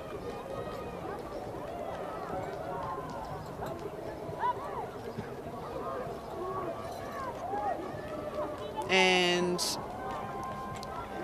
they should have a spot in the semis. What a good race. Have a look at the tukuruatanga inaine. That's the replay of that start. Nice. Pumpy start from the get-go. Second turn underway there. Fire's hanging. Tui's hanging. Love the way Tui and Fire so in sync. They're both just extend out the side of that Owawa. Pump down. This is the fifth and final turn here. Lane 7 charging up. Such strength, such grace, poise, precision, nicely done. Aotearoa from Tarawera Outrigger. Let's have a check of those official times. First, Aotearoa with 8:26.11. Ururangi in second with 9:04.37. Nukutere in third with 9:13.41. Good time there by Tarawera. From the 1500s, we take a break for the corporate challenge race. This is Toi Mataro. Toi Mataro, of course. We are all working on behalf of Toi Mataro Limited to bring you this coverage for Whakaata Māori. I don't know why we didn't get asked to be in this team. Here we are, no, maybe they don't want to win. Anyway, Lane 1, Toi Mataro Limited. Lane 2, Aotearoa in New Zealand. Down in New Zealand, Manaaki Ora Warriors, NHC, Te Kaupapa, Te Puia NZMACI, 155 Whare Awhina and Waikato Tainui. Oh, that mana name. Yo. Come on, Waikato Tainui. Why were we asked to be in Toi Mataro? Because we've got a job to do. I can do it from the Waka. Wouldn't that be cool? Yeah, I can do it. Just have a clip-on lapel and Let me steer it. This is right here, Timmy. Yeah. Oh, so we've got Greg Trail in there. Who else do we have? Who else do I know? Oh, Ethan Smith. There we go. Sniffed up. He always is in this race. Who else do I know? Now these are call-ups. They don't even. That's my friend. Oh, Pia to Melbourne is their steerer. Oh, nah. They've got P. They've got pair there. They'll be all goods. Come on, Toi Mataro. Not being biased. But I'm going for Toi Mataro and Waikato Tainui. Who are you going for? I'm going for everybody. No, yeah, I'm going everybody is amazing. I'm going for everyone too. No bias here. Someone might come for me. In all honesty though, it's awesome to see all of our corporates here in New Zealand. You know, that's an international business. They're here for the corporate challenge. That's pretty cool, man. It's just awesome to see all these corporates behind Waka Ama. Oh, of course! Of course! That's why Air New Zealand's here. Okay. Good start here by NHC Te Kaipapa. Oh, might see a black flag though.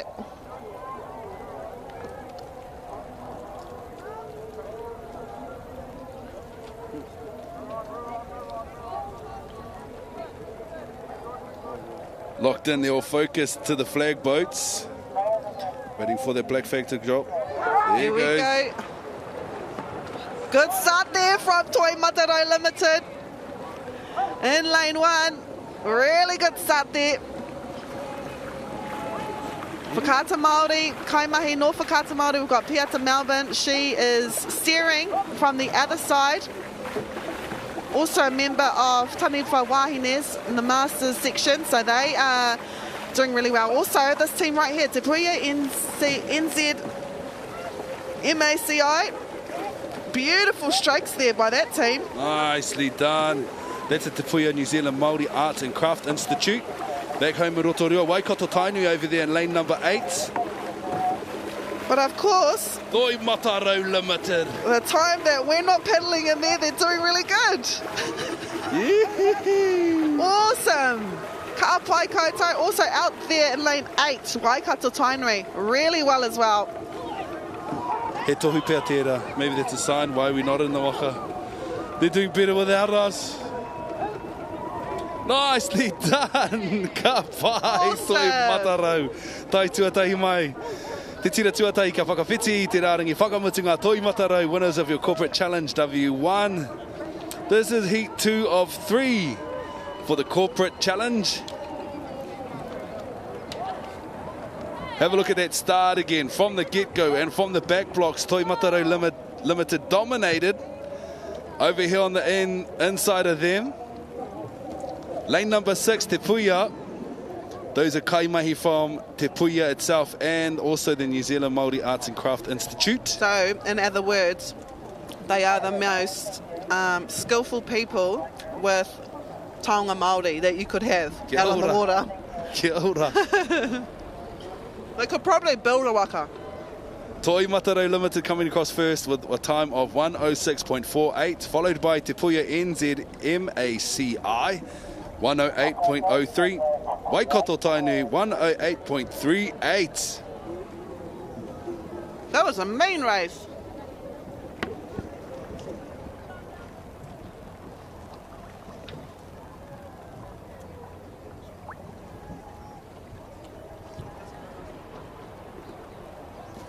Premier Woman, Heat 3, Wahine Pacifica, Lane 1, Wahine Purotu, Tiare Mania Green, Samoana, Fefine Toa, Team Mama, Baifiti, and also Ocean Cruises, Purple in Lane 8.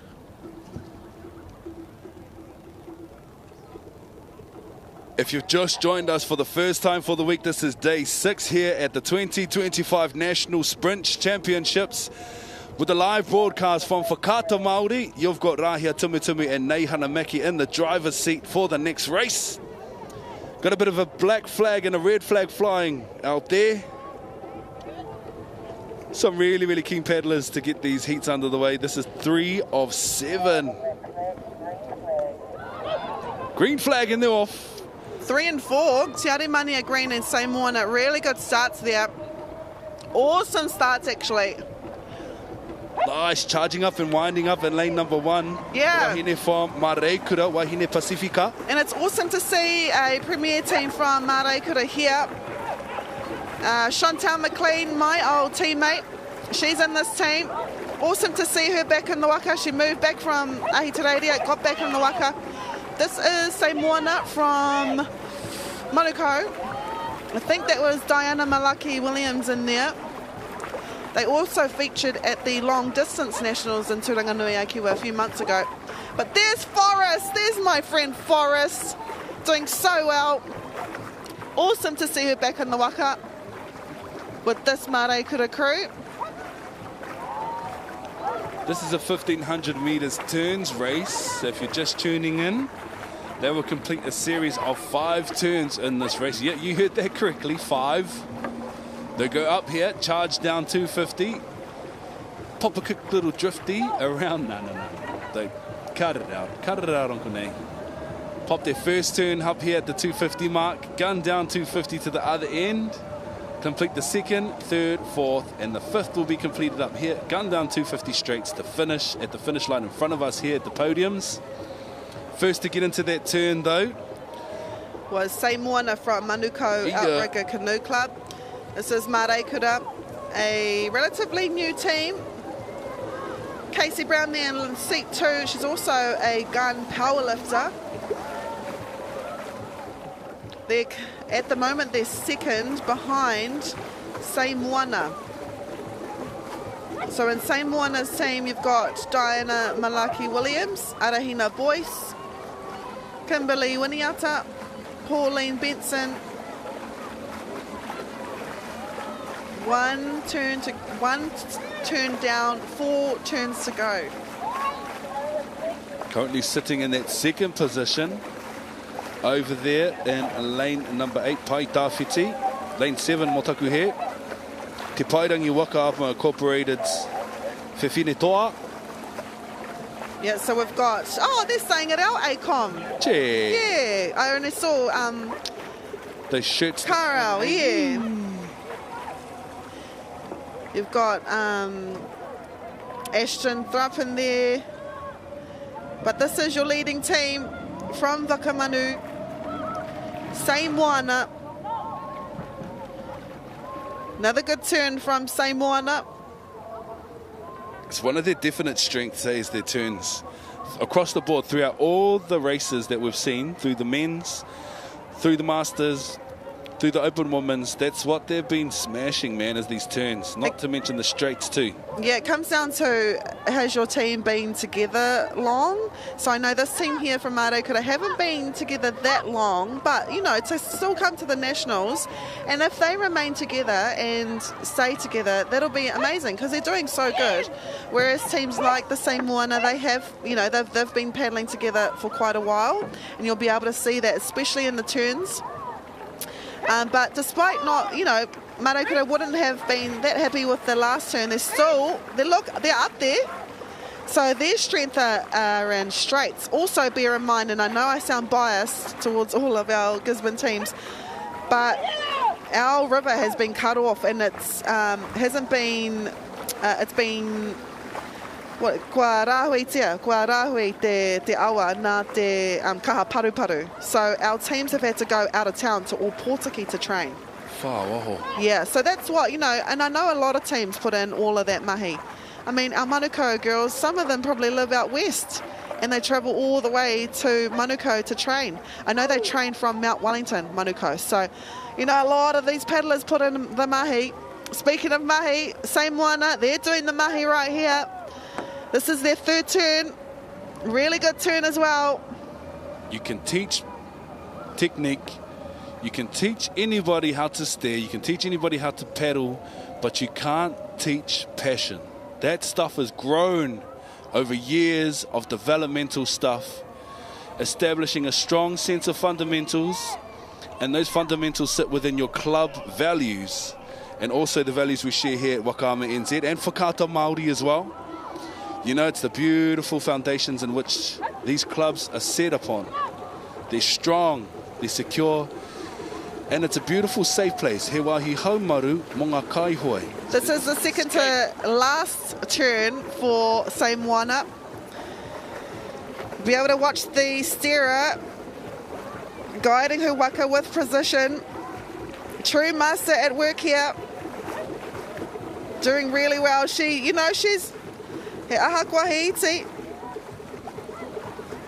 displaying her leadership, and I would say the steerer is the leader in these kind of races. 1,500 metres, 5 turns. He mana nui tērā. There we go. The grits, determination. You got to have courage too, and you have to have confidence in your turns. Oh, bro, what a turn! This is that 1,000-metre mark now. They're going to gun down for 250 straight there, pop their 5th and final turn, and head back for the 250 straight. to complete this race. That was textbook. That was a textbook. That was beautiful. And Yeah. I love the way she locked into the boy. And as soon as she needed the rest of her paddlers to get in, she sent that command out. They all dropped their paddles in and around they went. I love that our cameraman stayed on her the whole time. Nice. Because then, you know, all younger girls will be able to watch her and be able to be like, okay, I need to do this. I need to do this. So that was a really good shot. Not being biased as well with our cameras. But, man, what great shots we're getting here. Making sure to still paddle, because every paddle she gets in there is another paddle towards the finish line. I've not once seen any of them look across to any of the other competitors. Oh, she just had a quick glance. Yeah, and usually the steerer does. That. Yeah, usually the steerer does. Usually the steerer is the only person allowed to look around. So it's okay she looked around. And it was quick too. She knows she's got this in the bag, so she's just having a quick little glance. She probably looked at the team that was to her left, because I think they might be able to lap a team. That's how fast this team is. So this is the third heat of 7.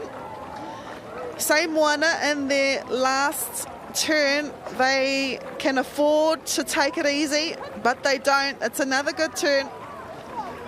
They can afford to take it wide. They can afford to take it deep. That's how much they are leading by. What a turn by Same Moana as they now head on to the straights. While the turns are critical, the straights often decide the race. It won't happen this time though, because we know who is going to win this race. This is their time to shine. This is the best feeling. This is the best feeling. When you know you're ahead by so much, you take your time, you can just be like, yep, we're going to make it in the semis. Beautiful, long and strong. My gosh, from the whole race, they've just sat comfortably, contently. They know they had a job to do and they executed it amazingly. Man, does this make you want to get back into the Waka? No, because I know how hard these women work. No, that was a very...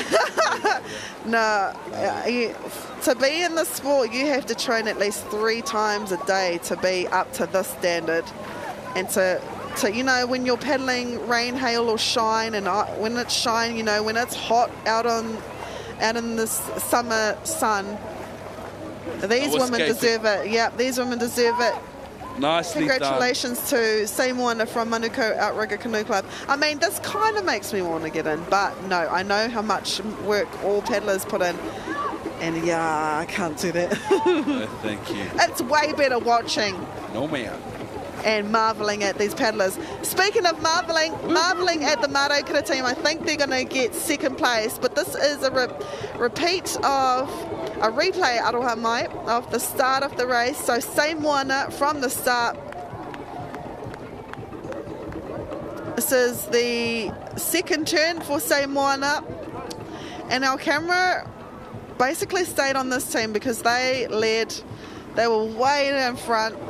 Beautiful turn here by Manukau. This is the final turn. They had all the time in the world to take their time, keep it safe. That's how much they led by. Looking forward to seeing what their time is in this, the third heat of 7 for the Premier Woman W6 1500 metres. Hopefully they get off the Waka and they mihi to their steerer, because she did a really good job. Incredible stuff. Let's have a look now at these official times for race 357 Premier Women's W6 1500. Same one with 847.51. Second, Wahine Pacifica from Māraikura. 921 Māraikura, as we predicted. Pai Whiti from Tarawera in 925.08.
Looking beautiful out there. Kei te ara tuatahi kore hutai no here taunga rarau o ngā tika hungunu. Kei te ara tuarua parihaka hei matariki no parihaka wakama.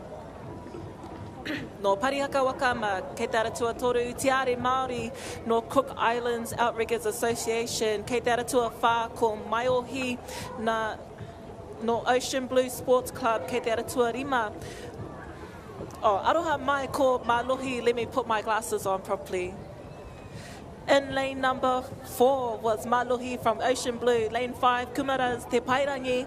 Lane 6, Team Pākaurua from Te Auahaku Outrigger Canoe Club. Lane 7, Tirohia from Ngā Kaihoi o Te Puaha, already coming up to their first turn. Looking like a beautiful lead out there, potentially in that middle lane. Number 3 from Cook Islands, Tiare Māori, and chasing them on that lane right next to them. Ocean Blue Sports Club, Mālohi. However, it's looking pretty even across the board at the moment. Who's going to pull out in front and who's going to take that lead? Looks like a bit of a race and a battle out there in those middle lanes. They're chasing each other down. Tiare Māori and Mālohi. It's Cook Islands and Ocean Blue Sports Club. Two of our two of our Aroka teams out there on the water. On that far side, looks like Tirohia from Ngā Kaihoi o Te Puaha, Team Pākaurua from Te Awahaku as well, doing very well. And back here on the other side, with a nice catch-up, it's looking very good in lane number 1. Rehutai from Heretaunga, Parihaka Hei Matariki from Parihaka Waka in lane number 2, but it's still out there in the middle. Whānau Mā, they're battling it out there for that lead. It's Cook Islands versus Ocean Blue. It's Malohi and Te Are Māori. Who's going to get into that turn? We're coming up to the second turn. Anything could happen. It's make or break for these ladies. So let's keep our eyes peeled on the water as they come up. Oh, I think they've got a bit of a lead out there from Ocean Blue. However, Te Are Māori, they're running up and beautifully done as they come around that turning buoy. Oh, that was close out there. Te Are Māori, they want that lead, they want that top spot, and they're chasing each other down. Beautifully done. Out of the water already, it's Ocean Blue. They've got their lead back in that middle lane. Back over here, lanes number 1 and 2, they've got their own race on that other side. However, it looks like lane number something in the white tops, back over in those middle lane. They've still got their lead. It's Ocean Blue, Malohi right behind them. Te Are Māori from Cook Islands. They've done very well so far. Let's go back to that far side. It looks like Team Pākaurua from Te Awahaku, and on the other side, Tirohia from Ngā Kaihoi o Te Puaha. Back over here, Rehutai and Parihaka Hei Matariki. They're doing a good job at keeping up, but it's over there in the middle with those blue tops. It is Ocean Blue, Malohi out there in the middle lane. They're going to come up to their third turn, and they're going to battle it out between themselves. Cook Islands, Te Are Māori and Ocean Blue, Malohi. One's got the lead and the other one wants to take it. So let's see who succeeds as they come up to that turning buoy. They've got a lead out there in that middle lane. It's Ocean Blue, Malohi as they come across and come around that turning buoy. They've got a little bit of wind out there and it looks like they're using it to their advantage. Here we go, E Te Whānau, beautifully done. Who's going to come out of that turn first? It's neck and neck between those two teams, but hey, out in that middle lane, it's Ocean Blue, Malohi. They're out of the turn already. Running up after them, it's Cook Islands, Te Are Māori. Both of them are out of that turn. They've got 2 more to go, so let's see who keeps that top spot. Back on that far side, of course, Te Awahaku, it's Team Pākaurua. On the other side of them, Ngā Kaihoi o Te Puaha, Tirohia. And back over here, lane number 1, Rehutai from Heretaunga, as well as Parihaka Hei Matariki in lane number 2. But it's over there in the middle. They've got their lead and they're keeping it. They're beautifully cheering over here in the grandstands.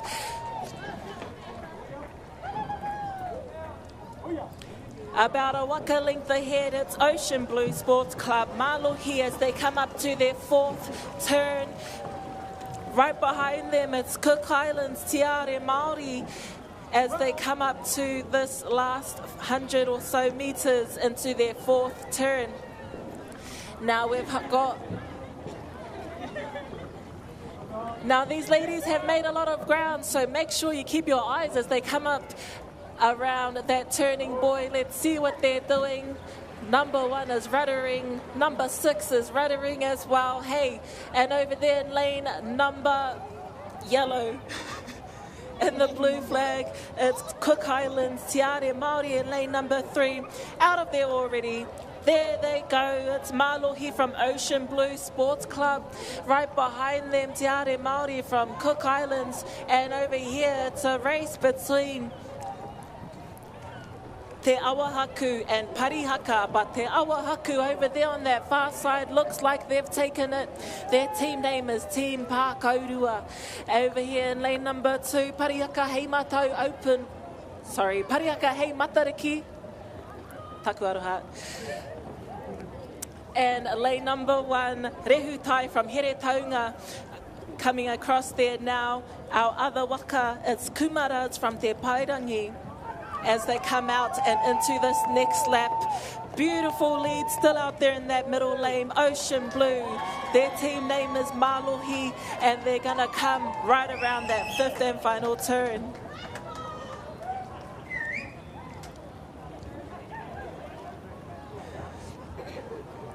All right, Etefano, keep your eyes on that far side, our 250 mark.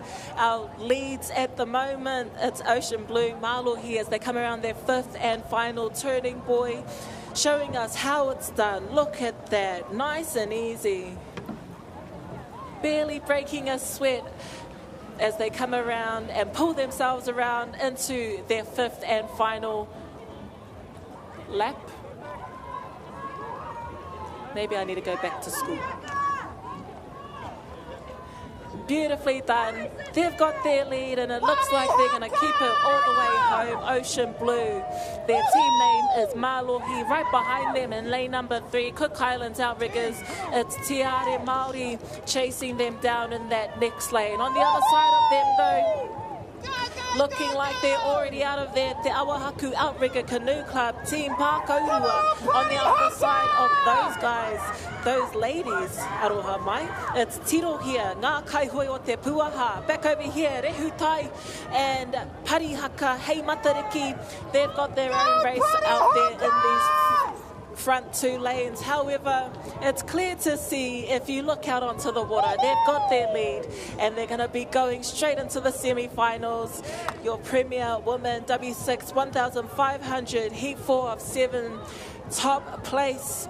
It is Ocean Blue Sports Club Malohi with a beautiful lead as they come across that finish line. Send your eyes over that way. Send your claps with your hands and your yells with your mouths. Ho mai te paki paki.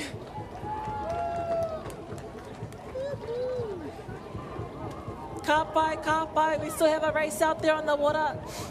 Coming in very nicely, finishing strong. It's Cook Islands Outriggers, Te Are Māori in lane number 3. A bit of a race out there between Te Awahaku and lane number 6. Looking like they're going to be coming up next. Their team name is Team Pākaurua in lane 6. Lane number 2, Parihaka, Hei Matariki. Open Women's coming across that line now. And out there on the far side, it's Tiro here, Ngā Kaihoi o Te Puaha. Back over here, lane number 1, Rehutai from Here Taunga Ararau o Ngā Tika Hunganu. And back into the middle of the race course. Ho mai te paki paki, give them a round of applause, bring them home. It's a long race and an even longer day.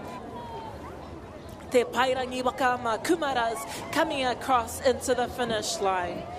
That was a beautiful race from our Premier Women. That was race 358. Ko te me te karanga tōranga mo te rei, tōranga o ngā te karamaroa.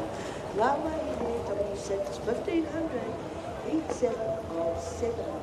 I te ara tōtai, Aotearoa Sports Engines.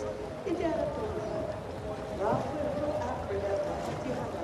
I te ara tōtore, I ara te Kaora Sports Club, Mania Koto Tāpoi. I te ara tōwhai, University of Auckland, Wakama Club, Mania Aikens. I te ara tōranga, Papiranga Africa, SOB, Longline Level. I te ara tōranga, Hei Matu Palas, out of seats. I te ara tōranga, o Taku Waka Hoi Titus, was your cigarettes golf race 362 premium. W6 1500, Heat 7 of 7. Ko te he tara, ko tahi mo te rei, tōranga, o te kaumatoa. Senior Master W6 1000, Senior of 2. I te ara tōtahi, Parihaka Wakama, Hiwai Terangi. I te ara tōranga, Whakatumara Kaumaka, Carmel's Crew. There was scratching in lane 3, I te ara tōwha. Wāhoi Africa, Wāhoi Kūkaha. I te ara tōihu, Rima. Mai tahi Africa, Hine tahi. I te ara tōono, ara te Kaora Sports, Miharo Mamas. I te ara tōwhitu te pai here o Wakama Club, Hingaia. That was your first race for race 363, Senior Master Woman W6 1000. Ko tēnei te kāinga tuatahi mo te rehi, Torerai oro te kaima whā, Senior Master Woman W6 1000, 72. I te ara tuatahi hei mātua tau I muri mai. I te ara tuarua, aratoa kohoi, ngā kōpara toa. I te ara tuatua, tani whai Afrika, tani whai Wahines. I te ara tuapa, mana Pasifika Afrika, tau pūko. I te ara tuari ma te whairangi ma kai mahine tūrama. I te ara tuaro, whare atoa tāma whare hata wai T, SNW. I te ara tuapa, tū taranaki Afrika hina. I te ara tuare, ora kāinga ara te kāinga flash innings. That was your first race for race 364, Senior Master W6 1000, 72. Ka koe te whare ko hoki mai tēnei nana kia mai te hokianga. Haka ho ai koutou taringa I tēnei wā toni. Nō reira kei reira I te raina timatanga mā. Ko tēnei te corporate challenge. Heat 3 of 3 out there. Green flag. Some of these teams are stacked, don't you know? Anyway, green flag out there, whānau. In lane 1, we have ACC Exec and Paralympics New Zealand. Lane 2, BFT Waka. Lane 3, Hapai Te Hauora. Lane 4, Ngāti Whātua o Rākei, the Boil-Ups. Lane 4, 5, we have NRCF Waka Natives. Lane 6, Te Wānanga Aotearoa.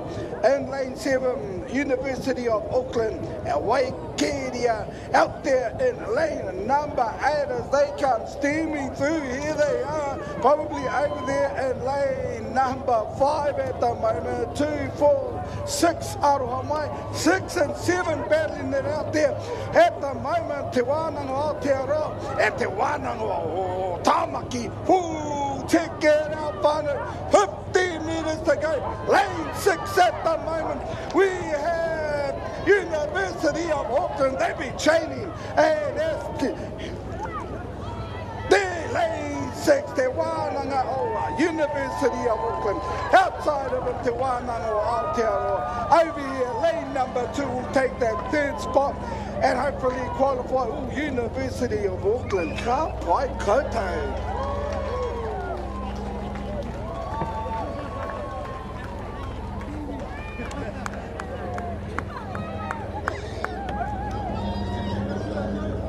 Pānui tēnei whānau, pānui tēnei. Tangi rua kere o Mārei Kura. Please go to admin. We have lost property for you. Ko tēnei te kāranga tua tore ma te rehi, Torerai oro te kaumātua, ngā wāhine W6 1500 in 707.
Premier woman, W6 1500 out there on the water. Heat 5 of 7 in lane 1. Kai arahi toa horau ta Wakama. Koro ripo out there from ngā kaihoi o ngā tire here. And one of our commentators, Auntie Sophie out there in seat number 4 for kaihoi o ngā tire here. Te are Māori Ma from Cook Islands out there in lane number 3. Malohi Blue from Ocean Sports out there for Kaimarie White from Waitemata in 5. And we have Tauranga Moana, Slay Sisters out there in lane 6. And Aotearoa from Te Ringa, Mutitai Heke, Whanganui Waka out there in lane number 7.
Showing us how it's done with a 1.5 draw, I think it was, as they push out for that third turn up the top end.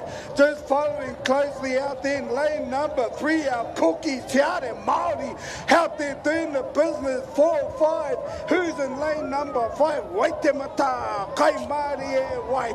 As these crews come in, Auntie Soap out there in lane number 2 from Kaihui o Ngā Tire here. Koro Ripo out there in lane number 2. Little bit wide there, Auntie, but you got this. We got you too. Over here, out there in the far lane 7, we have Tauranga Moana, the Slay Sisters, as they pull out of there in their turn.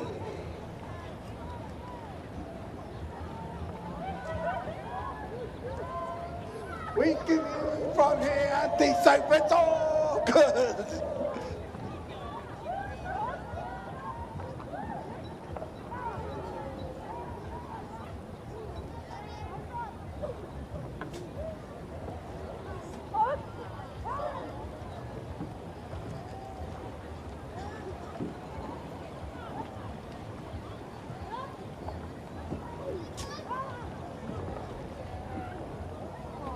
Check out our turn lane number 1, Kai Arahi Toa. There they go again, whānau. Big lead over there now as they push out down for the 4th turn down the bottom end here. Wow, we come and check out these turns, whānau. OMG.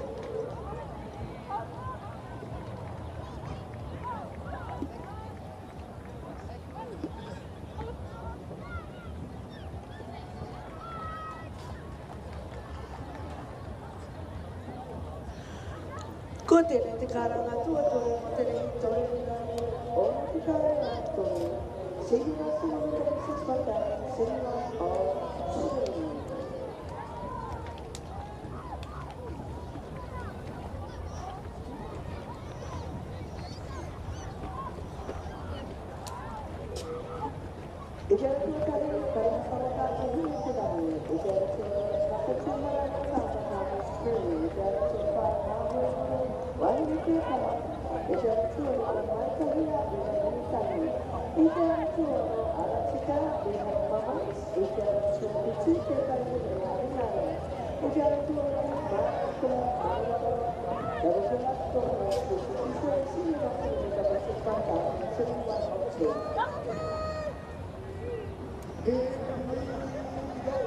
Over here, lane one, Aotearoa.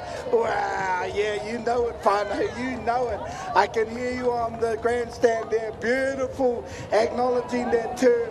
Our cookies out there in lane number 3 are over there, just coming in for their fourth turn. Oh, look at that. Touch that flag, whānau. Wow.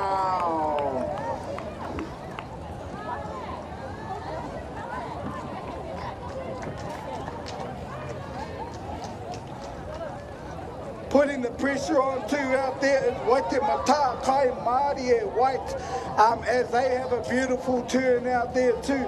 Out in the far lane, let's not forget out there, Aotearoa from Te Ringa Miti Tai Heke in lane number 7 out there, just doing their turn. Coming into their turn in lane number 6 is Tauranga Moana, the Slay Sisters. And we have one more crew just coming down the course.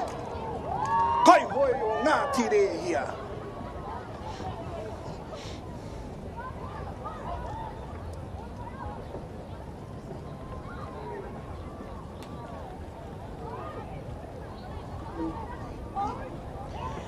Ko tēnei te karanga tōtō mo te rei, tōreka ono te kai mawha, sehi ngā sumamatari 6,702.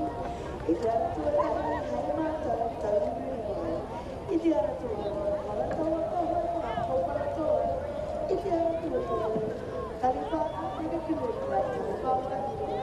E te ara tua whāna, Pacifica Africa, tai pūro. E te ara tua, te pai ngā whāna, nui tūranga. E te ara tua, tawa tawa tawa, ka waiti SNW. E te ara tua, te tawa ki a Rigirina. E te ara tua, te kaka ana, watauru, flat sharp mix. That was the third final race call from State 64, Senior Master W6 1072. Look at the time of the time of the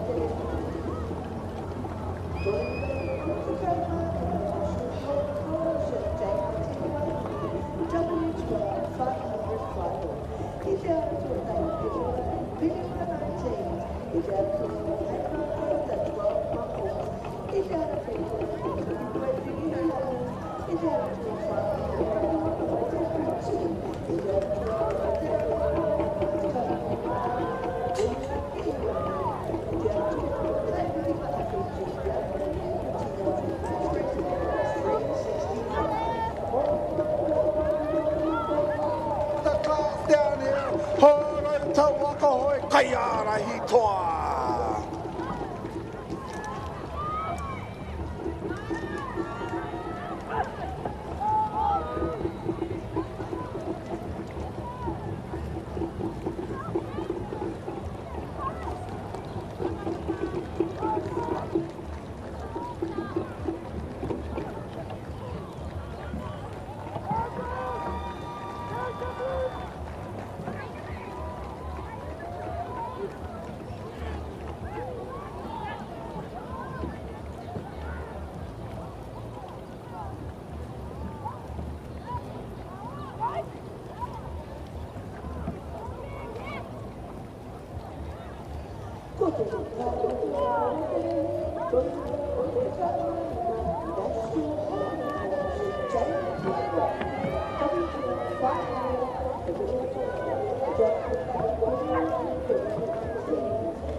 Te tahi reihi mo ngā Premier Women's W6 1,500 metres, heat 6 of 7 out there, whānau.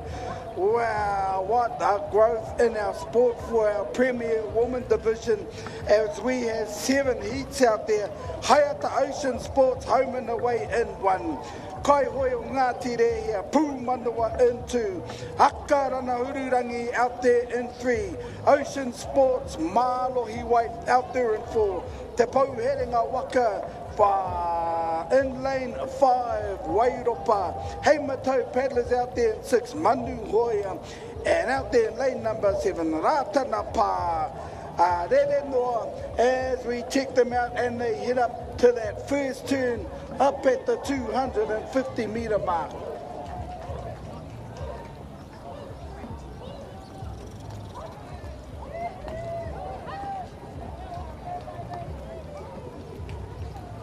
Ka pai whānau, he pānui iti tēnei. We found a paddle floating in the awa. It's a tamariki paddle, a hippo stick paddle.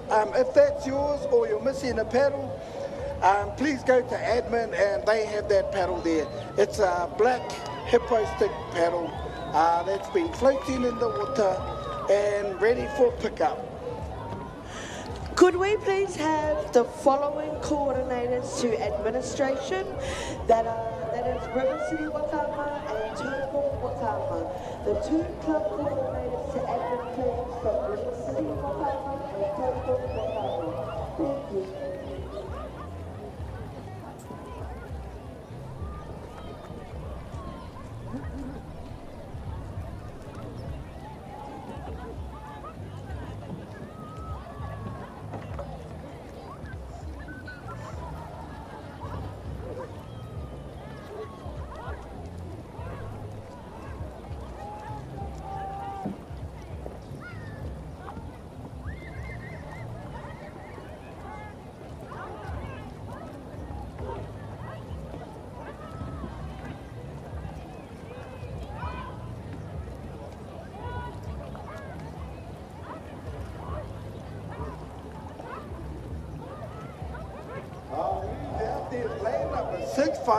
Manu Hoia from Heimatau as they head into their turn. Just inside of them, we have Te Pauherenga Waka Wairopa down here in lane number 1, home and away, Hayata Ocean Sports as they come into their. Look at that whānau, nicely done over here in lane 1 but it's over there in lane number 6. Manu Hoya, who hit out first. Wairopa get out of there second as well. Beautifully done.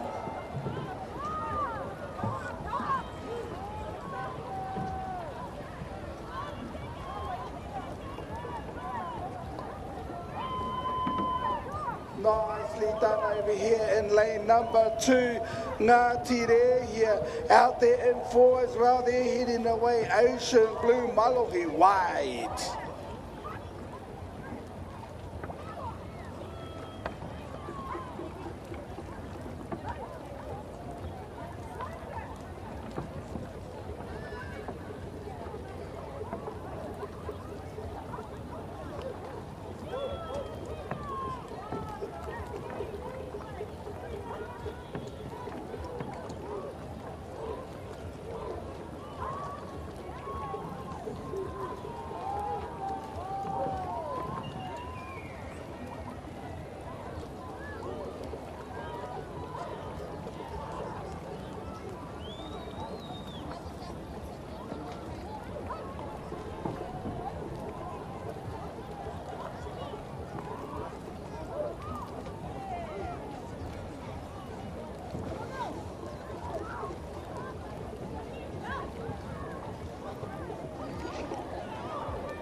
Checking out these turns, lane 6 has already gone. Hei Matou, Manu Hoya out there.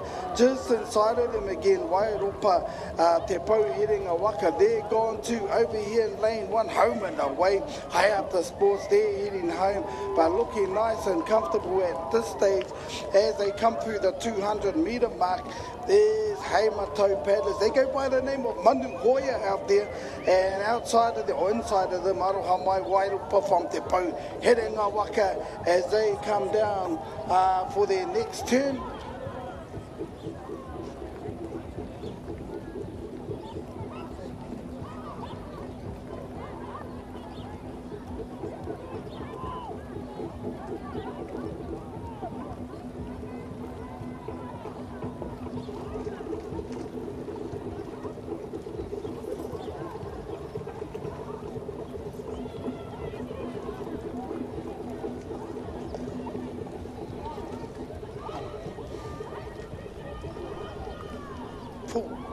Car play.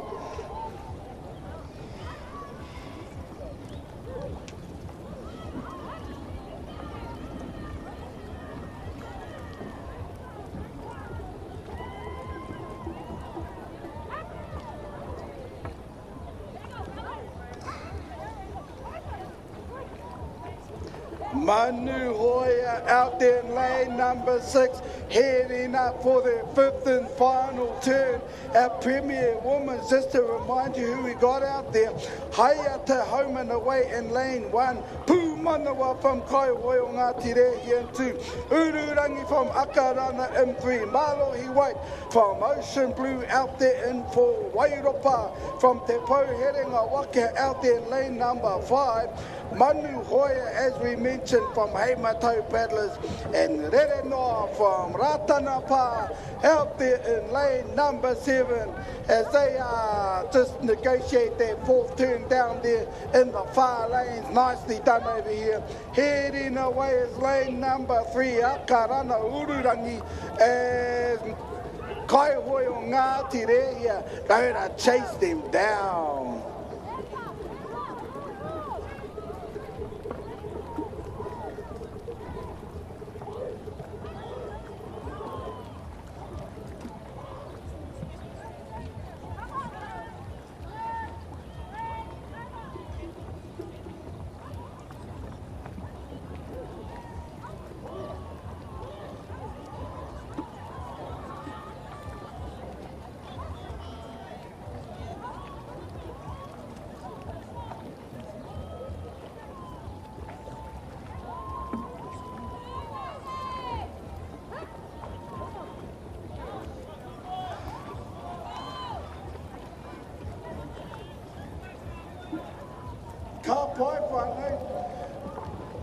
If you want to see the All Blacks of Waka, of Va'a, you need to go and scan and get in the draw for some free tickets compliments of Air Tahiti Nui.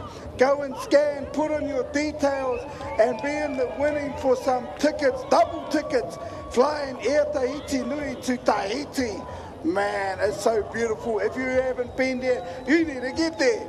The All Blacks of Waka over there, beautiful to watch, seeing them paddle every day, all day, out on that water.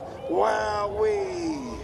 So make sure we head up to the tent over there, scan.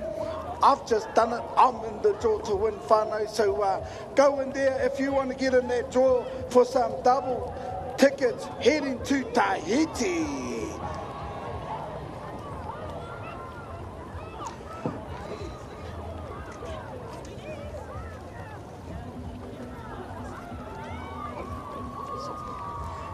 And there you have it, whānau, out in the far lane. Hoia, Manu, Hoia, Heimatau paddlers out there finishing out. Just inside of them, stayed in touch, Wairopa from Te Pau, Herenga Waka. Over here in lane 1, we have Aiata Ocean Sports, home and away, coming out to finish this 1,500 metre race. As we see 1, 2, 3, 4 more crews out there coming through to the finish line to finish out this heat 6 of 7 Premier Women W6 1500.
Are you filming, Maddie? Am I able to put my cheese back?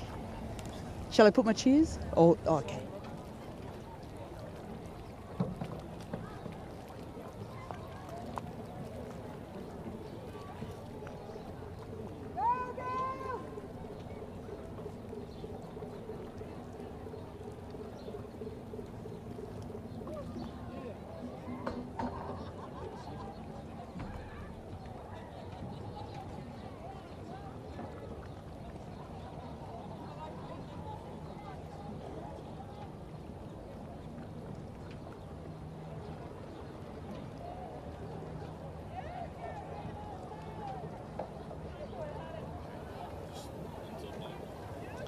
Kia ora mai anō tātou. On the water now is the Senior Masters Women's W6 1,000 metre semis 1 of 2. Lane 1, Hiwa i te rangi. Lane 2, Carmel's crew.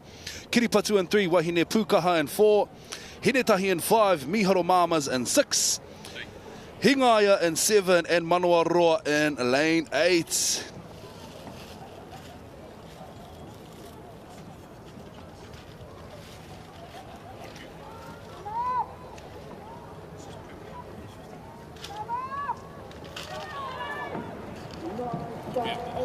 Mō taku he, e te whānau.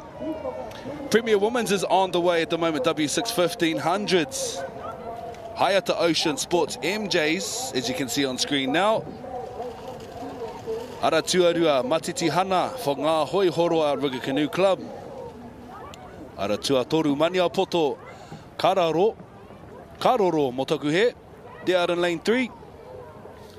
Lane 4, UOA Women's.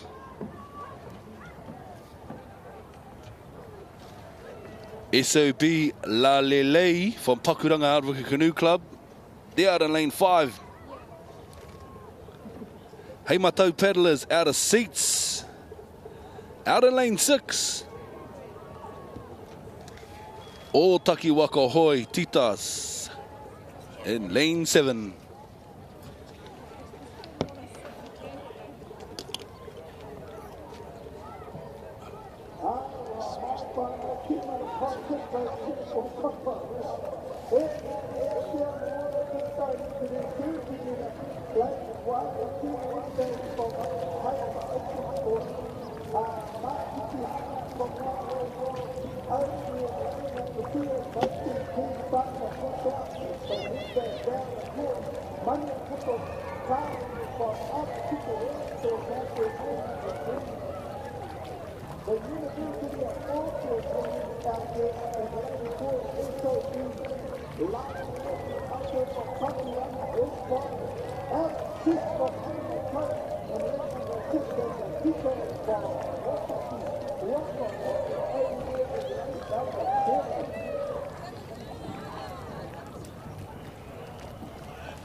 Chasing them down as they head down for that third turn. Out there in lane number 5, looking good out there is Pakuranga. SOB La Lei out there just inside of it, lane 4. We have the University of Auckland Women's out there as they head up to do that third turn. We'll just leave it there for now and let them do their thing.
Don't forget, partner, a chance to win double tickets. Getting the prize draw for one of 4 double tickets on Air Tahiti Nui. So go and check out that. You just need to scan, fill out the information, and you're in the draw. Easy peasy. Just like our wahine out there doing their turns over here. Here they come, MJs from Hayata. They just coming in for their first turn over here. They don't have to risk anything at the moment. They got a good thing going, a nice little lead as they do their couple of draws to head out. Oh, they slammed on the brakes over here. They finally backing it up. Gives Ngahoi Horo on lane 2 a bit of a chance as they come around. And their turn over there is Mātiti Hana.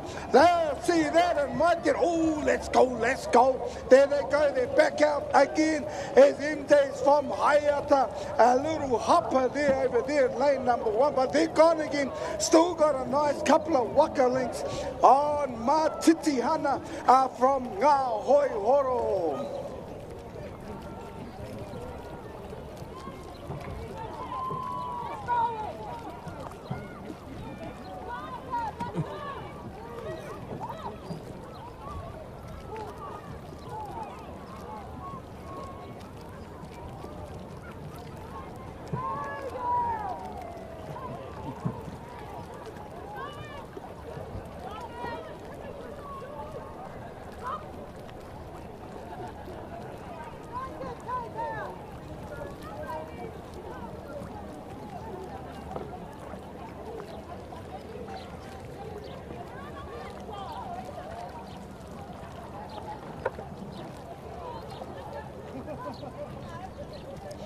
Nicely done out there in lane number 6 by Out of Seat from Heimato. Even though their turns are a little bit wide, they're still in the running. A couple of crews behind them, so they're doing awesome. Over here we have Aotearoa Water Sports. Mandia Poto Karoro over there in lane number 3 and out wide Otaki Wakahoi. The Titas from Otaki Wakahoi finishing their 4th turn as we missed the 4th turn up at the top end by MJ's Hayata Ocean Sports. They'll be happy to get done and dusted with that 5th and final turn and head home, as does Ngahoi Horo Mātiti Hana in lane number 2, as we see out there lane 4, University of Auckland Women's Wahine into their turn and will make their way back. Just outside of them, Hisopi Lalelei from Pokuranga heading home as well.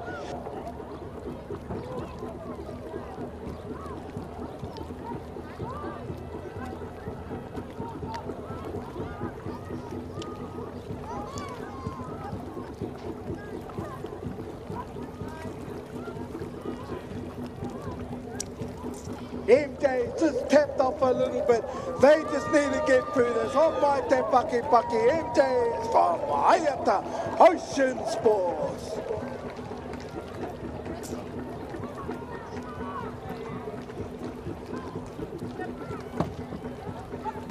In second place, Mātiti Hana, Ngahoi Horo. And out there in lane number 5, we have Pakuranga SOB Lalele coming in over the finish line.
We have a white flag out for the semi-final senior master W6 1,000 meters.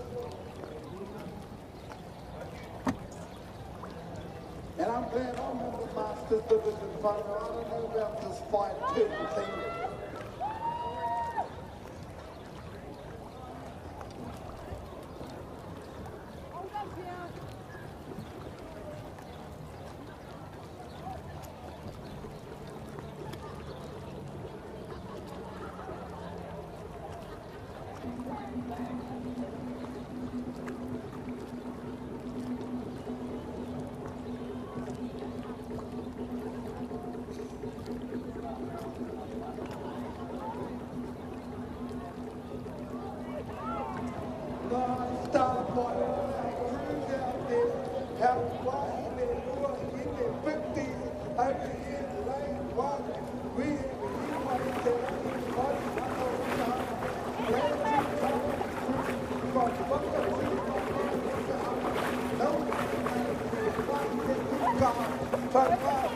Out there in three, hitting that tahi from my tahi outrigger canoe club.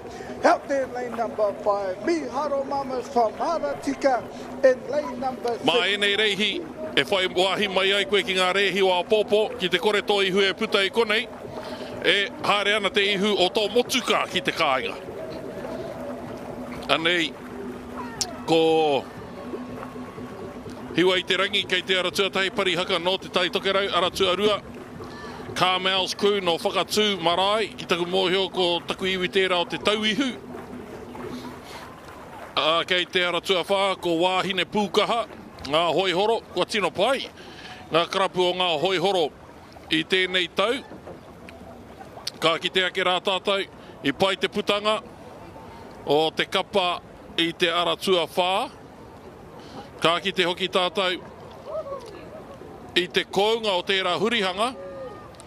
Kuhu tuatahi atu, puta tuatahi mai. E rongo ana koe, i te pai, o ena i te ara tuatahi, hiwa i te rangi parihaka.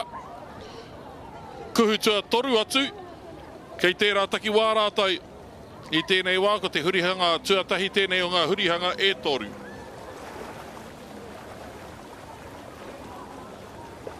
Parihaka on screen now, and as we can see, they're pumping and charging up the front. Doing amazing, but leading the pack by just a little bit of a nose. Wahine Pukaha for ngā hoihoro. We've been strong contenders throughout all of the categories we've seen this week. If this is the first time you're joining us for the day, for the week even, you're tuned in to Whakaata Māori for the 2025 National Sprints Championships here at Lake Karapiro. And on the water right now is the Senior Masters Women's W6 1,000 metre semis, 1 of 2. Doing amazing. They've all just completed their first series of 3 turns. Now with 50 meters left in the course, they'll complete their second turn. Parihaka's kaiuringa at the back there, gritting those teeth. Moving the back end of that noko around the boy. Nice strategic little bump away of the flag there. Auntie Corrie sitting in lane number 2. Auntie Dow's in there too. Carmel's crew from Waka 2. Nicely done.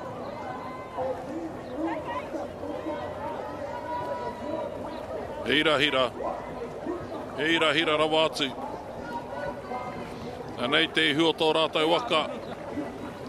E wāwāhi nei i ngā ngaru o runga o Karapiro i te rangi nei. Kia tai atu ai te hua tō rātou nā waka ki te hurihanga tuatoru.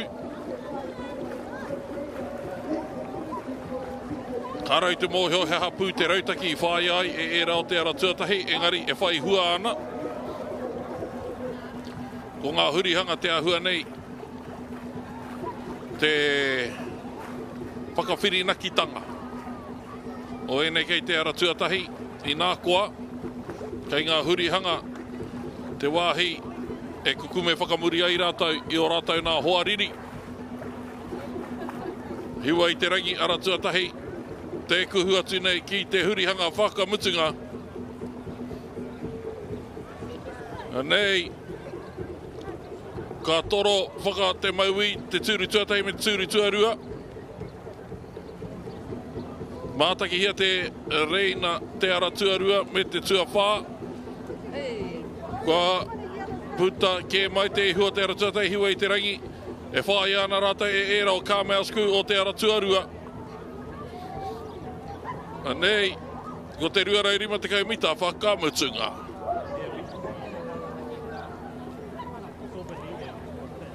This has been a strong and exciting race, as we know, for the Senior Masters Women's.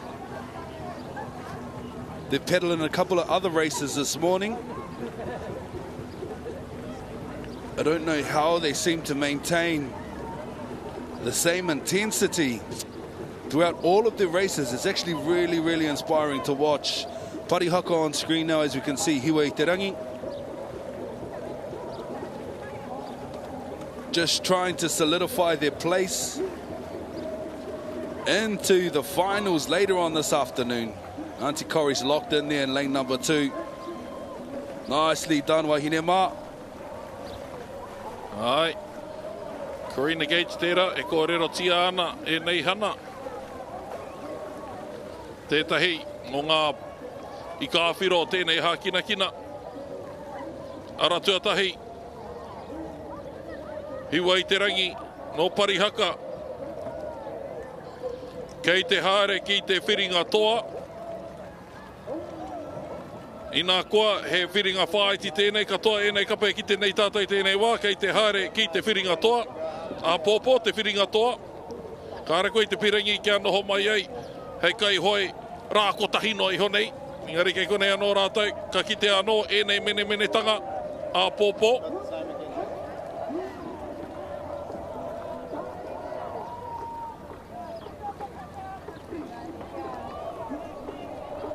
Hiwa I te rangi Parihaka o the win.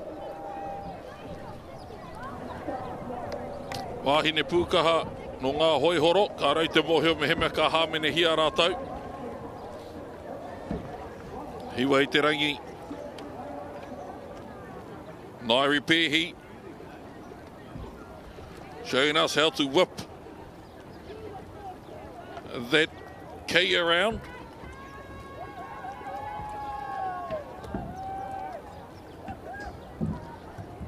There are 8 names on my screen of who's in this team.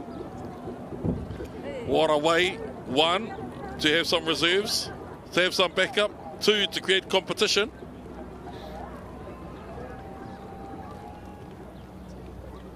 Nairi Pēhi te kai urungi o te waka nei.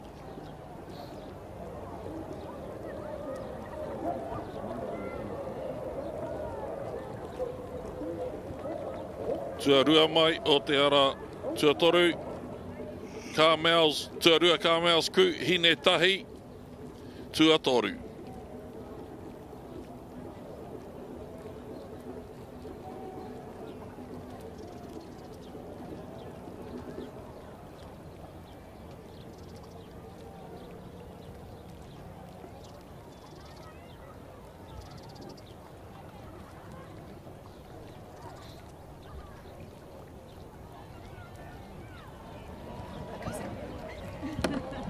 Senior Master Women's heading out on their waka now, as you can see. Preparation for the next lot of races.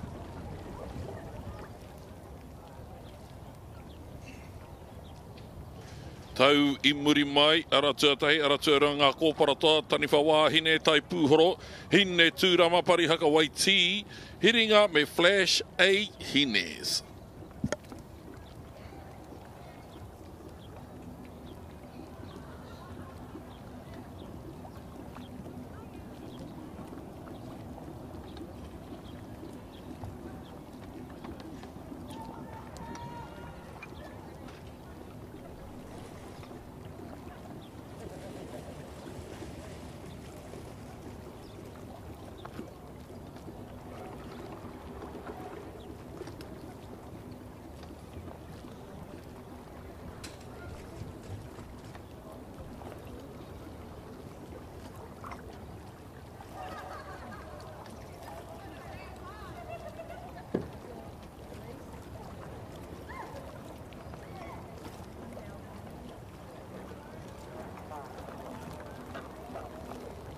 White flag flying on the boats for the Senior Masters Women's W6 1000 metre. This is semi 2 of 2.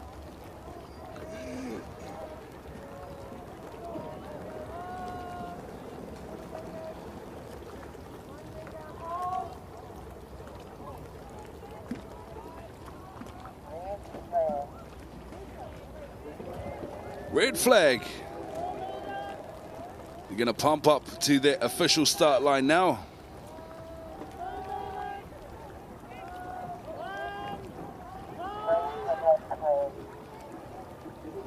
Korewa hoki te kaki hikama, te haki pango. They've also got a black flag out there on the boats, which is an indication someone's just a little bit snuck over the line there. Both flags down and the green flag goes up. First to gun out of the gates. My aunties from Heimatau, Taui Muri Mai, 4 as well, Tai Pūhoro, Mana Pacifica Outrigger Canoe Club, with a nice start as well. They might have got off the blocks a bit faster than lane 1s and lane 2, but closing the gaps now, Ngā Kōparatoa from Horauta Wakahoe, Tau I Muri Mai from Heimatau,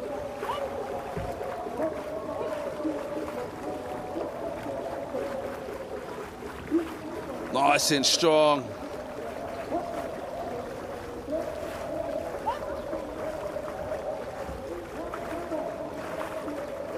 Rawe katoa.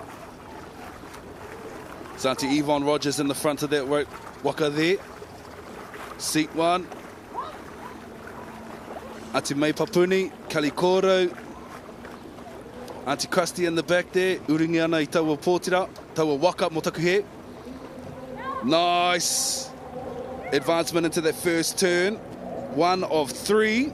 Taui Muri Mai first to come in. Second to come in Horauta. Ngā Kōparatoa. In and out, everybody's out of that turn now together. Lovely.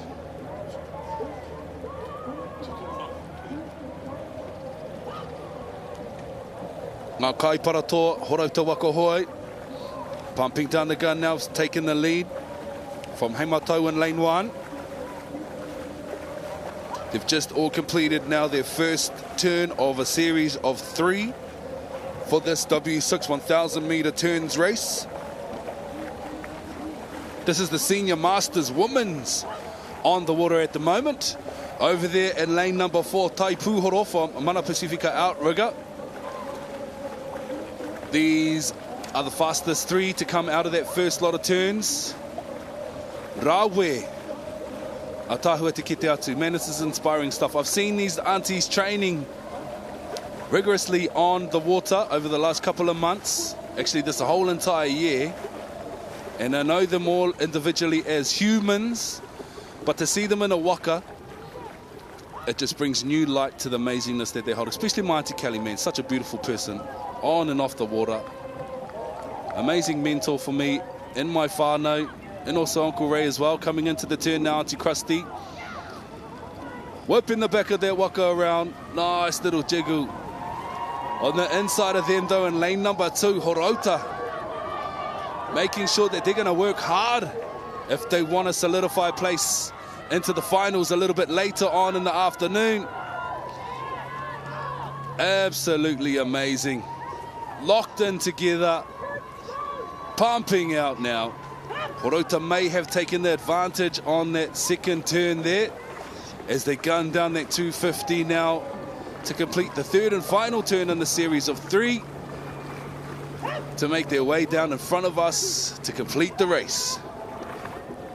Ai, kua kōrero hia tau I muri mai o te ara tuatahi. Ko rātau tahi ko ngā kōparatoa o Horota. Hei te whawhai. Kia tai tuatahi ai ki te hurihanga. Hei a koe ka tai ki reira. Me wari. Me arotahi katoa ngā whakaaro. Ki tērā hurihanga. Koe nei hoki te mea whakamutunga. Tuarua, koe nei te tuarua o ngā whiringa whaaiti. E tai atu ai koe ki ngā whiringa toa. I ki te tātou I ngā rehi o muatata atu I tēnei. I hira a hiwa I te rangi Carmel's crew anō hoki. Ruku atu nei ki tēnei hurihanga. Ko te ara tuatai tau I muri mai, hei matau. Ngā kōparatoa, pāku I muri mai I rātou, engari. Kua tata ake e ai ki tērā hurihanga. Anei, e hoki pēnei mai ana. Ki te rārangi whakamutunga. Yvonne Rogers. Horauta tēnei. Ai, I waho atu I te tūranga tuatai tuarua tuatori tuawha ko te wā. Ki te whakawhiwhia koe ki te wā tere. Ka whakawhiwhia koe ki te ara tuatahi. Tere tuarua, ara tuarua. E ai, ki tēnei whiringa whaiti me te whiringa whaiti I mua tata atu I tēnei. Amazing work from all of these teams on the water, as we know, out in lane 8. Flash A. Hines from Heretaunga Ararau. On the inside of them, heading up from Taranaki Aotearoa. Parihaka YT SMW from Parihaka again in 6. Lane 5, Te Pairangi Waka Incorporated Hoot Hene Tūrama. Tai Pūhoro in 4, of course. Taniwha Wahines in 3. Ngā Kōparatoa in 2. And coming across now to secure their place in the finals later on today. Taui Murimai from Heimatau, followed in by Ngā Kōparatoa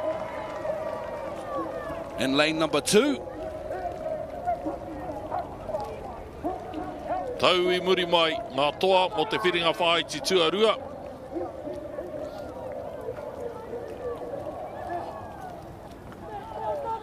Anei te tīmatanga, ara tua whātai pūhoro. O te tohu rā hoki o te pūhoro, he tere. Tohu o te tere. I tāia ki ngā ihu o ngā waka, e tere ai. O tātou waka I mua. Anei te hurihanga tuarua. Hurihanga whakamutunga.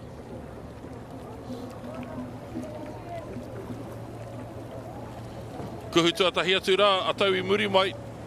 Ka pātata ake rā te ihu o ngā kōparatoa.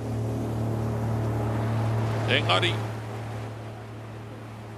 ka te tē mai ngā niho o te ara tuatahi, te tohu rāia o te hoatu I tō katoa, whakatange riaka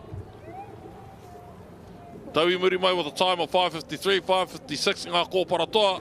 Tua toru, tani whawāhine.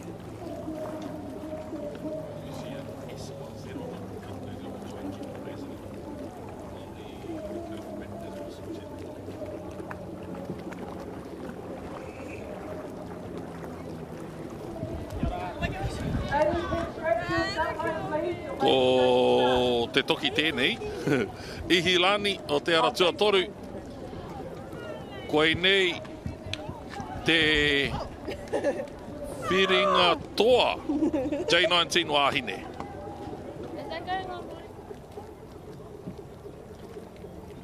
Lane 1, Peniula 19s. Lane 2, the 12 Makos, Ihilani and 3, Te Putu and 4, Hine Ma Kehurangi and 5, Yalewa Niviti, our exhibitionist paddlers from Fiji in 6. 12 Mako on there on screen now in lane 2. Lane 1, Peniula 19s. This is again the W12 500 metre finals for the National Hauora Coalition. Kua rewa te haki whero. Ara tuatahi Peniula. Ara tuarua te 12 Mako. Kua ara te haki kakariki. Ihilani. Hei te pirangi ki te ki i pai te rati i matanga. Kei ngā karu pēo tētahi atu e ki ana i whakawhiti. Engari e ai ki oku karu i pai tērā. Anei, Peniula 19s.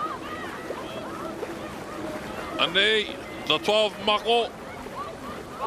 Hei matau. Kei te ronga koe i ngā ākinga i ngā puha. He puha era. I hilani ara tua toru. Ka tiwahati a tahitia e puha era. Hei. Anei, koe nei te ahuatanga o ngā whiringa toa. The 12 Mako o te ara tuarua. Ara tuatahi Peniula 19s.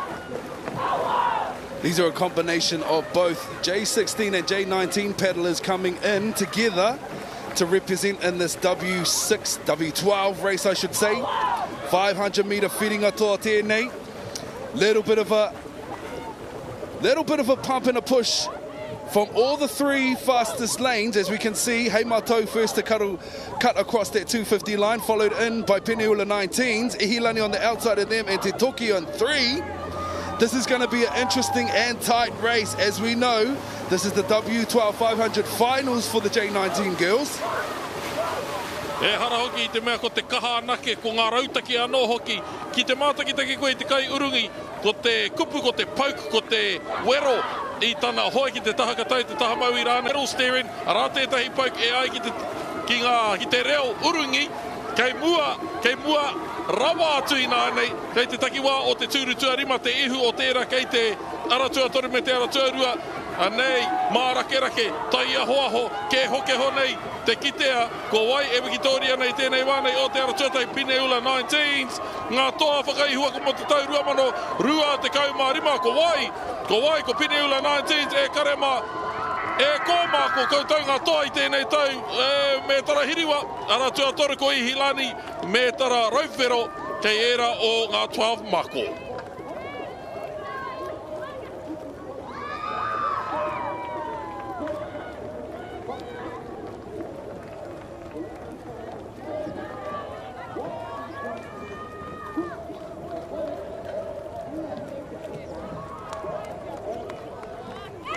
And let's go back now and dissect the start of that race there. As you can see, it's a bit of a charge up and battle between lane 2 and 3. Had the better starts in that heat. As you can see now, pumping around past that 150 through to the 250 as well. Hei Mātou still led through that 250 mark. Peniula was tight on their heels and managed to sneak through and steal the win after that 250 mark. They locked in and opened up a little bit more. Little deeper went those paddles, and that secured them the gold medal for 2025 for the J19 National Hauora Coalitions, Wahine W12 500s.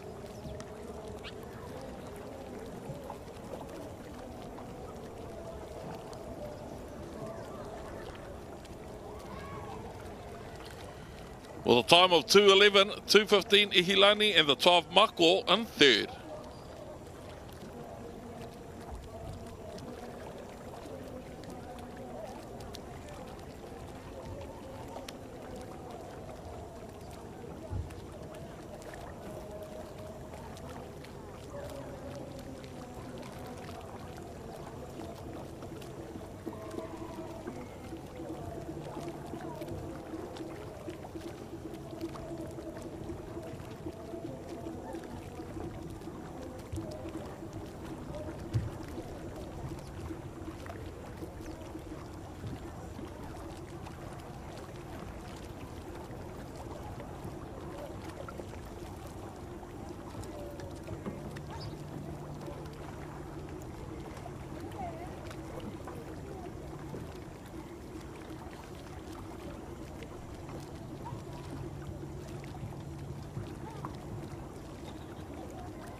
Liz, I just want two to the left, please. Liz, just two to the left. That's it. Thank you. Hold us here. Now let you back it up, please. Gee, you're in after this, Nelson. Golden Master Woman W6 1000 semi-1. Whiringa whai te tuatahi o ngā mea e rua kei te ara tuatahi ko hashtag horo ara tuarua tani whapūpuke wāhine ara tuatoru ngā kai tiro toho rā hine o te moana hine wai ora ngā moti whaia ngaru kai eke me karawhiti kuia.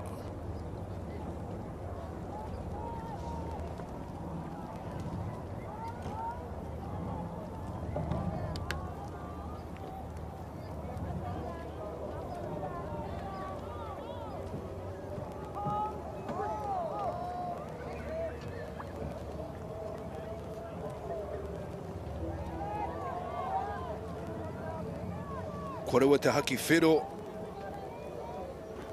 We've got a red flag flying on the support boats for the Golden Masters Women's W6 1000s. And they're off. Nice starts from lane 1 and 2. Also across there in lane number 4 as well. Lane 1, hashtag horo. Ngā hoi horo Arawaka Canoe Club.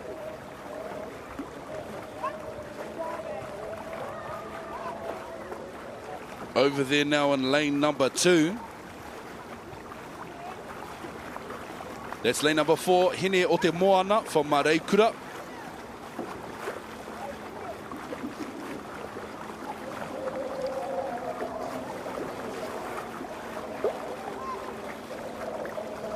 Already chopped down the first quarter of the course now.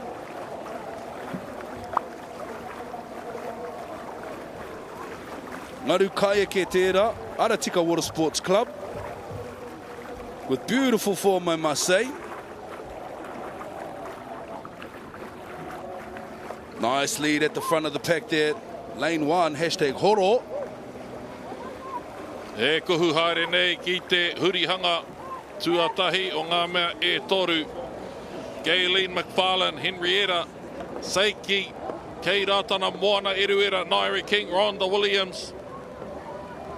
Whipping that nose around. Kua tīmata ki te hoki mai ki te hurihanga tuarua. Whai ana rātou e era o te ara tuarua me te ara tuawha. Ara tuarua tani whapūpuke wāhine. Ara tuawha Mareikura, hine o te moana. Koe rā tētahi mea ne pai, tētahi mea kua kaha kitea i tēnei tau ko ngā moko kauai. Tika. A tāhua, wāhine mā. Tātou taitama tāne mā, o taihua, āhua rui ake. Te tā moko tia o te kanohi katoa. He nui ake te mamai. Engari, no te mea kua ki tēnei hau ko te whanaketanga o te pūhoro mo ngā tāne o te kauai mo ngā wāhine. Anei, te ki te mai nei tātou, te hira o te mataora.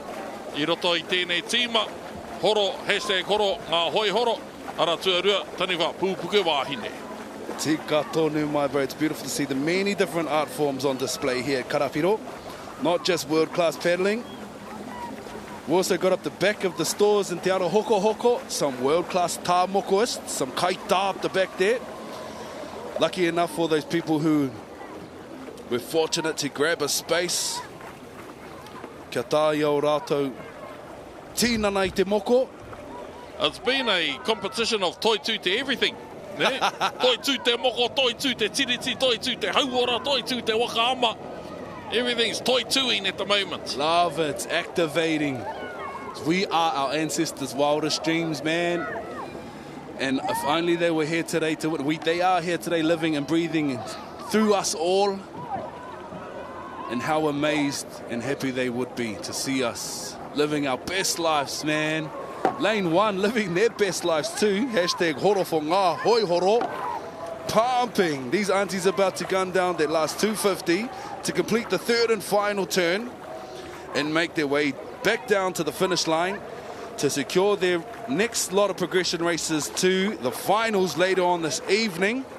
That's going to be exciting and explosive to watch. As we know, throughout the day, we've witnessed lots and lots of semis, lots and lots of heats, a couple of finals as well.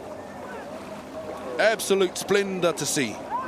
Ai, hara I te mea, he whakataitai waka ama noi ho tēnei, he whakataitai whakaaro, he whakataitai rautaki, he whakataitai mahere, he whakataitai nakawhititanga, he whakataitai hauoratanga, he whakataitai mō te hunga I kai rānei, te pūrini, te wā, te krihi me te kāore rānei.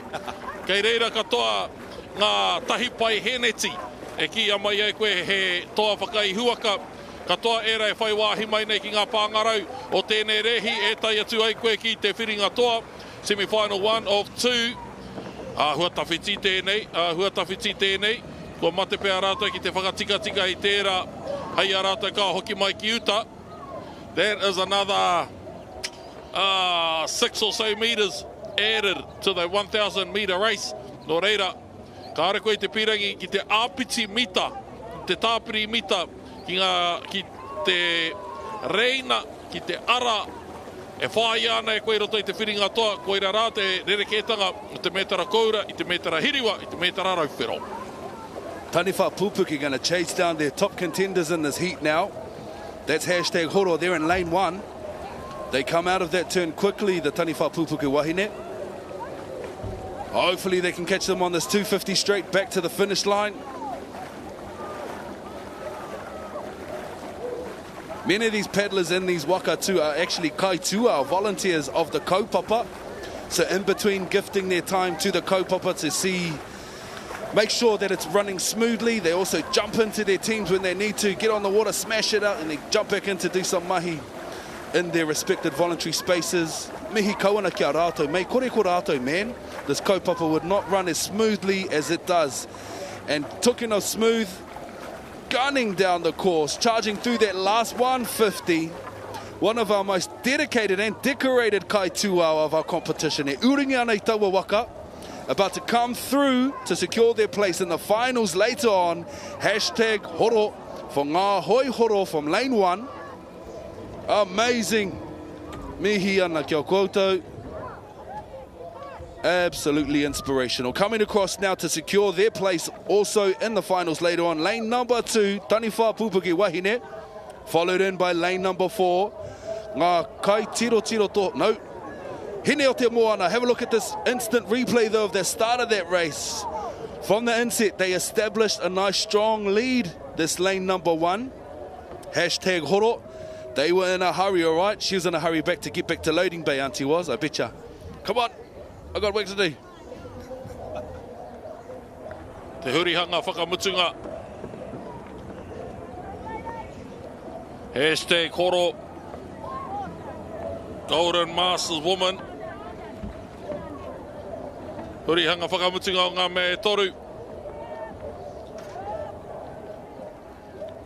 Anei, e hoki mai nei, ki te rārangi whakamutunga. Hoi nei ngā kanohika ki te ake e tātai te whiringa toa. Hei hea te whiringa toa a pōpō. Nō reira koutou e puka ana, e pūngana ana ki te mātakitaki a rātou i tēnei rā. Kāu, hoki mai anō a pōpō. Hashtag koro with a time of 5:54. Ono meneti iwa he kona taniwha pūpuke wāhine me hine o te moana tū atoru.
Nei, e kare mā te semi tuarua team honu, hine waiariki, manu whaia, tai toke rau GMW, TOMCC Waka Fusion, Wow, which is Waka on Fire, Te Whare Marama, and TNT 6 Shades of Grey.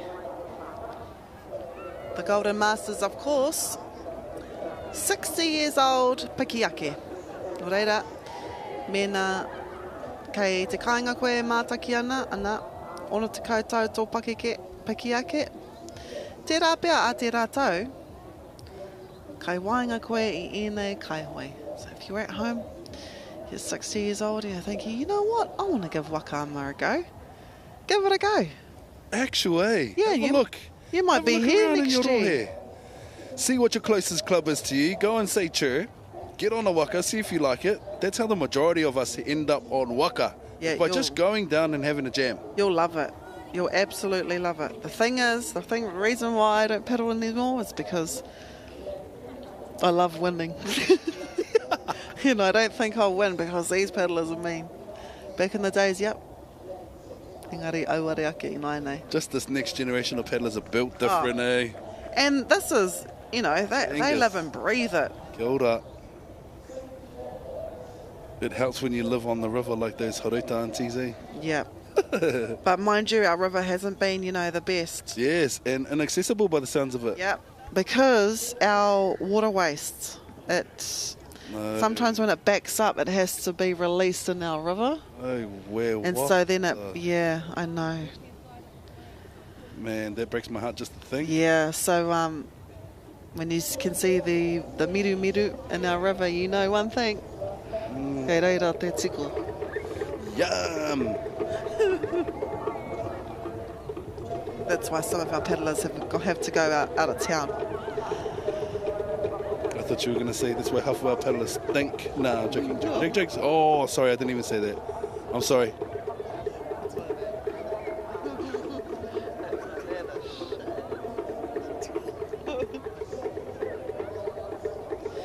This race was supposed to race at 2:36 at Te Whānau. We are actually ahead of time. And I know every time I say that, then it's delayed, so I shouldn't have.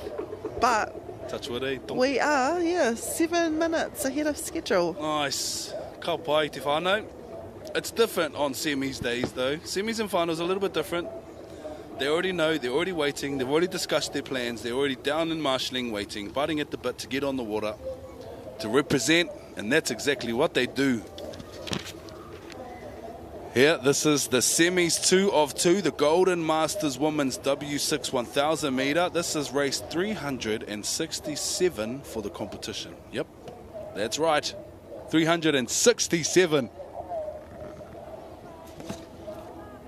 Korewa te haki whero I tēnei wā. We've got a red flag flying on the support boat.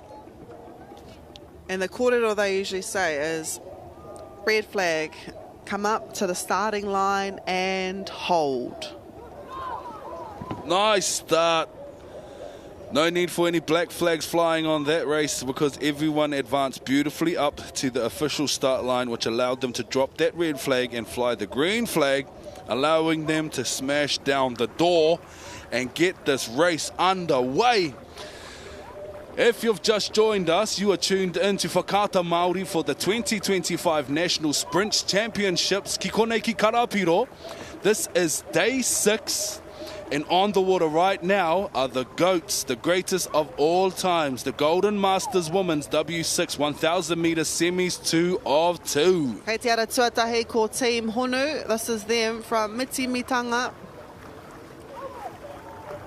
Nice stroke there, nice rate as well. You want to increase the rate and increase the momentum of your waka, especially if you're in turns, because the faster or the more momentum your waka has, the easier you can pull that waka around. Ara tuarima anei, Tauranga Moana Outrigger Canoe Club Fusion. I'm just buzzing out there. Half of these paddlers are 60 plus. Actually, all of them are, because that's the criteria for you to be in this category. So, Team Honu in first, Hene Waiariki from Horota Waka Hoi in second, and at the moment out there, Tauranga Moana Outrigger Canoe Club Waka Fusion in third. Nice. Look at all these beautiful sun-kissed Horota paddlers. I think Waka Fusion out there, lane 5, they may have just gained a little bit on Hene Waiariki from Horota Waka Hoi. Bit static in that turn. This is your leading team, no Team Honu. E rua ngā huringa kei te toi, so there are 2 more turns. Anything can happen. There's an opportunity to accelerate and extend leads on these straights. And also, it can happen in the turns as well. That's why one of my favourite races to watch is the 1000s, because anything can happen. Already lining up the turn there in Waka 1 and Ara Tuatahi Team Honu. Just making sure it's kind of near the right-hand side of the buoy. You kind of want to stay in the right-hand side of your lane, especially when you're on your way to the buoy. And they will start and look at their coordination, preparing the flag right now as they approach the second turn. And it's all about executing under pressure as well, because hot on their tails is Hene Waiariki and also Waka Fusion. Really good turn again here by Mitimitanga. Horota, a lot of momentum behind this turn. They'll be happy with this turn. And out there, lane 5. Yep, another good turn by them as well. But it is Team Honu from Mitimitanga that will go in and out first with 1 more turn to go. They've dominated this competition in this particular age bracket as well. They do exceptionally well. Mitamitanga o le Pasifika Va'aalo. Team Honu, making like Honu, cool, calm and collected. Over there, TMOCC, Tauranga Moana Outrigger Canoe Club, Waka Fusion. They're over there in lane number 5. On the inside of this Mitamitanga team, in lane number 2 is Hene Waiariki from Horota Waka Hoi Club. Manu Fire are on the outside of them in lane number 3. As the aunties advance through to that third and final turn. Absolutely incredible, long and strong and nice and tight. Just gunning down the side of the Rauawa. Simple but effective. I think that's a better battle between teams Horota and also out there Waka Fusion. Because this team right here, if they manage to execute this turn like they have in the last 2 turns,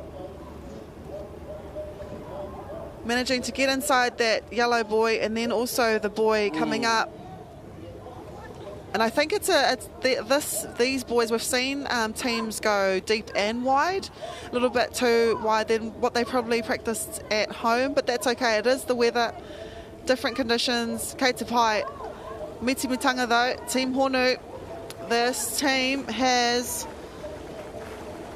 paddlers by the names of, aroha mai, this is Manuka, I'm sorry, this is Horauta Waka Hoi, and I think I saw one of our kaiawhina in there, Mitch in there. This is your leading team, Team Honu. This is a semi-final, so they will advance to the final, which will be held Apopo, tōna tikanga Apopo. Yeah, because we do have a few other finals today, including our corporate races and our double holes. Charging up the top contenders for this race. They're going to secure their place into the finals tomorrow. This is semi 2 of 2 for the Golden Masters Women's W6 1,000 metre. Crossing the line now, Team Honu, mitamitanga o le Pacifica Va'a Alo Canoe Club. Mihi ana kia koutou. Second to come across looks like TMOCC. Waka Fusion from Tauranga Moana in lane 5. Have a look at the start though. Nice strong start from 5. And all the way out there in 8 as well. And 1, 2, 5 and 1. For my eyes, had the best starts from that. This is the second turn here. Nice draw in there from Mitamitanga. These two aunties up the front, digging and drawing hard. This is the third turn, final turn for these teams. Keeping it safe, knowing that if everything goes right, didn't have to be too aggressive with it, didn't have to go too close to the buoy, didn't have to be too dangerous. I te mea, ko rātou ka puta toa whakaihu waka I tēnei rā. Really good race there by these women from Mitimitanga.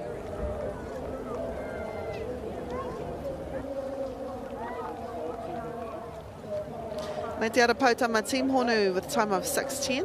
Hene Waiariki with 6:19 and Tauranga Moana Outrigger Canoe Club Waka Fusion with 6:20.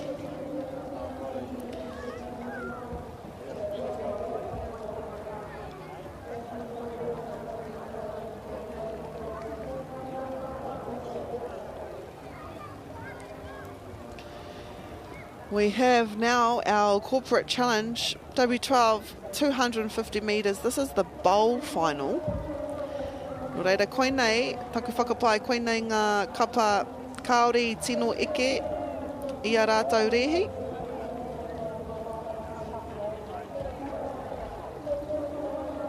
But they'll still get a chance to paddle against each other in the bowl final. They're jumping around.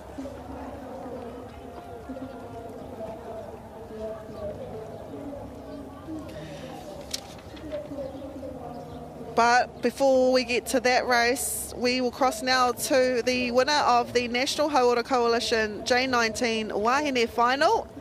Kia te tiro ake tātou. Kia rā koe tēnei, ko Penela J19 Women's. Katahi anō mātou ko Oti I tō materehi. Tua toru Aotearoa, and koina ko te W12 500. We think that was a good race because we put our all into it. And that was our goal at the end of the day, and we stuck to ourselves. Didn't really look at other people, other crews. Not only did we want to look good off the water, we wanted to show everyone that we were good on and off the water, like good sportsmanship, and that's what we try to kind of show after the race. Not only did the gold matter to us, but also the relationship with the other clubs and the other girls. And yeah. We would like to thank Mama and Papa for coaching us and managing us, and also to all of our parents that supported us during this training season as well. So yeah, thank you to everyone. Ready? 3, 2, 1.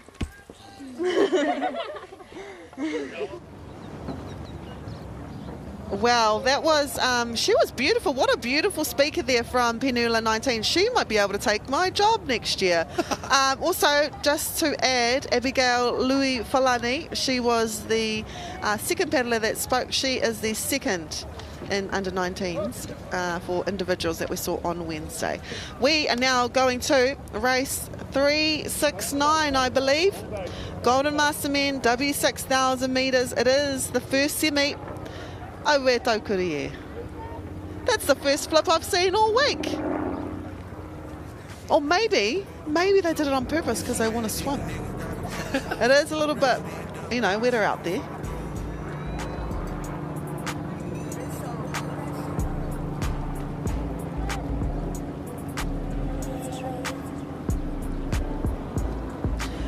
Back in our days when we used to paddle, this water was blue.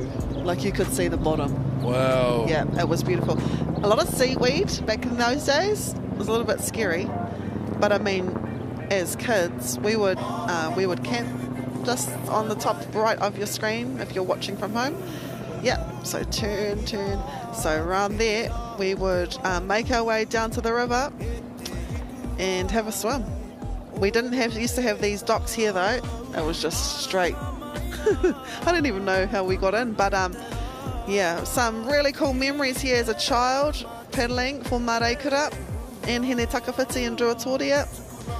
Beautiful memories made here, and very fortunate that I still can come here on behalf of Whakaata Māori and Toi Mataro to bring to you the National Waka Championships. It's always a pleasure to be here amongst our people. It's like a whānau reunion every January. Kia ora. It's a little bit scary to think that was only 10, 15 years ago, and the conditions have dropped drastically. Not only because of those invasive species, or their paru as well, but climate change has had an effect on that as well. Heading out to the water now, though, is the Golden Masters Men's W6 1000 semis 1 of 2.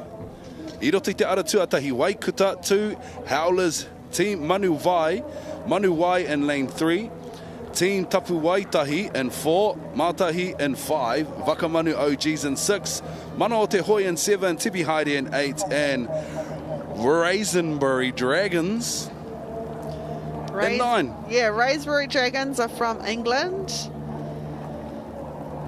So it's awesome to have our exhibition teams here. Well, I do say, welcome to Karapiro. Wow. It's amazing to have you here. This is the race 369. We have skipped race 368, Aroha Mai, if you did have whānau friends in that race. But bring them up and tell them to get to marshalling. That's the Raspberries right there. They are from England. Surely our weather here is a little bit warmer than what it is in England at the moment. Yeah, I wonder what there is at the moment. What's their season over there? They'll be maybe sitting in the winter. Oh, I would want to make my way here too. Kia ora, same. So this is the Golden Master Men. So as I was mentioning before, Golden Masters, 60 years old and above. No excuse. Age is nothing but a number when it comes to waka ama. You can be 95, 105 and still paddle.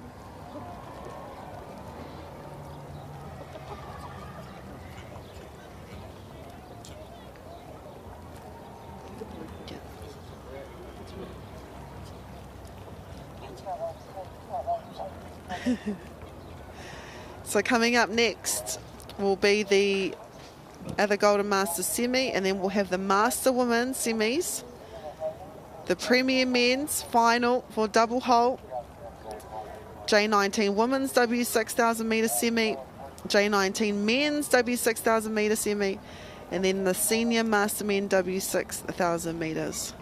We are running on schedule, so if you do have the Waka New Zealand schedule in front of you, Friday 17th of Jan 2025, you're waiting for a race. I can tell you now it should go as planned.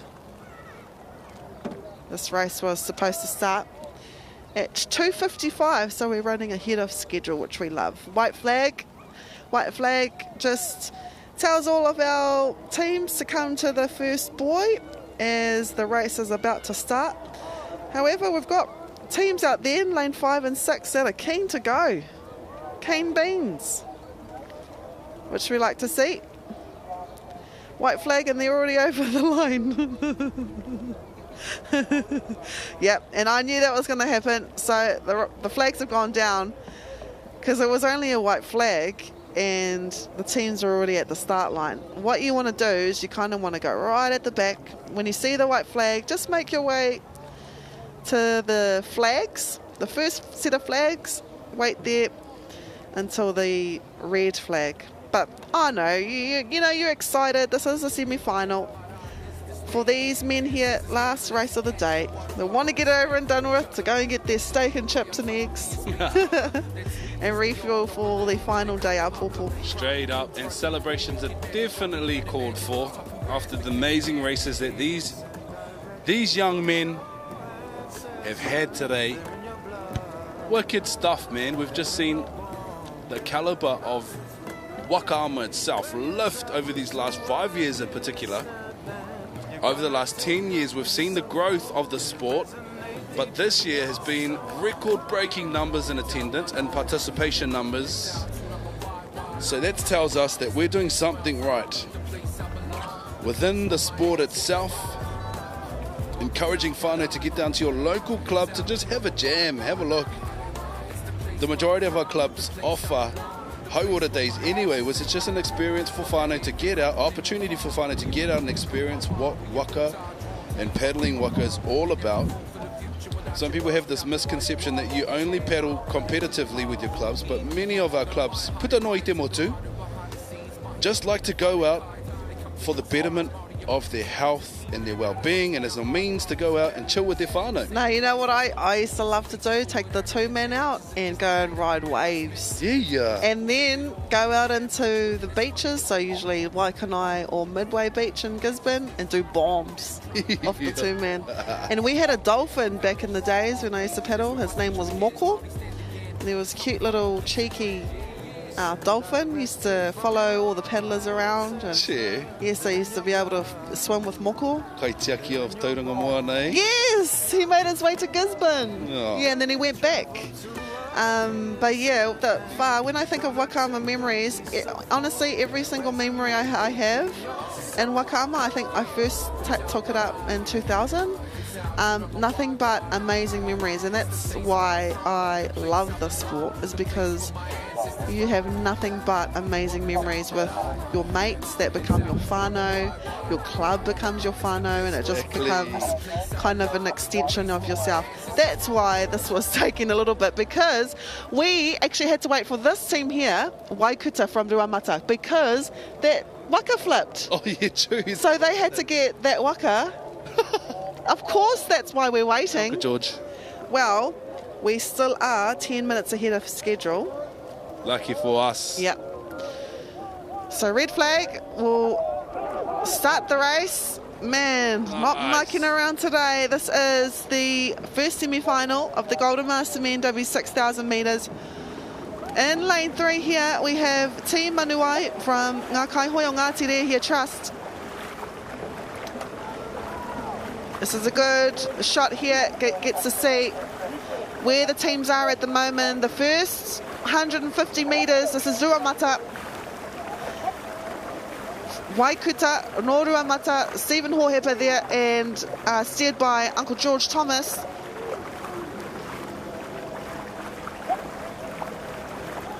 Stunning, the Howlers on stage now, on stage, yep, that's right. I keep saying it. Keep calling the water a stage. It's a stage, it's okay. It's definitely a stage. It's the world-class stage at that, actually. Howlers were on screen right there. They're in lane number 2. And the Howlers hail from Takitamu, if you're unfamiliar with those team colours. Ngāti Rehia on screen now, as you can see. Team Tapu Waitahi. Ngā Kaihoi o Ngāti Rehia. Shout out to the whanaungas from the FFN. This is the first turn of 3. Oh my goodness, lane 1, 2 and 3 there. Waikuta from Ruamata, 2 Howlers from Takitimu, and 3 Team Manuai from Ngā Kaihoi o Ngātire here. They went in pretty much all together, came out together. So, he tohu tērā, this is going to be a race on our hands. It's actually, though, Team Manuai, this team right here, from Ngā Kaihoi o Ngātire here Trust, they've just boosted out just a little bit. It'll be exciting to see your brethren on the inside and the outside of you as well. As we know, we've got 3 and 4, both Ngātire here teams paddling side by side. Ruamata on stage now. Ruamata on screen with the goat himself, Uncle George at the back there. Uringi ana, hautu ana I tērā waka. They're about to approach their second series of 3 turns in this race. The Golden Masters men's are underway, W6 1000. Ahakoa te pakekio e nei tāne. You wouldn't believe that these men are 60 plus.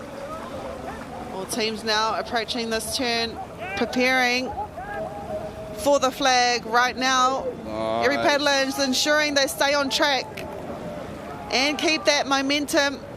I'm going to say it might be Ruamata that's winning and it's come out first, but just a sniff away is the Howlers, this team right here. What an amazing turn they had from Takitimu Outrigger Canoe Club. You've got Chris Brownlee in there, you've got Baden Wilson in there, you've got Chris Devine in there. Man, what a race.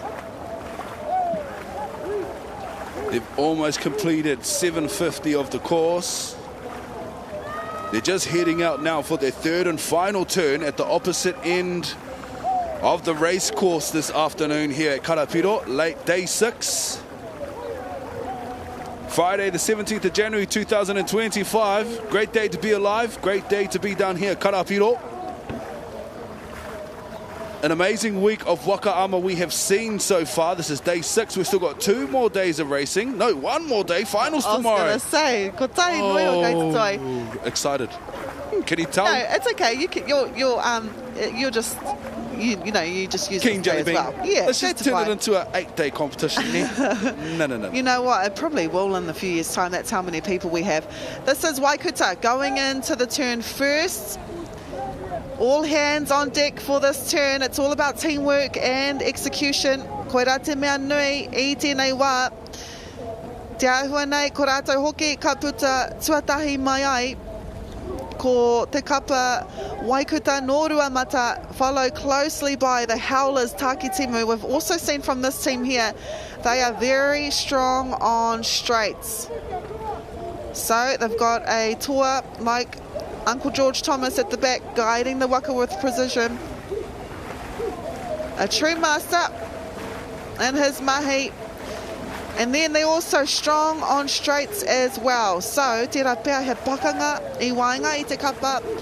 Kei ngā ara tuarua, tuatoru anō hoki, the Howlers and Team Manuai, because this team right now could possibly win the first semi-final I ngā whiringa whai te erua. Kia koke ki te whiringa toa katu a popo. Oh, have a look at that back lane though. Lane number 7 it looks like. Te mana o te hoi, horauta waka hoi, could potentially succeed a 3rd position if they keep that momentum and keep that pace up. Lane number 1 though, charging out to the front, Ruamata Waikuta. 2, 3 and 7, 8 I believe, 7 motakuhe, mana o te hoi, horauta waka hoi club. Ruamata across the line now. Followed in by Taranaki, Takitimu, Motakuhe, Takitimu. Man, what an awesome race. There are your winners for the Golden Masters men's W6 1000 metre semis, 1 of 2, Ruamata Waikuta.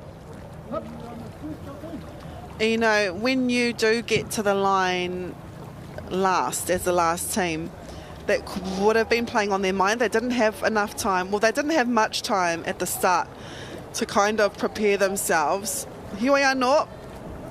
This was the start of the race. This is Uncle George Thomas guiding his team, steering his team. in the first turn. This is their second. Actually, aroha mai, this is their last turn. Keeping it safe.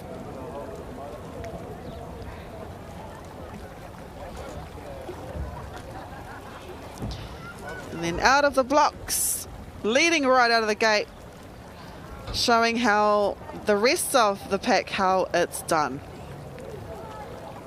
So this is your first team to make the Golden Master Men W 6,000 metre final, Katua Pōpō Waikuta, with a time of 5:24. Ko te kapa howlers tērā I Aotearoa mai ai 5:29, and Team Manuai with 5:31.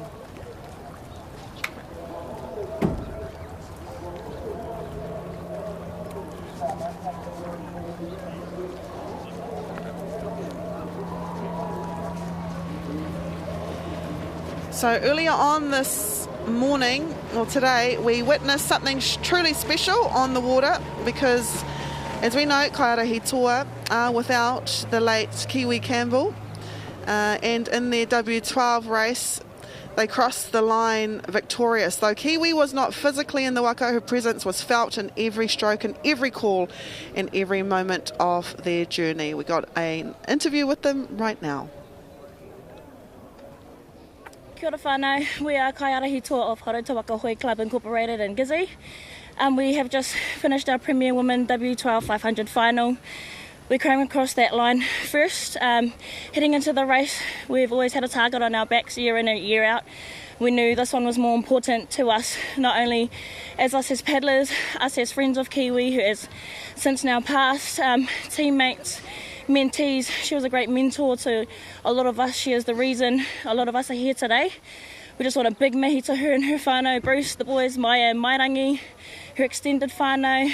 And yeah, our race, definitely not an easy one. We always show up to every competition with the same amount of respect for every team. We give them credit where it's due, and although we would have loved to have an easy race, definitely a tough one out there. Conditions, our competitors, they're always a great calibre on display here, which is why we love it so much. And just again, was a really tough one on us. But yeah, great to have pulled away with the ladies. And just great to have like a home contingent. For a few years now, our goal was always to have home base in Gizzy. So, thank you.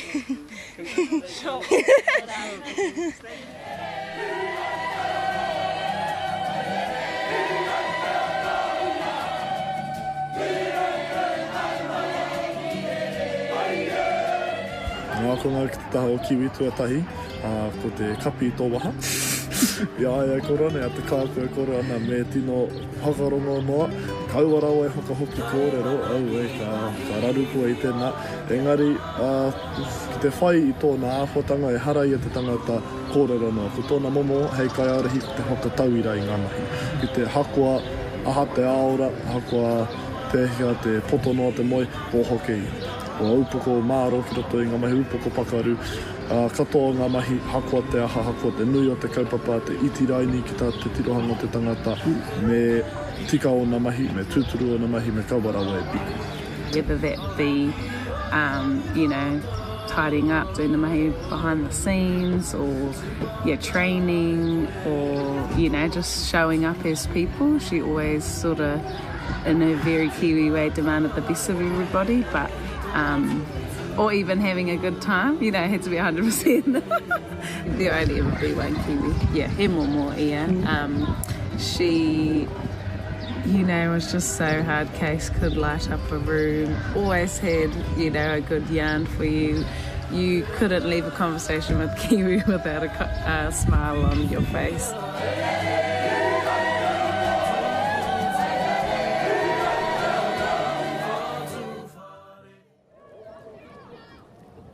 Her absence today and this week has been deeply felt, but her legacy, as we know, will forever remain in the hearts of all of those who were fortunate enough to know her, as we watch all of the races today and also watched Kaiarahi Toa, who, by the way, are wearing hats made by Thai Paddles. They made a special hat in her honour.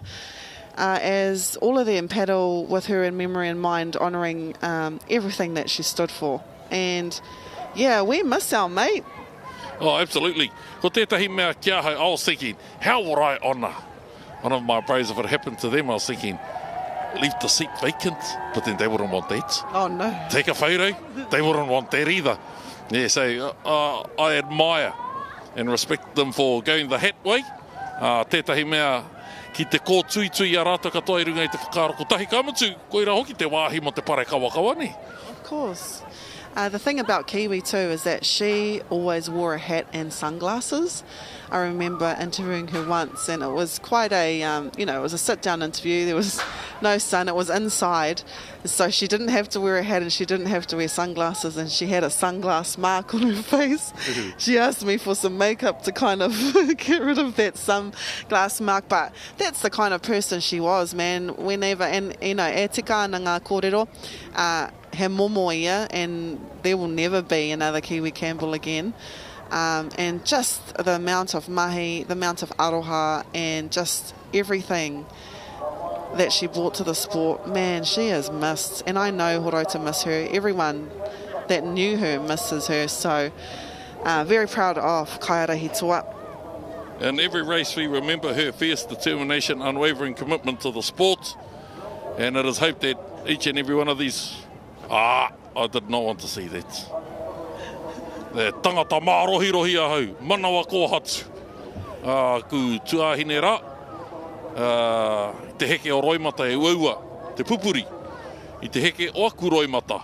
Engari e ngana ana hau, for Kiwi, I'm trying to stay in the game, trying to keep a poker face and make sure I give these kaihoi the reverence they deserve in these races, but it's hard not to think of her. And that was not the picture I wanted to see. Come on, mata. Pull through. But her legacy will forever be carved into the waters and of Waka ama, and she will remain an eternal part of the sport and all of our whānau hurinua I te motu nei. What an honour it was to know you, Kiwi.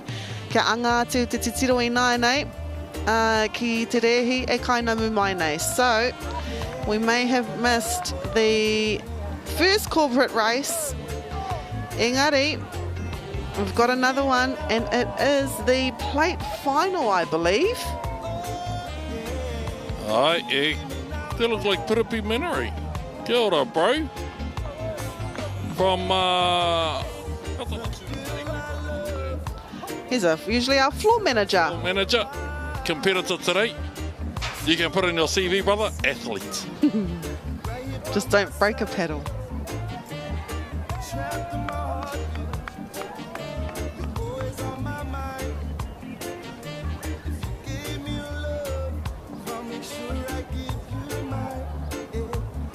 Aratua tahi BFT Waka. Aratua rua Waikato River Authority. Aratua tori Hapai te Hauora. Aratua wha Manaki Ora Warriors. Aratua rima Malfoy Kaiako. Aratua ono Araraurangi in New Zealand. Aratua whiti ACC Perling whānau. Ka Aratua teiko Waikeria ki. This is the bowl final. So this final was supposed to be before our 1,000 metres. So Waikeria, Tuarua, Te Kāhui Ora Māori Health Team, NHC Te Kaupapa, NRCF Waka Natives, Downer New Zealand, NHC Tāmaki Makaurau, ACC Exec and Paralympics New Zealand, and Ngāti Whātua Ōrākei, the Boil-Ups in 8.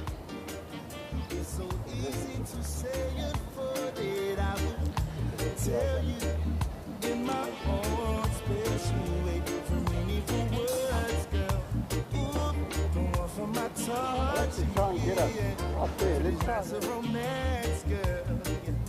You know, baby, you deserve so much. It's crazy. Oh, love is like a piece of artwork. As I lay here, dreaming that we were together. Yes, it's crazy, girl. Love is something you can't describe. No way.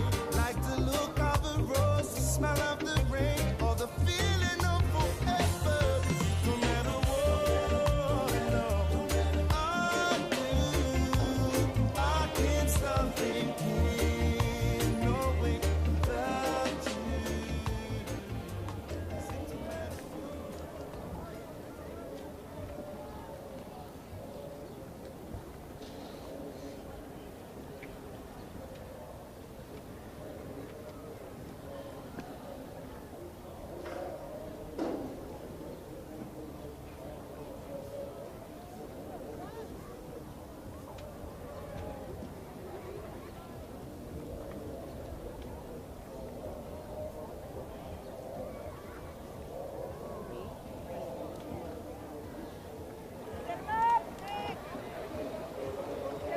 Kua rewa te haki whero.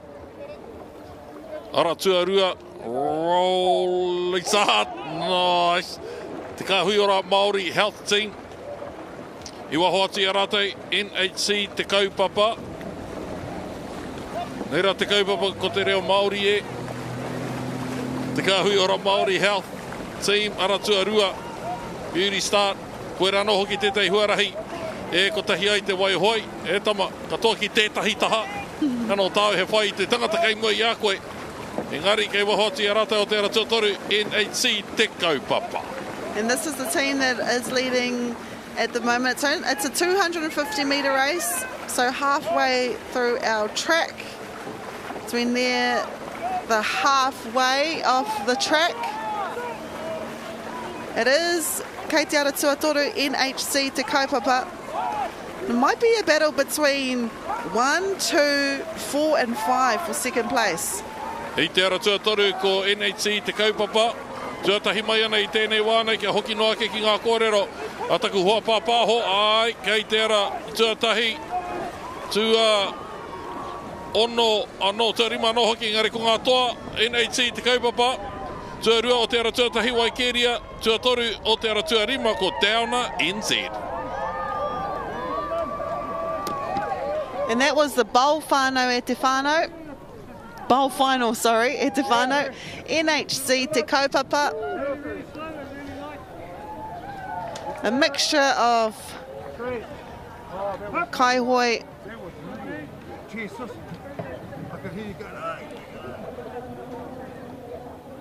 And I love that we have mics on the Waka too, because we get to get those perlas after a race. This is the start. Fairly even start.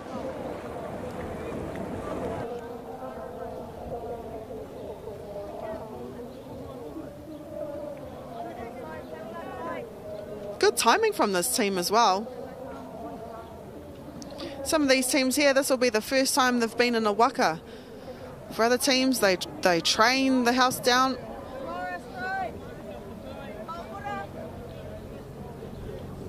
NHC te kaupapa with a time of 1:11.113. Waikeria Tuarua. Downer NZ Tuatoru bowl final.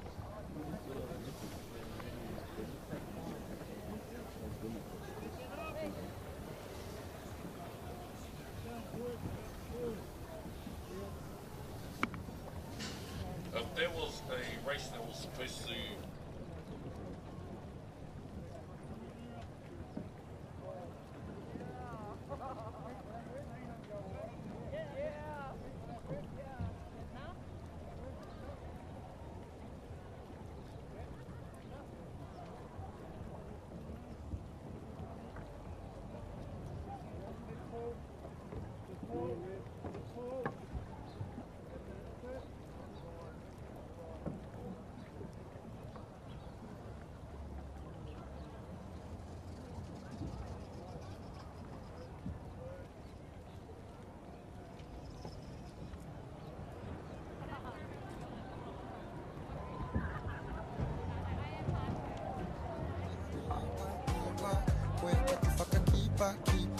Tere atura ki tua, whakapiki ngā wairua, tukuna atura ngā here, e pai e taku no ho kia koe.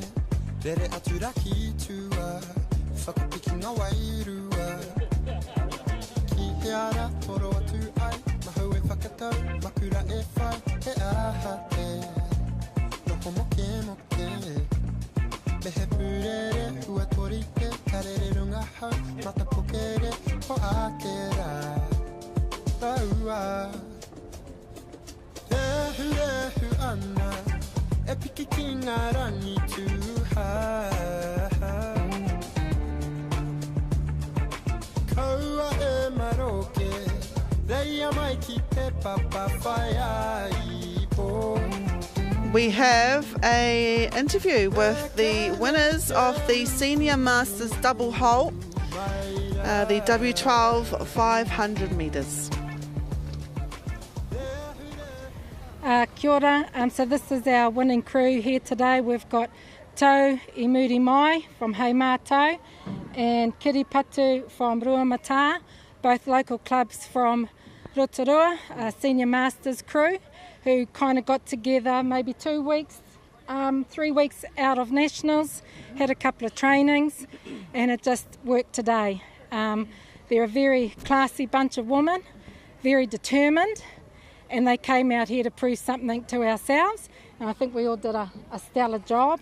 Our steer at the back there, Lorraine, who kind of drove it from behind, and then our strokes, Liz and Yvonne up the front, who just kind of got everybody working together. So it was an awesome effort today. We're all very, very stoked. We've probably got too many to thank, but we all know our whānau.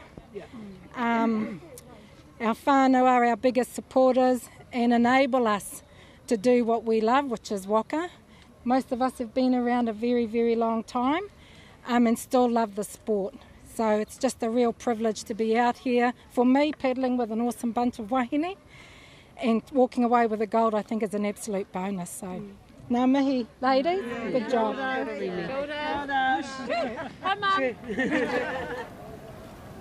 That was Hei Matau, Ruamata, no te puku o te ika, the winners of the Senior Master Women W12 500 metre final. O te ara tuatahi ka Master Men Semi 2, ko Pautama taniwha, Men in Black, Golden Smilers, ko Waito Papa, Suki Babas, 660s, Hāroa me PCKC, go get the jandal kei tawhiti pāma maora kei te ara tua waru. Anei rā, tētahi tīmatanga mutunga ke mai nei o te tere, ka harawene, te papanga o te whatitiri i te kaha tere o tērā tīmatanga, o Pautama tēnei o ngā hoi horo, kua tai nei ki ngā hoi ngā roa, hūti. Ko rata tēnei ki te mai ana I tēnei wā. Yep, Steve King in the front, Grant Baraball behind him, representing ngā hoi horo. 3 turns in this second semi-final. And it looks like ko Waito Papa no Horaita Waka Hoi. Looks like they're second at the moment.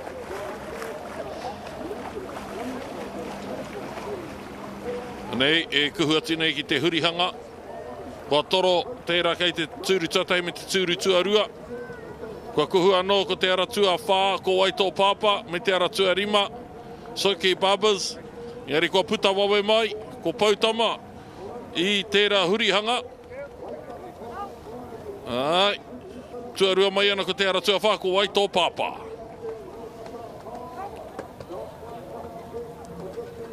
So the Golden Master men, 60 years old and above, that's how young you have to be in this section. This is Horaita Waka Hoi. We've got 2 turns to go. This is a semi-final. Hei apōpō tū ai te whiringa toa. And they've seen the first set of teams in the second semi-final. They'll be knowing roughly what time to beat or roughly what time to get in order to get a good lane for tomorrow's race.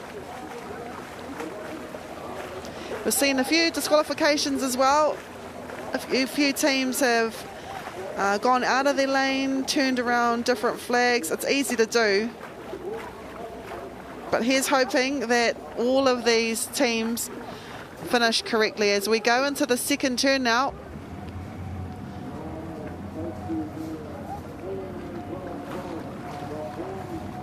There's another beautiful turn.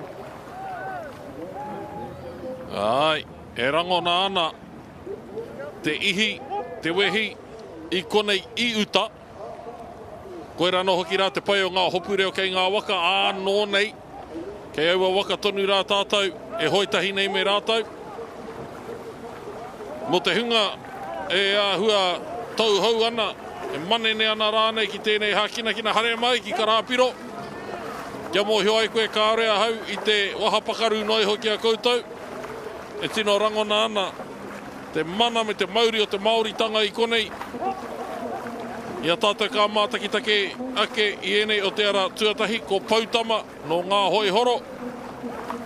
E whakatata mai nei ki te hurihanga whakamutunga, te tuatoru o ngā hurihanga.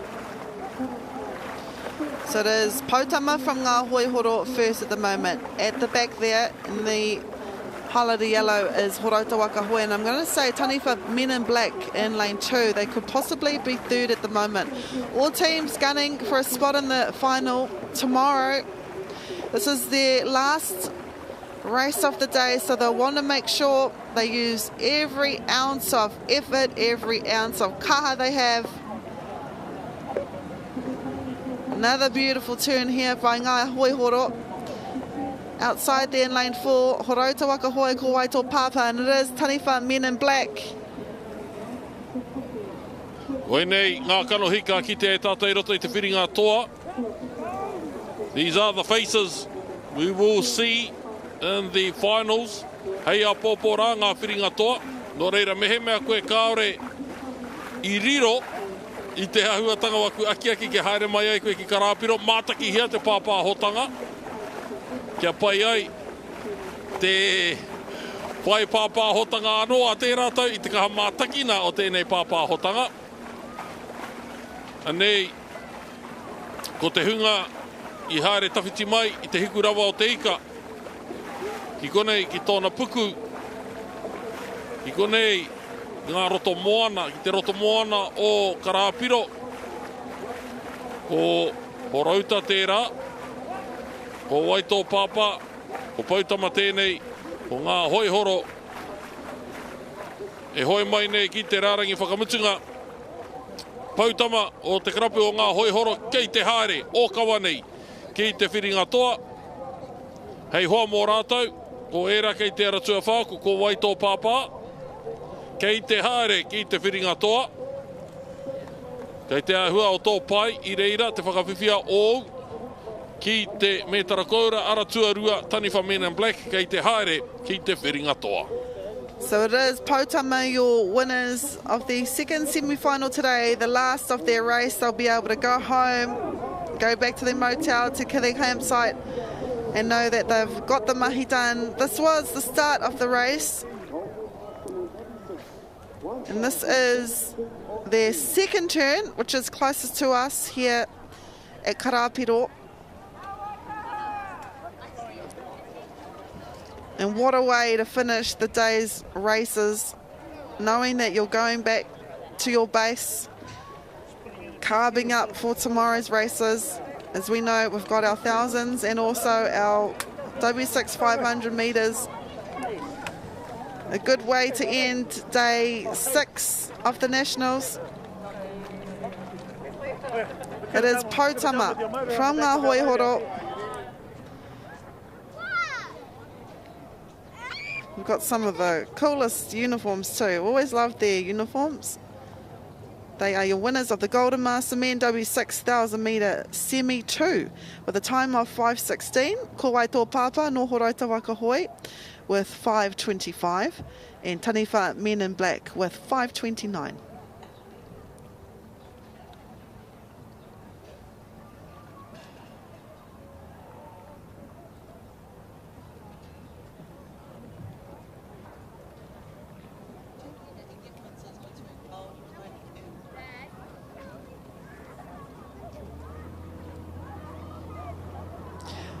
We have an interview now with the winners of the bowl final, who were NHC Te Kaupapa in the Corporate Challenge event. Kia ora koutou katoa. Ko Te Kaupapa tēnei no NHC. E toa nei, kia ora. Ko mātou nei ko Te Kaupapa he mahi hauora hinengaro tēnei. So nā reira, e maha nā kaupapa. There's a lot of us. We're a collective mahi, and we just want to mihi to everyone who supported us today to get on the water and to enjoy some time on the water. We're pretty ecstatic that we won, and yeah, and the finals, and yeah, just a big mihi to you all. Kia ora. Kia ora.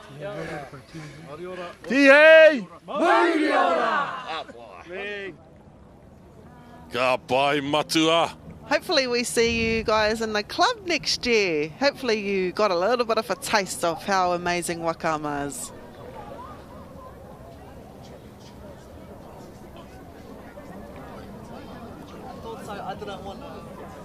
Mo te hunga e whakarongo mai ana. Ko te reanga pau, ko Oraro. Reanga preti, pleiko o Wainga. Championships ko o Runga.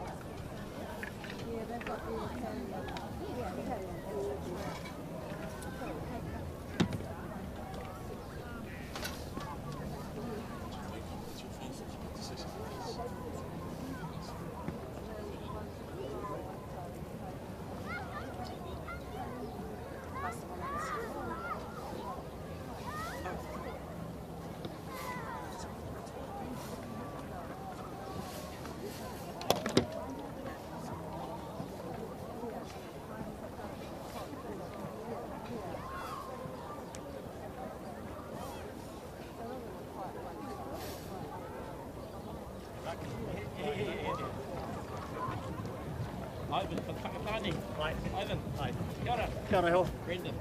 Oh, God. Good Brendan. Cheers, Brendan.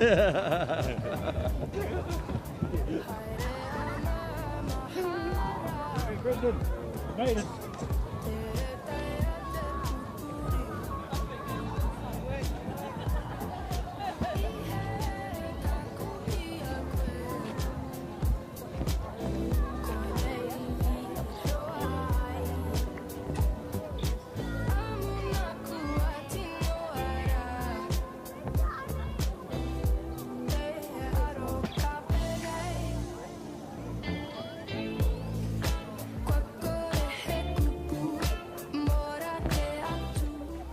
Te whānau, ki te tai atu tetahi ki te whakamātautau tatari whekau ki tō kāinga, tēnā whakamahia.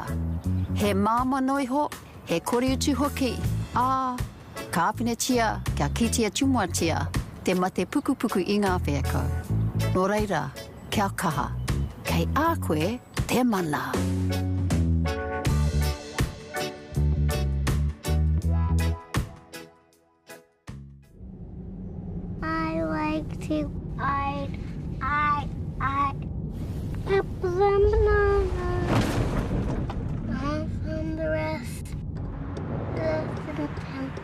In a crash, your car is your last line of defense.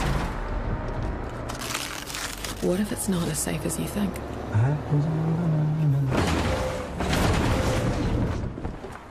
Check your safety rating at Right Car.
There we go. They beat 3 people.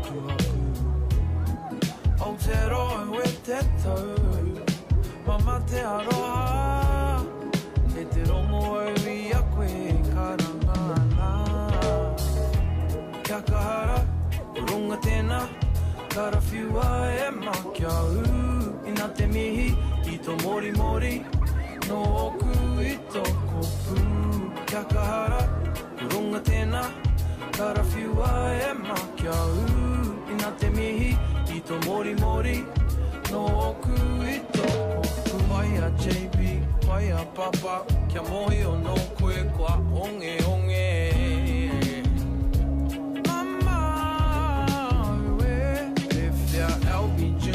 Me tō umu, kia rongo anō koe I te aroha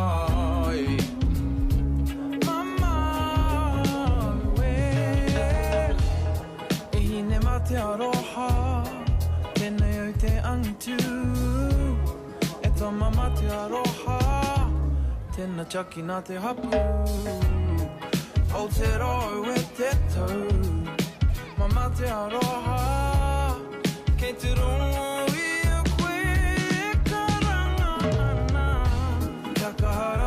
Kurunga tēnā, karawhiua e makiau Ina te mihi, I tō mori mori No oku I tō kopu Kia kahara, kurunga tēnā Karawhiua e makiau Ina te mihi, I tō mori mori No oku I tō kopu Waia JB, waia papa Kia mohi o no koe kua onge onge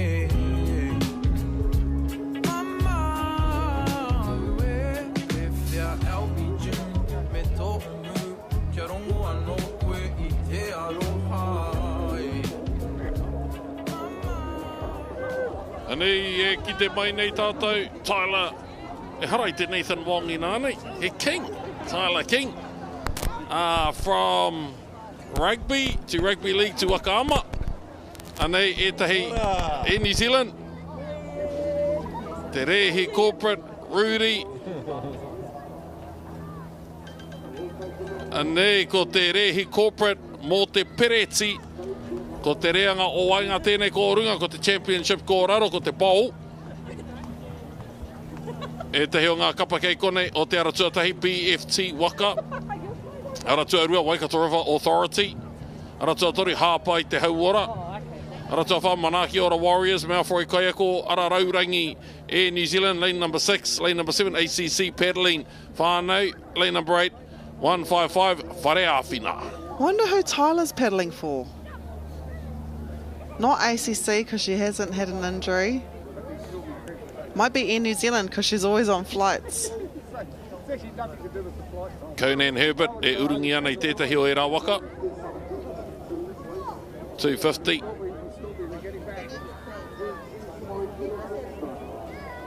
Quick way to get a gold medal. Oh, no, this plate. But to join one of these corporate races, 250, that's just a minute, 10 seconds of Duits Tiha.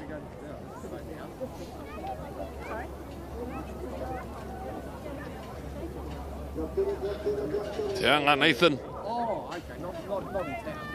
Our boss once upon a time in Whakata Māori. Conan Herbert, steersman.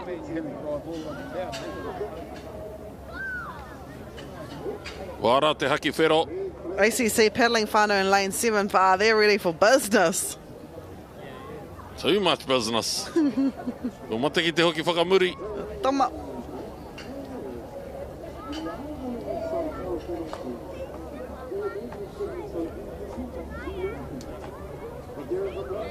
Taylor. Oh, she is paddling for ACC.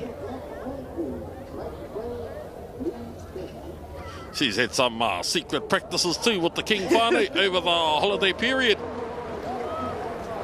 She's pretty good. We've seen her in that in the erg. She's mean. So this is lane 2, Waikato River Authority. Aratuarua, Waikato River Authority. Of course, yeah, they practice on these waters. Home advantage, home advantage. This is BFT Waka.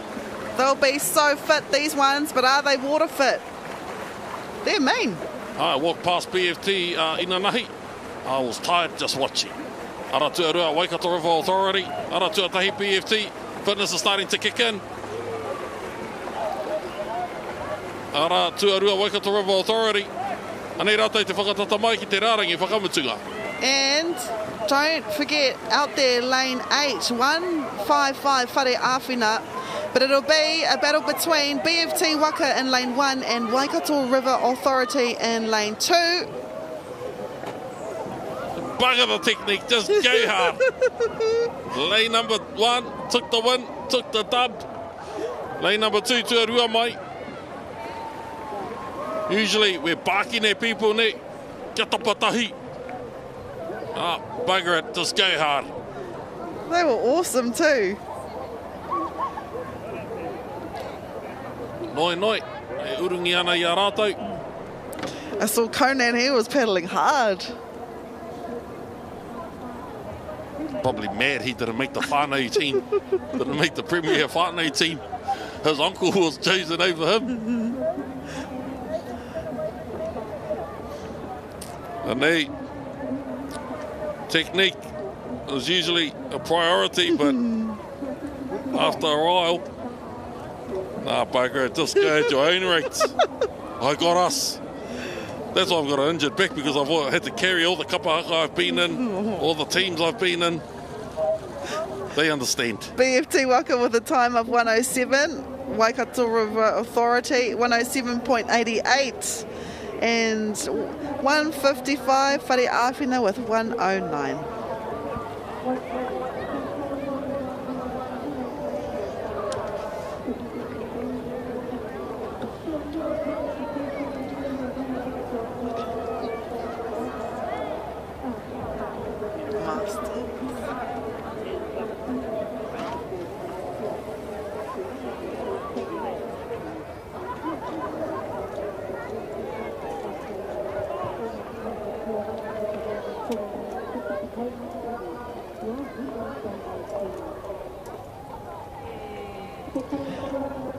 This is 35 Mai Tawhiti, team that did well in their 500 metre race. Now they set off as one of the teams in the first semi-final for the Master Women's 1,000 metres.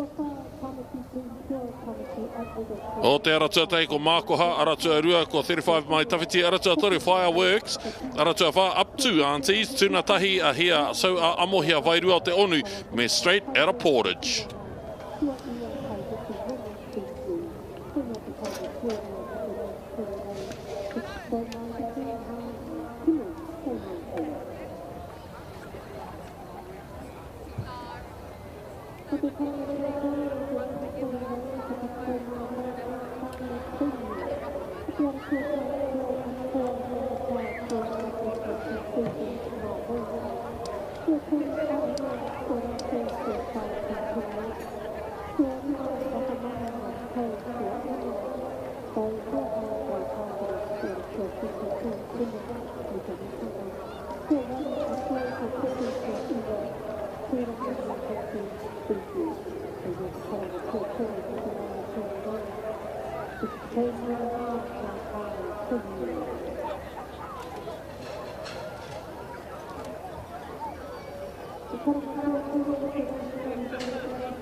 We have a white flag, and if we remember the heats for this section yesterday, man, they were all exciting races. They were only heats.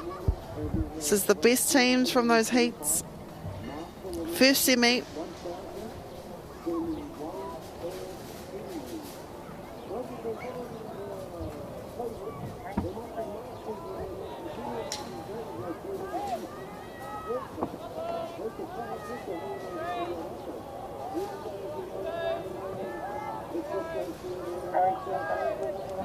Green flag there. What a start by lane 4, up to Auntie from Pakuranga Outrigger Canoe Club. Keep an eye out though on this team here in lane 1. Makoha, Taupo Wakama. We've got Nikki Kingi there in 1. They've got Shivreti there. They've got Vesna Radinic in 3. Range is their steerer. A team to watch out for in the Masters section. 35 Mai Tawhiti, you got Lillian in the front. Then you got Deb. You've got Ange at 4. You've got Jax. Another strong team. They went to the World Champs in Hawaii last year. And the 3 Fireworks, Whakatū, Marae.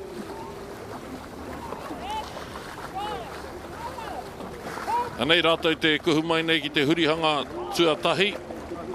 O ngā hurihanga e toru, Makoha. Up to Auntie. O te ara tuawha. Kua ruku ki te hurihanga nei ko Makoha no taupō. Oi nei. Te hunga e whakawhiwhia ki te wā tere i roto i ngā whiringa whānui. Chevreti, Lisa Ratana, Nia Rudolph, Nikki Kingi, Rans Rapana, Vesna Radinic. I waho atu i a rātou ko te ara tuatoru Fireworks. Also 35 Mai Tawhiti, they started off the line, but they caught up in that turn. So they'll be happy with that turn. This is up to Auntie from Pakuranga.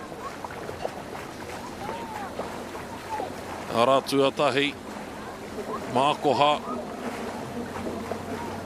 Ara tua ono tēnei, amo hia, rapu o tūranga waiwai. Master woman W6 1000, semi 1 of 2.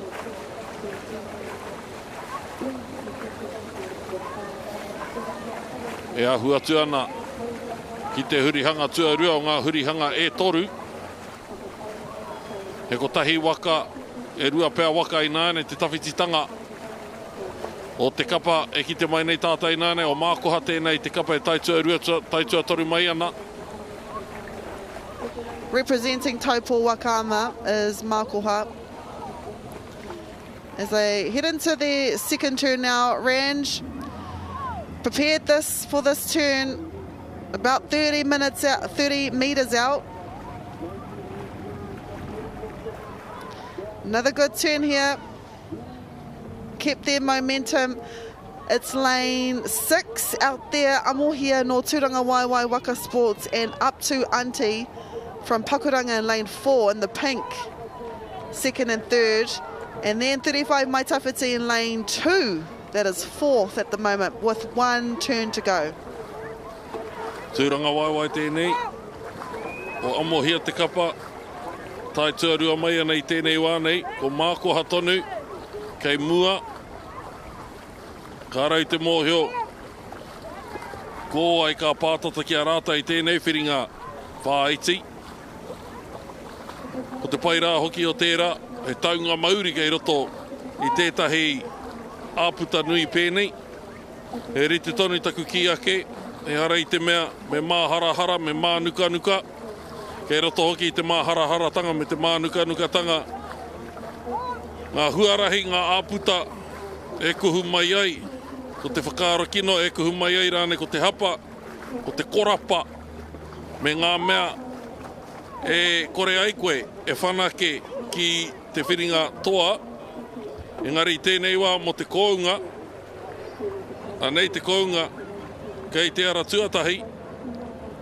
Tūru tuarua, toru, tua whā, kei te hoi. E anga whakamua tonu ai te waka. Tahi me te rua kei te tīrau.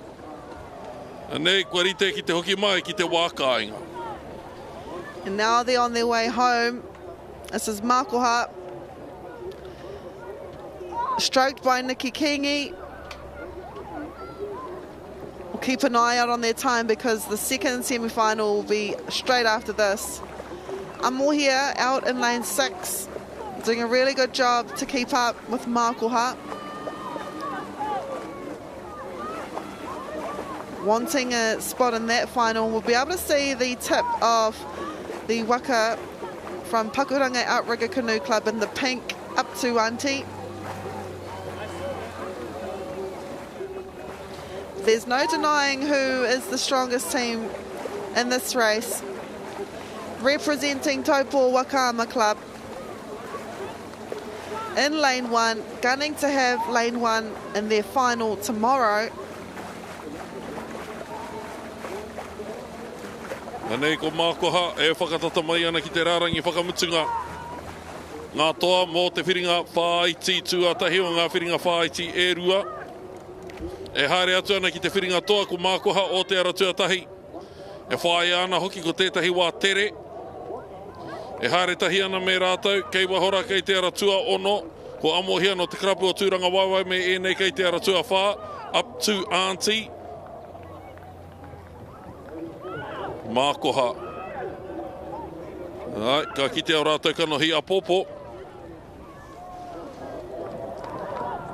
Here's the replay of the start. A few teams way off the start of the line. And here's the second turn from Mākoha.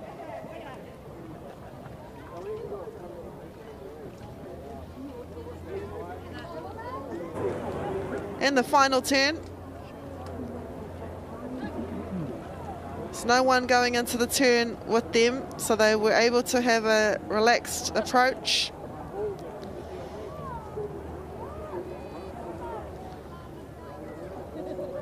They'll be able to relax tonight because they will be in the final Apopo.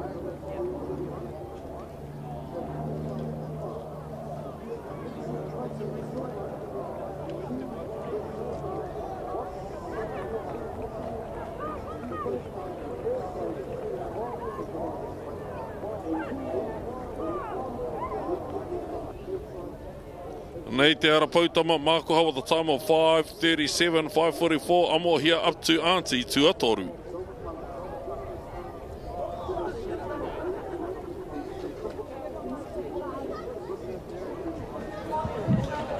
Kia ora.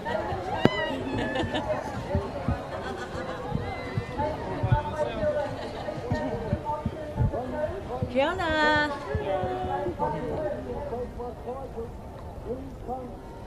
O te ara tuatahi ko kānoa, ara tuarua ko Hupsters, ara tuatori taniwharoto wāhine, ara tua whāmanawa nui, ara tuarima hei lāla mata kiko ha taniwha mahuika me pānia.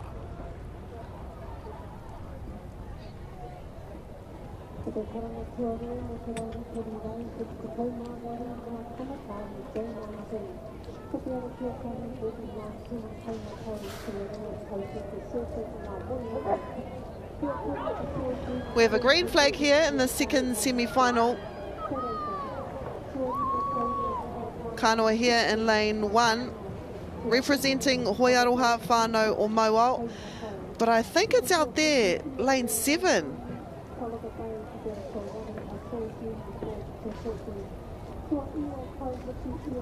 Ratua tahi tēnei, e hoi tere nei, kāore i te kitea te kō nuke tanga, ko tahi nei te waihoi. I te ara tuatahi, ke waho atu i a rātou, ko taniwharoto wāhine, no taku he kei te ara tuatoru rātou, engari, ka noho pēa, hei hoariri, whakaharahara, mō Mākoha, ko te kapa e ki te mai nei tātou i tēnei wā, ko kānoa no tauranga moana. And it was that team out there in lane 7, Taniwha Mahuika, said by Sugar Te Pā. So we head into the first turn of 3. This is Mākoha in lane 1, with everyone else quickly behind. Good turn here by Mākoha, and another good turn in lane 4 and lane 3. Lane 3, Taniwharoto Wāhines.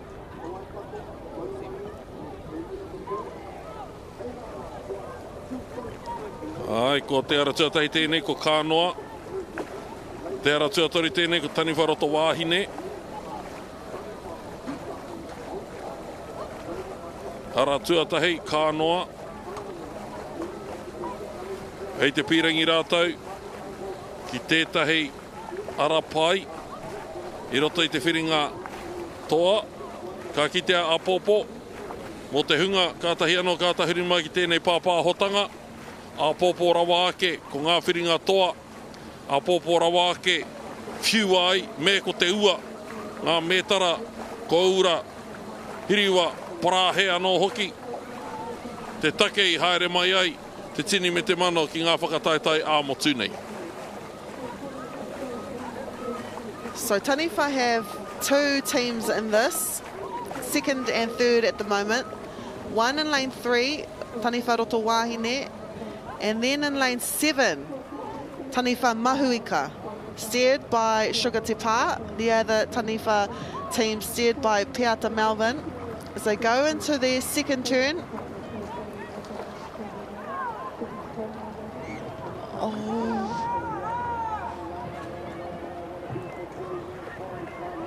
Ara tua toru, Taniwha Roto Wahine.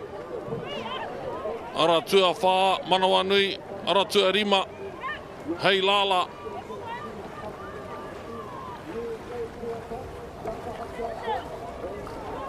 Ara tua tahi kānoa, hoi aroha whānau o Mauao. We've got one more turn to go. I think it's a little bit choppy out there. The conditions have changed quite a bit in the last few hours. As we're nearing the end of the races for the day, this is, of course, their final race.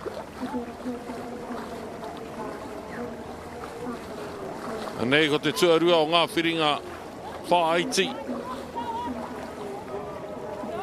Kānoa, ahua tuana ki te hurihanga whakamutunga.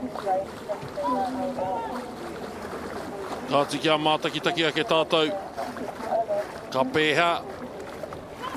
Ka pai, ka kino, ka rawe. Ka paruhi, ka kounga. Ka mā. Era, katoa.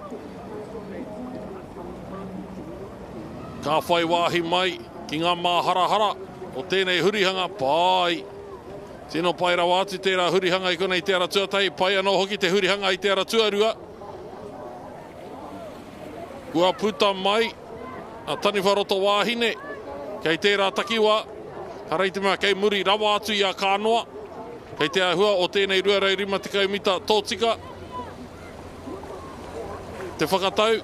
Me he mea ka tuatahi mai rā rānei rātau. Ka tuarua rānei.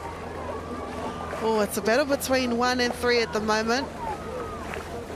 We saw both teams do really well in their heats, and of course, it's always going to be a battle when you meet each other in the semi-finals and the finals. It is Kānoa at the moment with about 125 metres to go.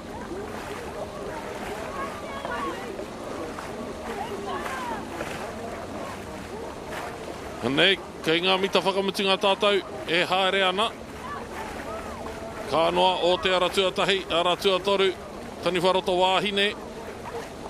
2, 3 strikes behind. Kānoa ko te tima o Taniwha Roto Wahine. E haere atu ana ki te whiringa toa Apopo ko Kānoa no tauranga moana. E haere ana hoki tō rātou nā taha ko Taniwha Roto Wahine no tāmaki makaurau.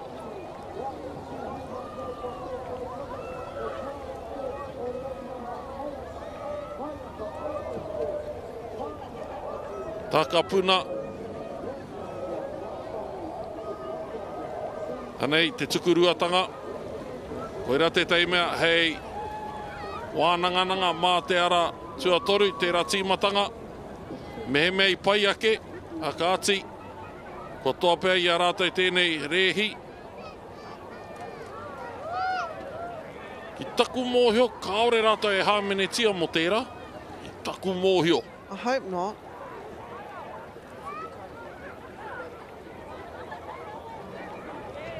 Tēnei hurihanga. Ahakoa rā te pātata o te ama ki te haki I te rātu hurihanga. Kaore a peata I mataku rawa. Ki te whakarereke I te rautaki I roto I tērā hurihanga. He pai tērā. Koera tētahi Āhuatanga kua kitea, ka paku raru I roto I tētai hurihanga, nā kua mataku, kua rereke, kua haumaru rawa, te kuhutanga atu ki roto I ngā hurihanga. Yeah, some steerers do lose a bit of confidence if that happens. We'll see if everything went all right. Kānoa with a time of 5:49. Then we've got Tani Wharoto Wahine with 5:52. And Pānia with 6:04.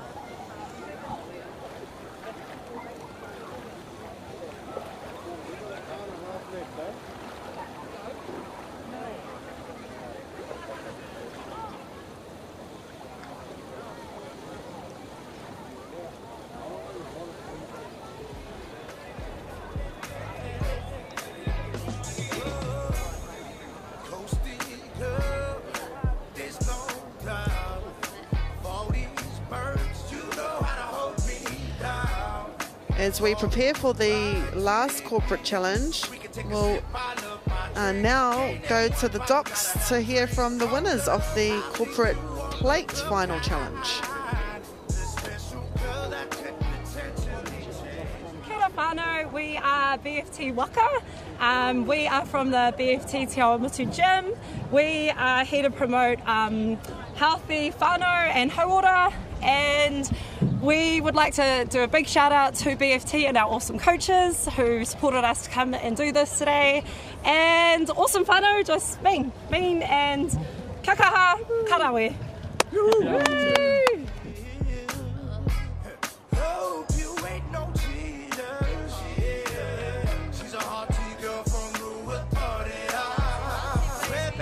And she kind of a freak. Yeah, wish I could show how I feel for you. So bad that I want you. What a man gon' do. She's an East Coast brown eyed Monica. Hearty, baby. Oh, yes, she was. I fell in love with some highway 35. That stole my heart, my baby. My coastie, girl. To take a drive back on the highway 35. Love is in the air tonight. Me and you until the morning light. I just want to take a drive back on the highway 35. Love is in the air tonight. Me and you until the morning light. And now you know how I feel about you. Yeah, 'cause I want you, girl. Girl, I'm so in love with you.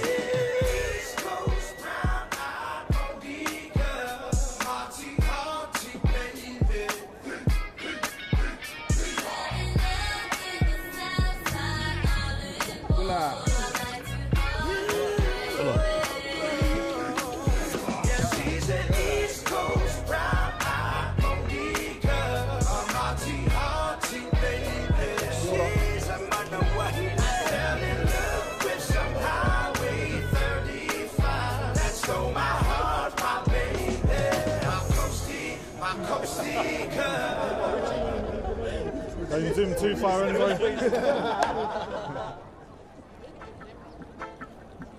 I said, nah, yeah, nah, yeah.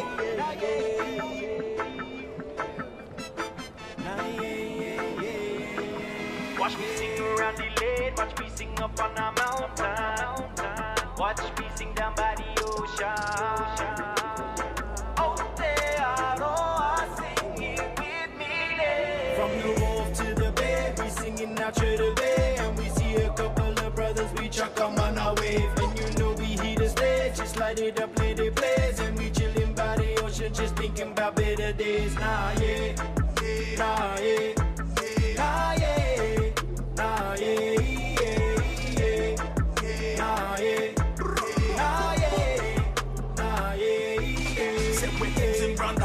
Whipping all around the globe, trying to find another way. So I send them a bitter soul. Let the rhythm take a hold, let the melody take control. God bless us up with this praise. Now the brothers back on the road now, yeah. Tell them roll another one. Finna pass that touchy while we sit under the sun, yeah. Then we roll another one. Forever I and I when I'm with my brethren, yeah. Raise the glasses, it's a celebration. Take another hit if this giant's inspired vibration. Jah Rastafari, we getting high for the rest of my life. happy mood and make me feel alright. Till everybody is feeling the vibe. There's a beach party going all night. Till everybody is feeling the vibe. Yeah. From the wolf to the baby, singing out to the bay. And we see a couple of brothers, we chuck 'em on our wave. And you know we heat the stage, just light it up, play the blaze. And we chillin' by the ocean, just thinking about better days. Nah, yeah, nah, yeah, nah, yeah, nah, yeah, yeah, nah, yeah, nah, yeah, nah, yeah. Baby, yo, yo, keep 'em on, nah, oh, they wanna keep them on, nah. Go te whenua, te turanga, wai mo te whakapapa. I'm from the land, blowing long white cloud, going all night rounds, got 'em all like wow. Got love for Rocky Euro all the way up to the Nori. Every different hapori, know they down with a hoodie. I said there ain't no party like a Aotearoa party, cause a Aotearoa party don't stop.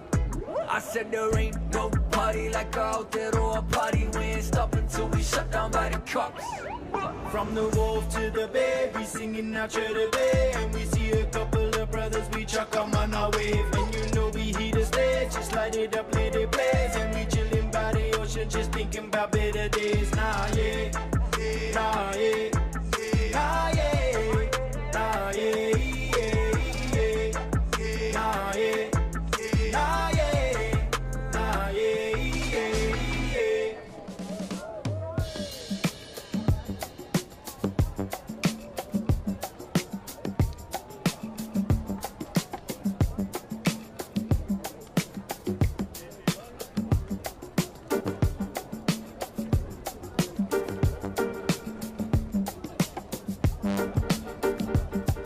I know that window's closed. Why you gotta jog bad memories?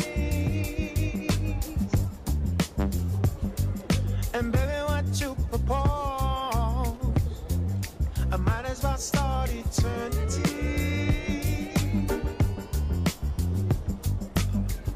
Sitting in the dark, baby, it's an art. Bringing up the two-step on the boundary line. Dance up on the corner, what you order. I think a bit more, cause you got 3 daughters who adore ya. 2 sons who are both brawlers. Let me call you, all I wanna see is I'm inadequate. Mama told me I would know when I should quit, yeah. It's fate to learn from our mistakes. Exhale, cause all your ships have sailed.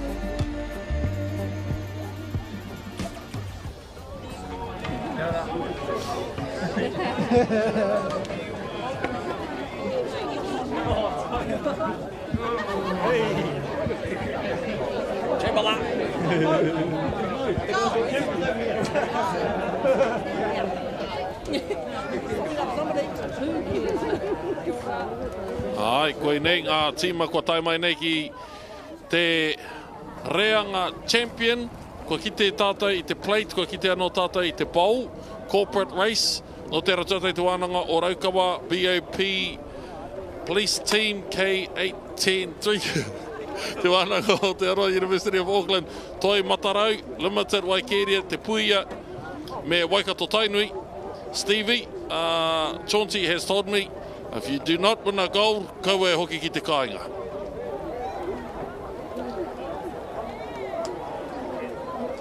We have a red flag here. Even start. Waikeria Tuatahi lane 6, right on the line. Man, what a gunny start for all teams. This is why this is the champ final. These are the fastest teams in the qualifiers of the heats. Going to see the champs of the champs, Akuakina, in the next 55 seconds.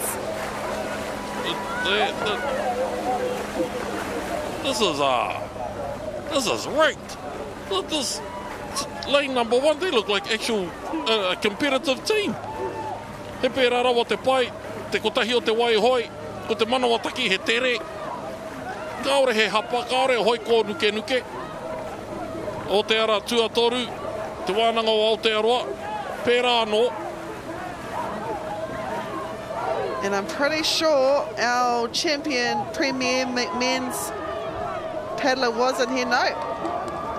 Te wānanga o Raukawa te toa, tuatori te wānanga o Aotearoa, tuatori o te ara tuarua, Bay of Plenty Police Team K8-10-3. Usually it is a wānanga team that wins overall, especially the champ final. Ko te wānanga o Raukawa tērā. What a start. Hira, hira. Nei tātai, mātakitaki mai ana. I'm sure that's old Jeff's daughter who was stroking them. Ara tuatahi te wānanga o Raukawa. Auriko nei ki te makarauna. Haere mai ki te taua, ki te muru. I ngā mētara o tēnei hākina kina.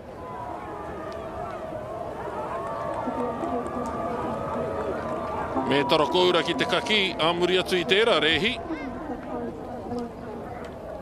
Do your gold hang low, do they wobble to the flow? With a time of 1:01, 1:04 te wānanga o Aotearoa, tuatoru, Bay of Plenty Police Team K8-10-3.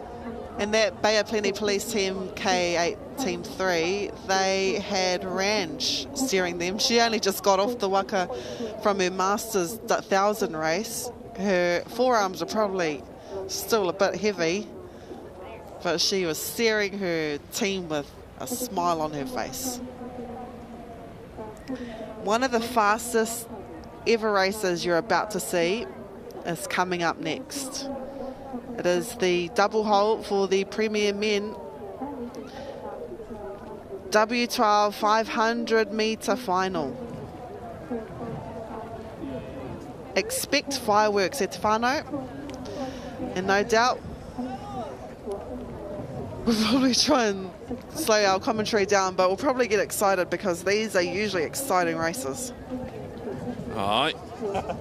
Expecting 140-ish, there or thereabouts in terms of time.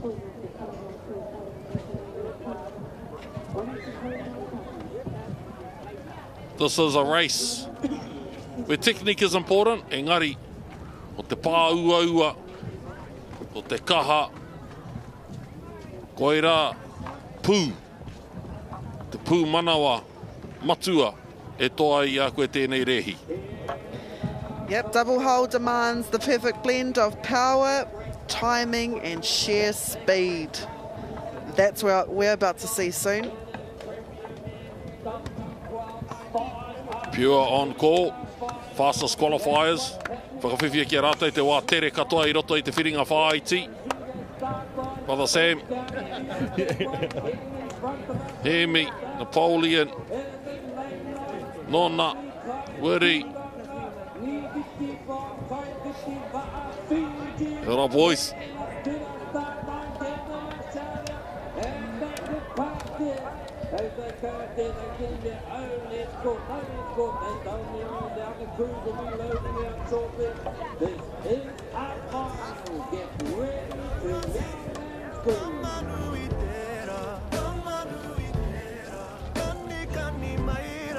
We've been looking at results from last year, and let's just take a look at who won this last year. I know that Team OCC were up there, but did they win this final? Elite Reti Tera of the Herbert's on Tour team. We also saw Tipu King, Sean Herbert. You don't come from Waimanoni, you don't come from Tutukaka, you don't come from those places to muck around. That's a trip and a half, however much it costs to pay for petrol to get here. Katoa era, e whai wāhi mai ana, ki ngā whakaaro, e tōtika ai te aro mautoa, te discipline, mō tēnei rehi, katoa, e whiriwhiri ana, e tāmiroti ana ki te waiaro. O tēnā kai hoi, o tēnā kai hoi, I a rātau ka puta ki te rārangi tīmatanga. E kia mai ai rātou he toa whakaihuaka. He toa rātou katoa, engari karangatanga horopū whakaihuaka. A tai hoa nei tērā kupu tapā ai ki runga ki a rātou. It's a little bit delayed as well because, of course, we've just had our corporate races on the same waka, so they have to make their way off. So that's 12 people times 8 waka. You do the math, but there are a few people down there, so it might take a few minutes. But this time last year, Team Penula from Aotearoa Wakama, they were the winners of this race with a time of 1:46.50. Team Wakamanu from Manukau Outrigger Canoe Club were just off by 0.15 of a second. And Aotearoa from Orake Water Sports, they were off by 0.24 of a second. So all teams got a time of 1:46. I remember how close it was, I forgot how close it was. So expecting another close race because majority of those teams, kua hoki mai, and they are in this final for the Premier Men's W6 500 metres.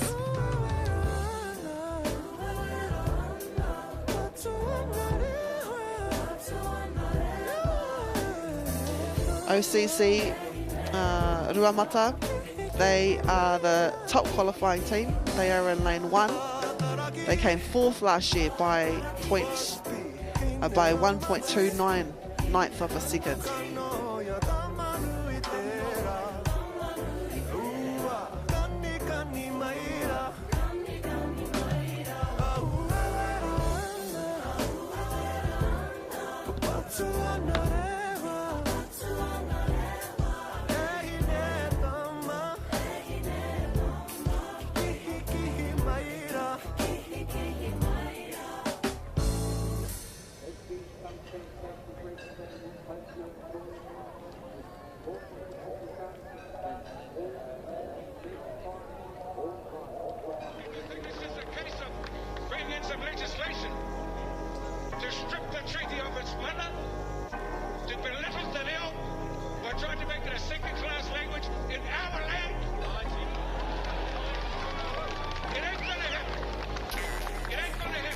Rangatira airs and don't bother who we are. Feather we know who we are, chief, cause we truly are better than how they try to portray us. Wait what the Waharo Haka, cause they want a war. Marching out on my tour, flowing from the money source.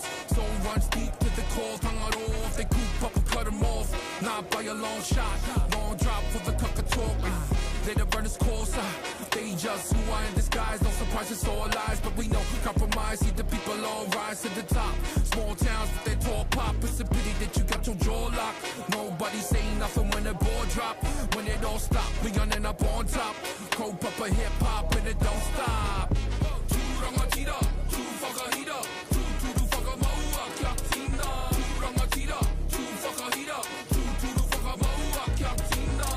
Aotearoa taku kainga, no mai, hare mai. Whakamaua kia tina, whakahi ai. That Tamatoa was here more than 50 years ago, fighting for the treaty and for the nil. Akati e karema kia mokowhitia ke rā tātou ki te kapa o Raukawa. E noho nei hei toa whakaihuaka i roto i te rehi kapo reihana mo te tau 2025. Tēnā rā tātou, tuatahi e mihi ana ki te haukainga, ara kia Ngāti Koroki Kaukura, Aotearoa ki ngā wai o Waikato o Karapiro, kei te mihi. Tuatahi ake rā ka mihi asitu kia koutou, ngā whānau e noho ana ki ngā kainga, ki ngā tōpito katoa, e mātakitaki mai ana, i tēnei ngā kaupapa o te whakatautai āmotu, o te Wakama, 2025 kei te mihi. Tēnei mātou te kapa o te wānanga o Raukawa, ko tau mai nei i tēnei rā, inunga i te karanga, ko te whakapakari tinana, ko te kotahitanga, ko te hauora, e rā tūmomo āhuatanga katoa. Ko tēnei reihi, tēnei wikitoria, hei mihi ana, e tuku ana ki taku whaia, ko rō nei e noho ana, hei pau mo tō mātou, kaupapa o te wānanga o Raukawa o tira mō ka iwi o te kotahitanga ki te kāinga. No reira whaia mere ana, te kaurungi o tō tātou o tō mātou waka, tēnei tō tau whakamutunga, I wanganu ia mātou, I roto I tērā o ngā tūranga. Reira, tēnei te aroha, te mihi nui ki a koe. He te whaia, kāre mutu ngā mihi tako aroha moi, o tērā mātou moi. Tēnei toki tore ki a koe. Ai, mo te reihi ki wahora, I eke, ngari ko te poenga atu, ko te noho tahi, whānau, a tima, te ahoranga hangareka hoki, o te tuakana o te taina, te kuia, te pakeke, me te mokapuna. Tēnā te ahu o tēnei kaupapa ki Lake Karapiro. Nā rei te whānau, hara mai piri mai ki te kaupapa nei. Kare he kaupapa tu atu. Atu I tērā, he mihi tēnei no te ngaha kauiti o te wānanga o Raukua ki a koutou. Tahi rua toru, te wānanga o Raukua, tahi rua toru. Te wānanga o Raukawa! Hara mai and roll next year, kia ora. Tēnā rā tātou. Hei, Batugar. Whānako pēr, I taku tūranga. He pai rawa no te reo, pai no te pāpāhotanga, pai no te minamina, pai no te whakaniko I te kupu koutou o te wānanga o Raukawa, e mihi nei, e mihi nei, e mihi nei.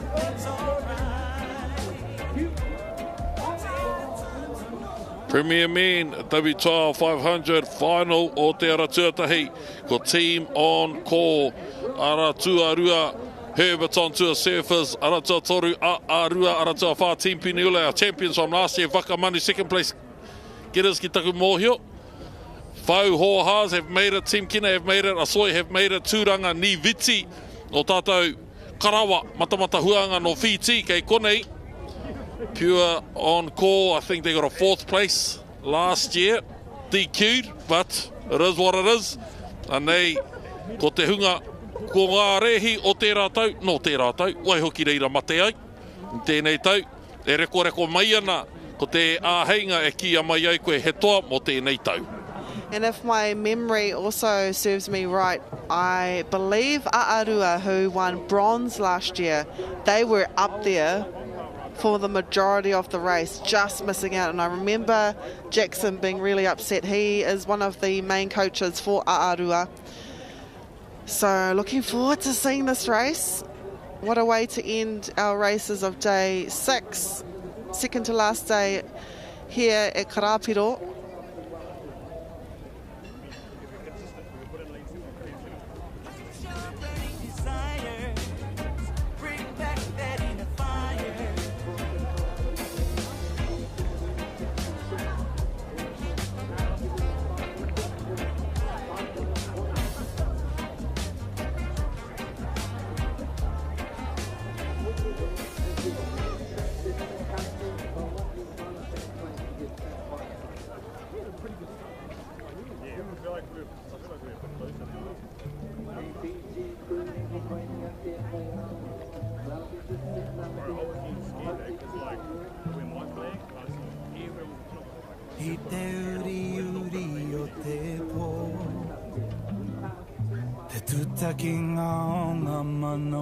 Also, just a reminder, if you do see any posts on Facebook about having to register to watch our coverage, it's a scam, e te whānau. We don't ask for your credit card details, we don't ask for anything. It's all free here, courtesy of Whakaata Māori, me Māori Plus. Big mihi to Whakaata Māori, forever celebrating and supporting Waka.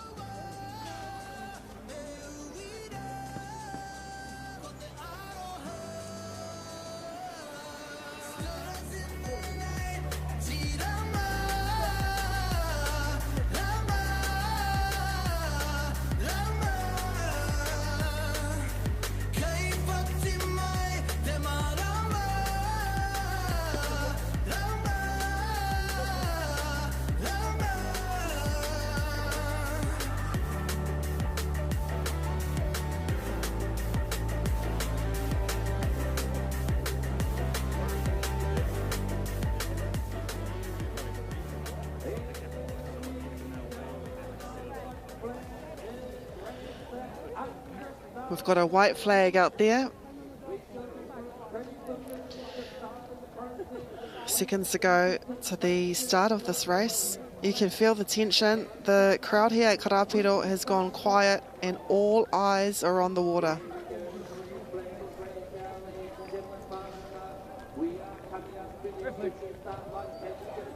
Warewa te haki kakariki.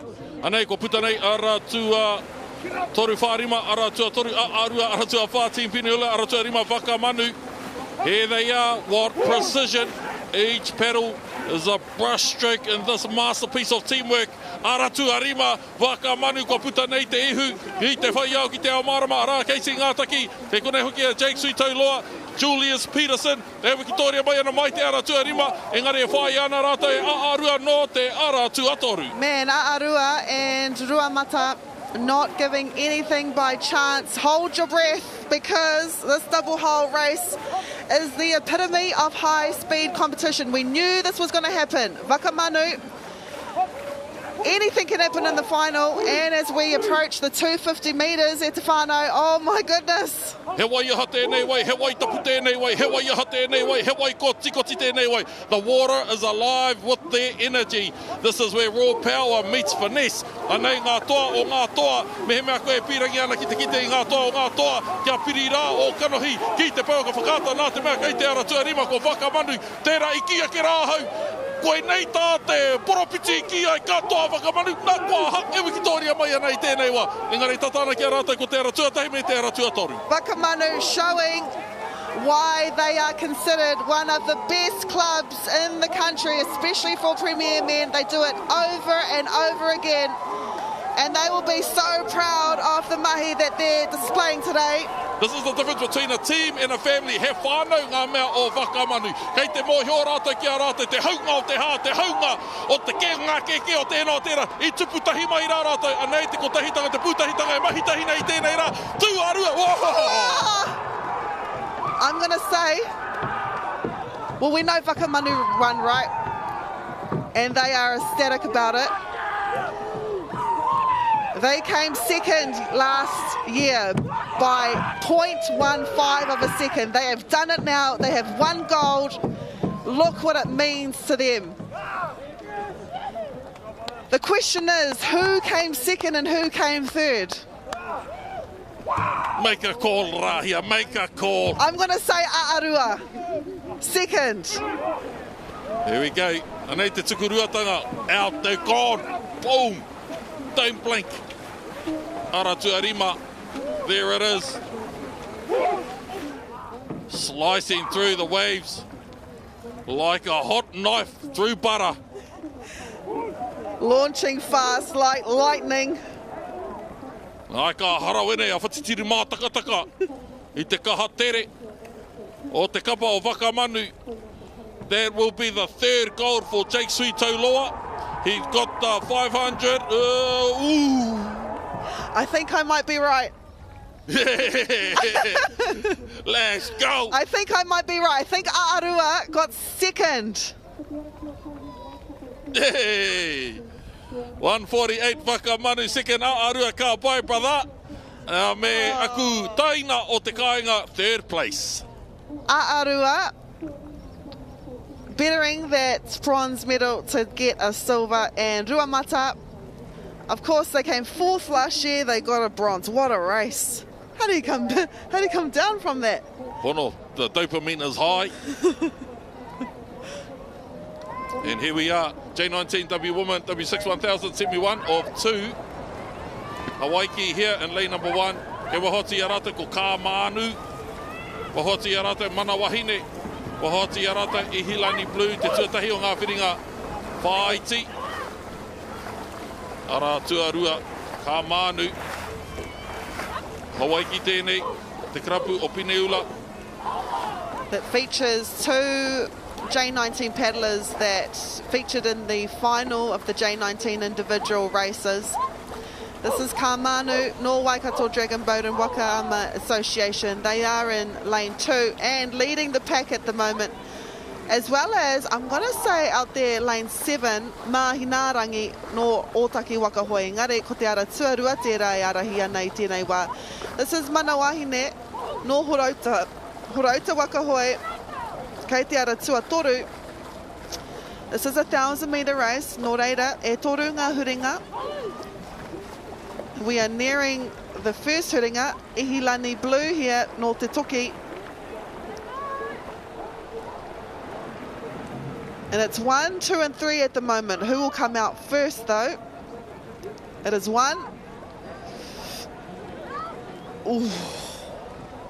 Ai, ko te ihu maneatanga. Koi rā, te tāhuhu whare. Ngā whakaaro I roto I ene momorehi. It's not only about strength, definitely not about beauty, but it's about being flexible, strategizing, being tactical in those turns. More a battle of wits and endurance more than anything, especially in these turns. Who will outsmart the other waka? When to be heavy on the throttle, when not to be. And they ara tua Horauta. Mana wahine ara tua toru. Yep, it's a battle at the moment between the third lane, Manawahine, and Hawaii here, lane 2. As they near the second of 3 turns. Approaching the turn, both teams will aim to maintain speed while staying safe. I say safe because safe is what you want to be. You don't want to run over a boy and get disqualified. You want to make the final. Here we go. Second turn. Wow, Hawaii here in the first lane, they had more momentum, but Horauta and their turn there by Manawahine, it was a bit closer. Nō reira, they've both come out neck and neck still with 1 turn to go. Ko tahi te hurihanga e toi mai nei. Koutou kei ngā tahataha o te roto moana o Karapiro. Paki, tiwaha, umere, āwhinatia o tātou uri kei wahora. Kei te pirangi ki tētahi tūranga I roto I te whiringa toa. Kei te mōhio ki te momo o te ao Māori. Ka noho whakakeke, ka tatari kia wiki tōri ai o uri kao. E puta haere, aki tia rātou. Aki tia rātou. Kia tai rawa rātou ki te kāinga. Anei rātou, te tomo atu nei ki te hurihanga, whakamutunga. Me he mea he atamira tēnei, ko te atamira tēnei, e ki te mai ai koe, I te matapunanga, I te ihumanea, I te krewatanga o tātou uri, I te pāuaua, I te nakawhiti, I te hauora. Anei te hurihanga, mutunga ke mai nei, o te hira, ko te pāuaua tēnei, me te pūtai au e mahitahi ana. Ara tuatahi, kua puta nei, e hoki mai ana ki te kāinga. Yep, it looks like control from the steerer there. Every decision critical in this race because it's such a close race between them and also this team here from Horauta Waka hoi. Nothing in it. I believe though that Hawaii from Peniula ahead by about 2 strokes. And it would have come from that final turn at the end there. This is a semi-final. So they'll be able to watch this back, see what they can improve on. Anei, ko Horauta, Manawahine o te aratua toru. Tīmata hira, tīmata ngaio, e mutu ngaio tonu mai ana. Ko pakanga rātou ki ngā ngaru, ko pakanga rātou ki te pupuhi o te hau. E pakanga ana hoki a Hawaii ki e rao kāmanu kei te aratua rua Manawahine o te aratua toru I Hilani Blue o te aratua whā. Nā, I roto I tērā pakanga ki te tai au, me te tai tangata.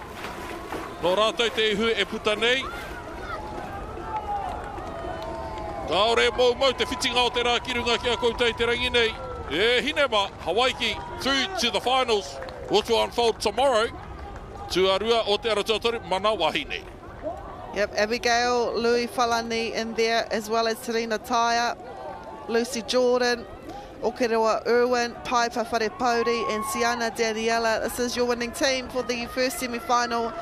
And what a way to end a day of racing. This is a replay of our start. Orite, it was an... all of the teams actually got out of the blocks first. This is the second turn.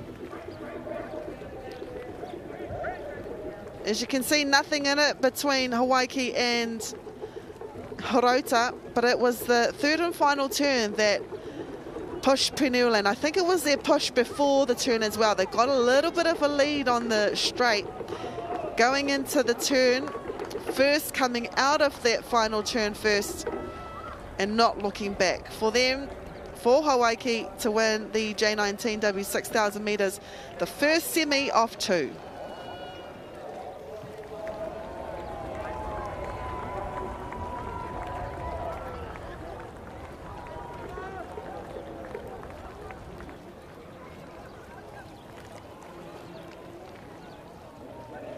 Hawaii with a time of 5:38.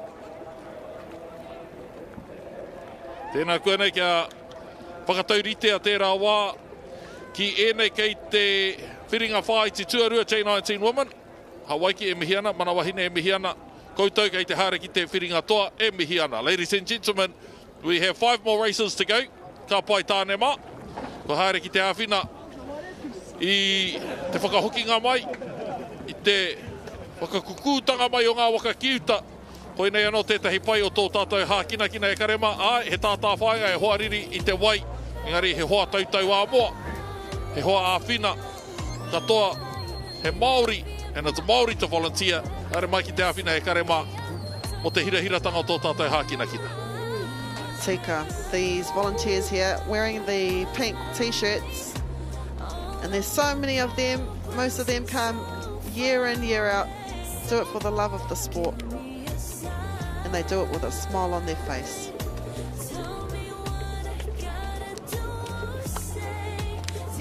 We should have got the brave there as the model for Moana. Maui.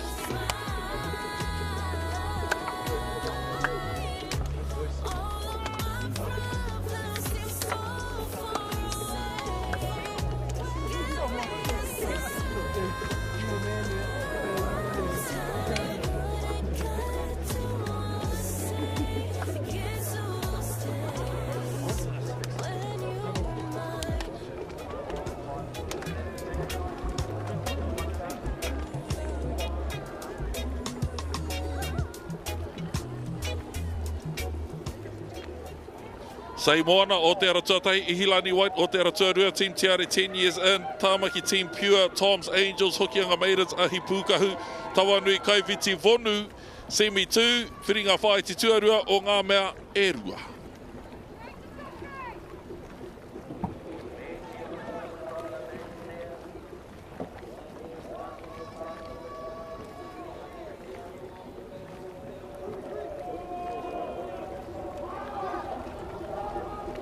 As we near the end of the day, it's getting a little bit choppy out there, which will make the steerer's job even more difficult. Luckily though, all of these steerers are pros, even under the age of 19. Been paddling for a long time. Red flag.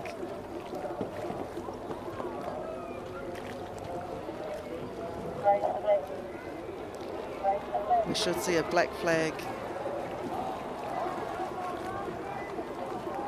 I don't know how much time our starters give to our paddlers to go back behind the line. But I do know if they don't make it over, I think that team out in lane 9 and also Tawanui in lane 8 may have been disqualified because we need to get this race underway. Lane 1, this is Sei Moana no Manukau Outrigger Canoe Club. Kei te ara tua... who's that? I think it's lane 6. This is Team Tiare 10 years in. No ngā hoihoro Outrigger Canoe. And at the moment, it's Samoana and Team Tiare 10 years in that are leading at the moment. And out there, lane 7, this team right here, no Ruamata, Ahi Pukahu, that are leading the pack at the moment. Angi hu, angi tu, sei hu, sei moana. Anei rata e Wikitoria ana. I te Wikitoria, kia roha maira. Anei, e kuhu mai nei, ki te hurihanga, ko sei moana, rātou ko Team Tiare 10 years in. Team Tiare enter first. Ko taua taera, uni, huri, tonu rā tēnei ki te mai ana ahua tawhiti, e rao te Aotearoa whitu, kua riro i te pupuhi o te hau, i te mauri o tāwhiri mātea, ara tua toru, kua puta tua tahi mai, kuhu tū tahi atu, kua puta tua tahi mai, engari, he ngaungau ana, ko tamutamu ana, i o rātou nā reke, ko sei moana, hurihanga tua tahi tērā, sei moana tēnei, ara tua toru, Team Tiare 10 years in. Ko te kautau rātou e noho tahi ana, te taikākā e noho tahi ana. E rongo ana hoki tātou ngā puha. A tēnā kapa, koe rā te pai o ngā hopu reo, kua here anei ki ngā kiato. Ia rātou ka hoi mai nei ki te hurihanga tuarua. Kei wahora ko Team Tiare 10 years in o te Aotearoa toru kei te Waka kōwhaira rā e arahi ana. So at the moment, Team Tiare with 2 turns to go as they approach their second turn are leading at the moment. Samoana closely following in second place. All the pressure now falls on the stirrup. And they'll want to deliver it with confidence. That skill is vital to this team's success. This is Team Tiare going into their turn first. Henceforth, every stroke counts. The teamwork here is phenomenal. You can see the trust between the steersman and the one who sits in seat number 1. Their mental communication.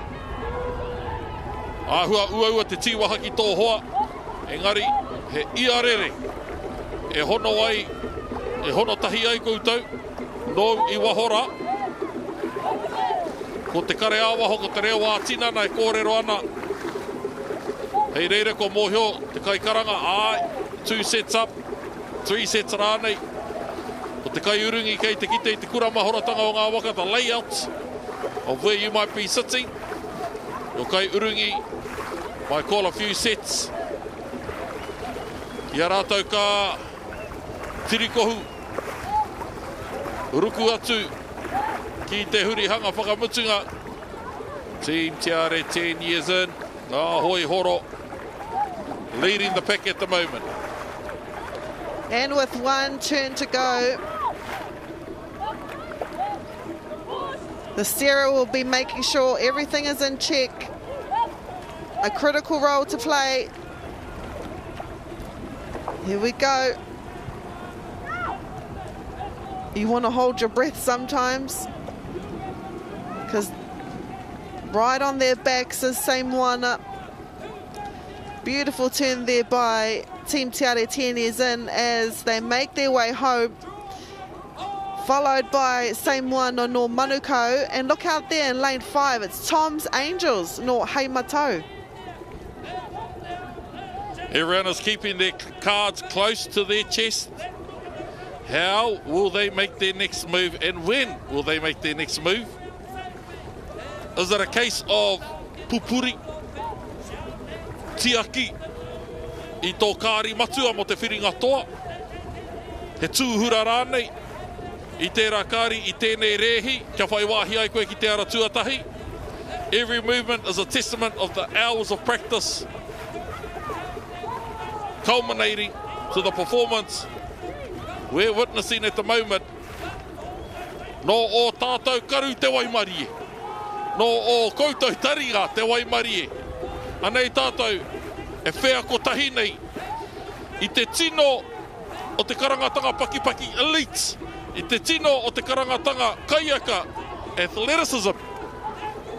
Katoa, kua ka puia ki tēnei rehi o te Aotearoa Team Tiare 10 years in, kei te haere koutou, ki ngā whiringa toa,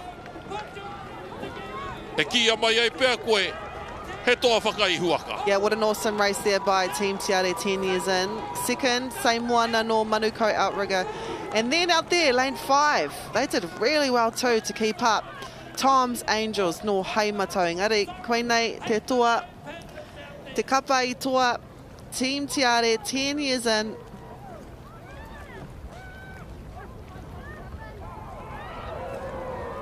So we saw a few disqualifications out in the outer lanes. Unfortunately, they weren't able to come back before the green flag was raised. This is the second turn for Team Tiare 10 years in, using a foot as the anchor. Style from Kiwi herself. I'm not going to lie, I've tried it. Did it work? And then after Kiwi did that, we had our, what would you call them, our Waka police and FBI go back to the books to find a reason to call that illegal. E ai ki a rātou, e rua ngā pāpāringa o te tau, me noho e rā pāpāringa e rua rā ki te tūru. Nā maue ki mai, koe kei te ine I te nui o te pāpāringa kei runga I tētahi o e rā tūru. Eka. Kau e whakapākehā ko I riria tāu. Anyway, first place, Team Tiare, 10 years in, tuatahi, tuarua, sei moana, tuatoru, Tom's Angels. We have 4 races for the day at Te Whānau, J19 women's. Now we look to our men's. J19 men's, W6000 metres. This is a semi-final. Puti 19s, kei te ara tuatahi, taupeke surfers, kei te ara tuarua. But it is out there, lane 4. Tama ki te rangi, Horauta Waka Hoi, out of the blocks. Hell. And the Butsi Bros, Butsi Boys in lane 1. This is Horauta.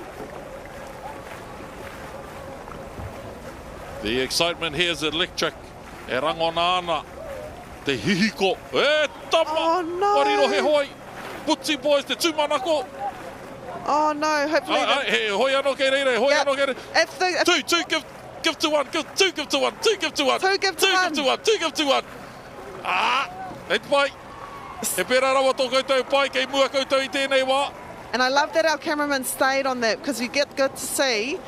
Sometimes we only see that when a pedal breaks, but I don't think his pedal broke. I think it slipped out of his hand, and that happens sometimes, especially if you've got sunscreen or moisturiser or even oil, just slipped out of his hands. Look, they're still up there though. Really good race. 1, 2, 3, 4. So Butsi 19s. Man, you wouldn't even know that they had to get a blade from behind the steerer to the stroker because they're still up there, along with Tamaki Te Rangi in lane 4 and also Asoi Junior Boys in lane 3. Mea kua ne kua riri ahau. But if you had a steersman who's a bit of a jokester, I'd just turn back and go aim for my pedal bow and we'll pick it up on the way. Engari, me ngai o, me tapatahi ngā whakaaro e rā katoa. But I'd still be trying to look for my pedal. Yeah. Nā te mea, kei te mohio koe ki tō hoi, he pēnei tō ringa I tō waiwai. Ki te whakawhiwhia koe ki tētahi hoi hau, kua mate koe ki te whakawhanaunga anō ki aia. E rā huatanga katoa, engari, ko te pai o tērā tīmatanga pai, anei e wikitoria mai nei tēnei wā. I think I saw a waka or a boat around that area, so hopefully they do get to pick it up because I agree with Mataya. A pedal, your pedal is like your right hand. It's like your left hand. It's like a limb of your body. And you don't want to go and get a new one. So hopefully they can find his pedal. But look, you wouldn't even know that they lost their pedal. Oh, as we say that, he hits the buoy in so they are able to come around. Oh my gosh, if there is any excitement in an 1,000 metre race, this is it. He knows that too. He's thinking to himself, I'm the Harlem Globetrotters of Waka ama. I got all the chicks in the bag. Ka pai koe. Not to make this about me. Engari hei te mahara kia I te wā I a mātou. We were about to cross our lane. We forgot what flag we were supposed to turn around at. So we turned around right. As opposed to going left. Yep. Never seen we that went before. right. Never seen that in anyone's lifetime. The last person to see that would have been Kupe and Tamate Kapua. Where did you guys place? We still won. Brat. Anyway, it is not about me. Butty boys, 19s. He knows. Nah, He knows. he is feeling the ihi rangaranga. That's what he's feeling. I reckon there was a little bit of sadness and then excitement, especially when you get given a new paddle from behind your steersman, and that's what a steersman role is, right? They not only do this, not only do they angle the waka in to turn the waka around, but they also always carry a spear. You will always see a spear behind a steersman. And for him to be able to give it back to the stroker and then still lead, that's amazing. With the punch of the boy as well. And it reminds me of the podcast between Sonny Bill Williams and Quade Cooper. Quade Cooper said that when people would say that was off the cuff, he'd find it disrespectful because his training had prepared himself for that. So tēnei tama, it wasn't off the cuff. He has been practicing that, and I'm sure in their practices, kua takoto ke te rarautaki, ki te kātatarawa, ki te haki, mekea. Yep. Mau te haere ki ngā whakaharatau te wā te krihi me te o te tauhau, me he mea kaori a koe e rā nuka e wiki tōri ai koe. Nā, e ki te ana tātou, e waimari ana hoki o tātou kanohi ki te mātakitaki i te hirahiratanga me te pūkenga rau o a tātou nā tamariki i tēnei rehi. E whakātu mai nei ki a tātou te take, kei te mene tonu ia, e whai wāhi tonu ai I rātou ki te whiringa toa. And there's no doubt, there's no reason. I mean, we can think of all the reasons why he's smiling. I would be smiling too. Everything that's happened in this race, probably one of the most exciting 1,000 metres that we've seen today. With everything that's happened, look at them. Hamiora Katsu, Hawaii, Jack, Kingston, Tāwhiri and Tirito. They are your winners. Boy, if your mum or dad bought that paddle, you better get back in that water and swim for it. There it is. See, I knew it hadn't broke. I knew it wasn't broken. I knew it didn't snap. It would have just slipped out of his hand. Look, he's trying to find it now. Well, son. Yeah, it's the modern day Wilson. Oh, what's this? Oh.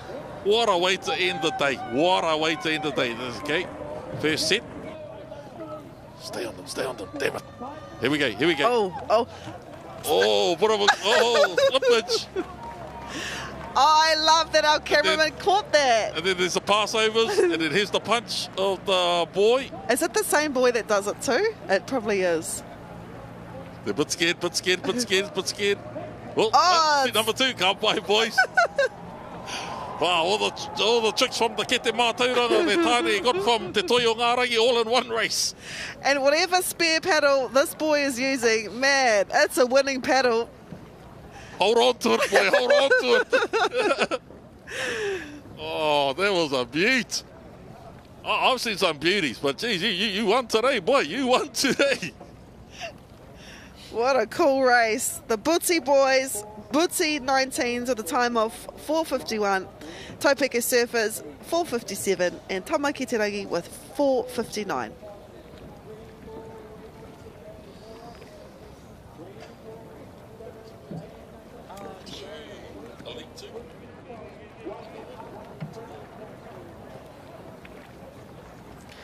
This is the second semi-final of that reanga, J19 men's, W6,000 metres.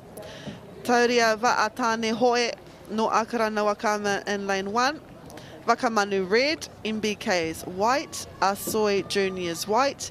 Te Manu Irewa, Hukataiora, Wakamanu black, and Mania Poto Korora in lane 8. That's your draw for this last J19 men's race of the day. Following this, we have the senior master men. I have some people PMing me at the moment saying, those types of pedals aren't cheap. Those ones you let go like that. So I hope he went back out there and did the hine moa to go grab that pedal. In lane 1, we have, actually, aroha mai, this is Waka Manu Red from Manukau. And I know that paddler there, just because of his red P hat, he's a gunny individual paddler. This is Asoi Junior White no Te Toki. They're in lane 4, but it is lane 2 and 1. So Taureawa Atane Hoe, Kei Te Ara Tuatahi and Waka Manu Red in lane 2. Both go in first. Who will come out first? Ko puta tuatahi mai, era o te ara tuarua. Ara tuatahi tai tuarua mai ana I tēnei wānei. J19 men. Ai, ke te mahara hokia ki tērā kai urungi tētahi o ngā toa I roto I ngā rehi taki tahi. Back into that fast pace. Whoa, look at that. Beautiful shots here. Look at that stroke by Akarana. Look at the synchronization. Teamwork is phenomenal. Kei te tino mōhio rātou ki ngā rautaki, āhea whakapōturi hia mai ai. Te hohoro, āhea ākina ai te hohoro. Me mōhio, koe rā no pēr te tei pūkenga nui, me mōhio mō āhea tiaki ai te kaha, mō āhea tuku ai te kaha. Ke kaua hoki koe e noho pārūrenga, e noho mōkai ki te ihirangaranga, kei te whira, kei te toinga o era rehi, ki te riro tō mauri, kei raro koe putu ana. Ara tuarua, Waka Manu Red. This is the second turn at the iwi. 2 of 3. In this Waka Manu Red team, we have Himiranga, Pataranaranga, Sol, Tamati Heta, Tangi Martin, Ulalei. These are the boys. The Waka Manu Premier Men, the youngest generation coming through, carrying the same name, carrying that mana of their club. But on the inside, of course it is Akarana, this team here, Taureawa Atane Hoe. You've got Larone Waihiri in there and Boston Marshall, and Rehutai Appleyard, who was also a gun singles paddler. They say there's a sweet spot when you're paddling. There's obviously the fast at the outset, and then you get into that long and strong.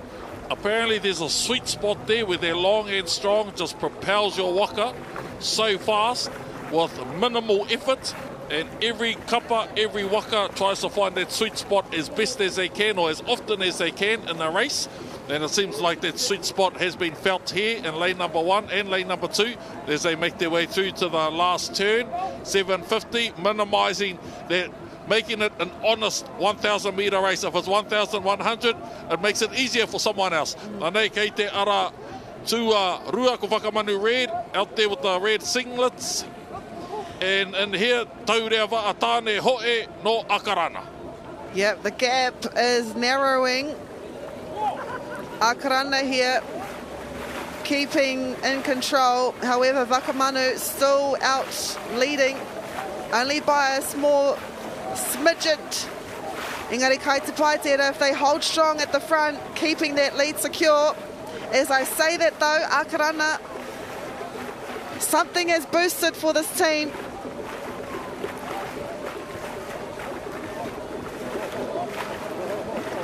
Anei, ko Akarana Taureawa Tāne Hoe. Tiro hia te hohoro o tētahi tēnei, tētahi atu. E whai ana ko te ara tere. Waka Manu, not only do they want to win, they also want that fast lane in the finals, which we will see unfold a pōpō. Nō reira koutou kei te kāinga, e mātakitaki mai ana, hoki mai anō a pōpō, kia pai te mātakitaki I te whiringa toa. Kia mōhio mai hoki koutou, not to deter from what's happening on the water, ladies and gentlemen, but at 5 on the dot, our broadcast will be brought to an end, unfortunately, despite, or whether there are races still or not. These are based on the slot we have there at Whakaata Māori. It is not my fault. By all means, I'd love to commentate all our finals for all our tamariki, all our kaimātua, but it is what it is, and I hope it just entices you to want to come back. A popo e pai ei tā tātou mātakitahi i ngā whiringa whaiti me ngā whiringa toa i konei i Karapiro. So this is the replay of the second semi between the J19 men's W6,000 metres. It looked like Tauria Va'atane Hoi, they were up there, but I don't know. It was like they got told just to back it up. So I'm looking forward to seeing this final tomorrow. We've just been told though, this was our last race. It's been an exciting day of Wakama, as it always is. Come back tomorrow though, because we have the semis and the finals for the 1,000 metres. Whakamani red with a time of 4:56, 5 minutes taurea Va'atane Tuatoru Asoi Juniors white. And we also have the finals for the W6 500 metres. Anei, e mātakitaki mai nei tātou i ngā taitamatāne kua hoki mai nei ki uta. A tai hoake nei tātou ka kite te tuarua o ngā whiringa whaiti. Kia aroha maira. Kia noho ko au te pēke meke o te kupu whakapara hako i nā koa. Kua tai tātou ki te pito o tēnei terenga. Kia whakahāngaitia tēnei terenga ki tētahi rehi i tīmata wawe. Ia nei hana rāo ko rāhia, nā rāua te kaupapa i ua taki ake. Ka tai ki ngā hurihanga, ka rangona ko tōku reo, ka rangona ko o mātou nā reo. Ko ia tēnei ko te waka o Whakaata Māori, e nei ki te rārangi whakamutua. Tuatahi mai ko Whakaata Māori, mihi mai, me te tūmanako anō, ko koutou ka hoki mai anō ki tēnei waka kia pai ai te hoitahi, i tēnei waka i ngā ngaru tuki o te wā, kia hoki ake anō, te kupu tapu, kia whakairia, te kōrero ki te tihi o maunga tautari, e tū tako maina, hoki mai a pōpō, te pō e kātau. The people love to sing and dance. Our homeward bound, it keeps our love alive. Aotearoa, keep rising. Valentula.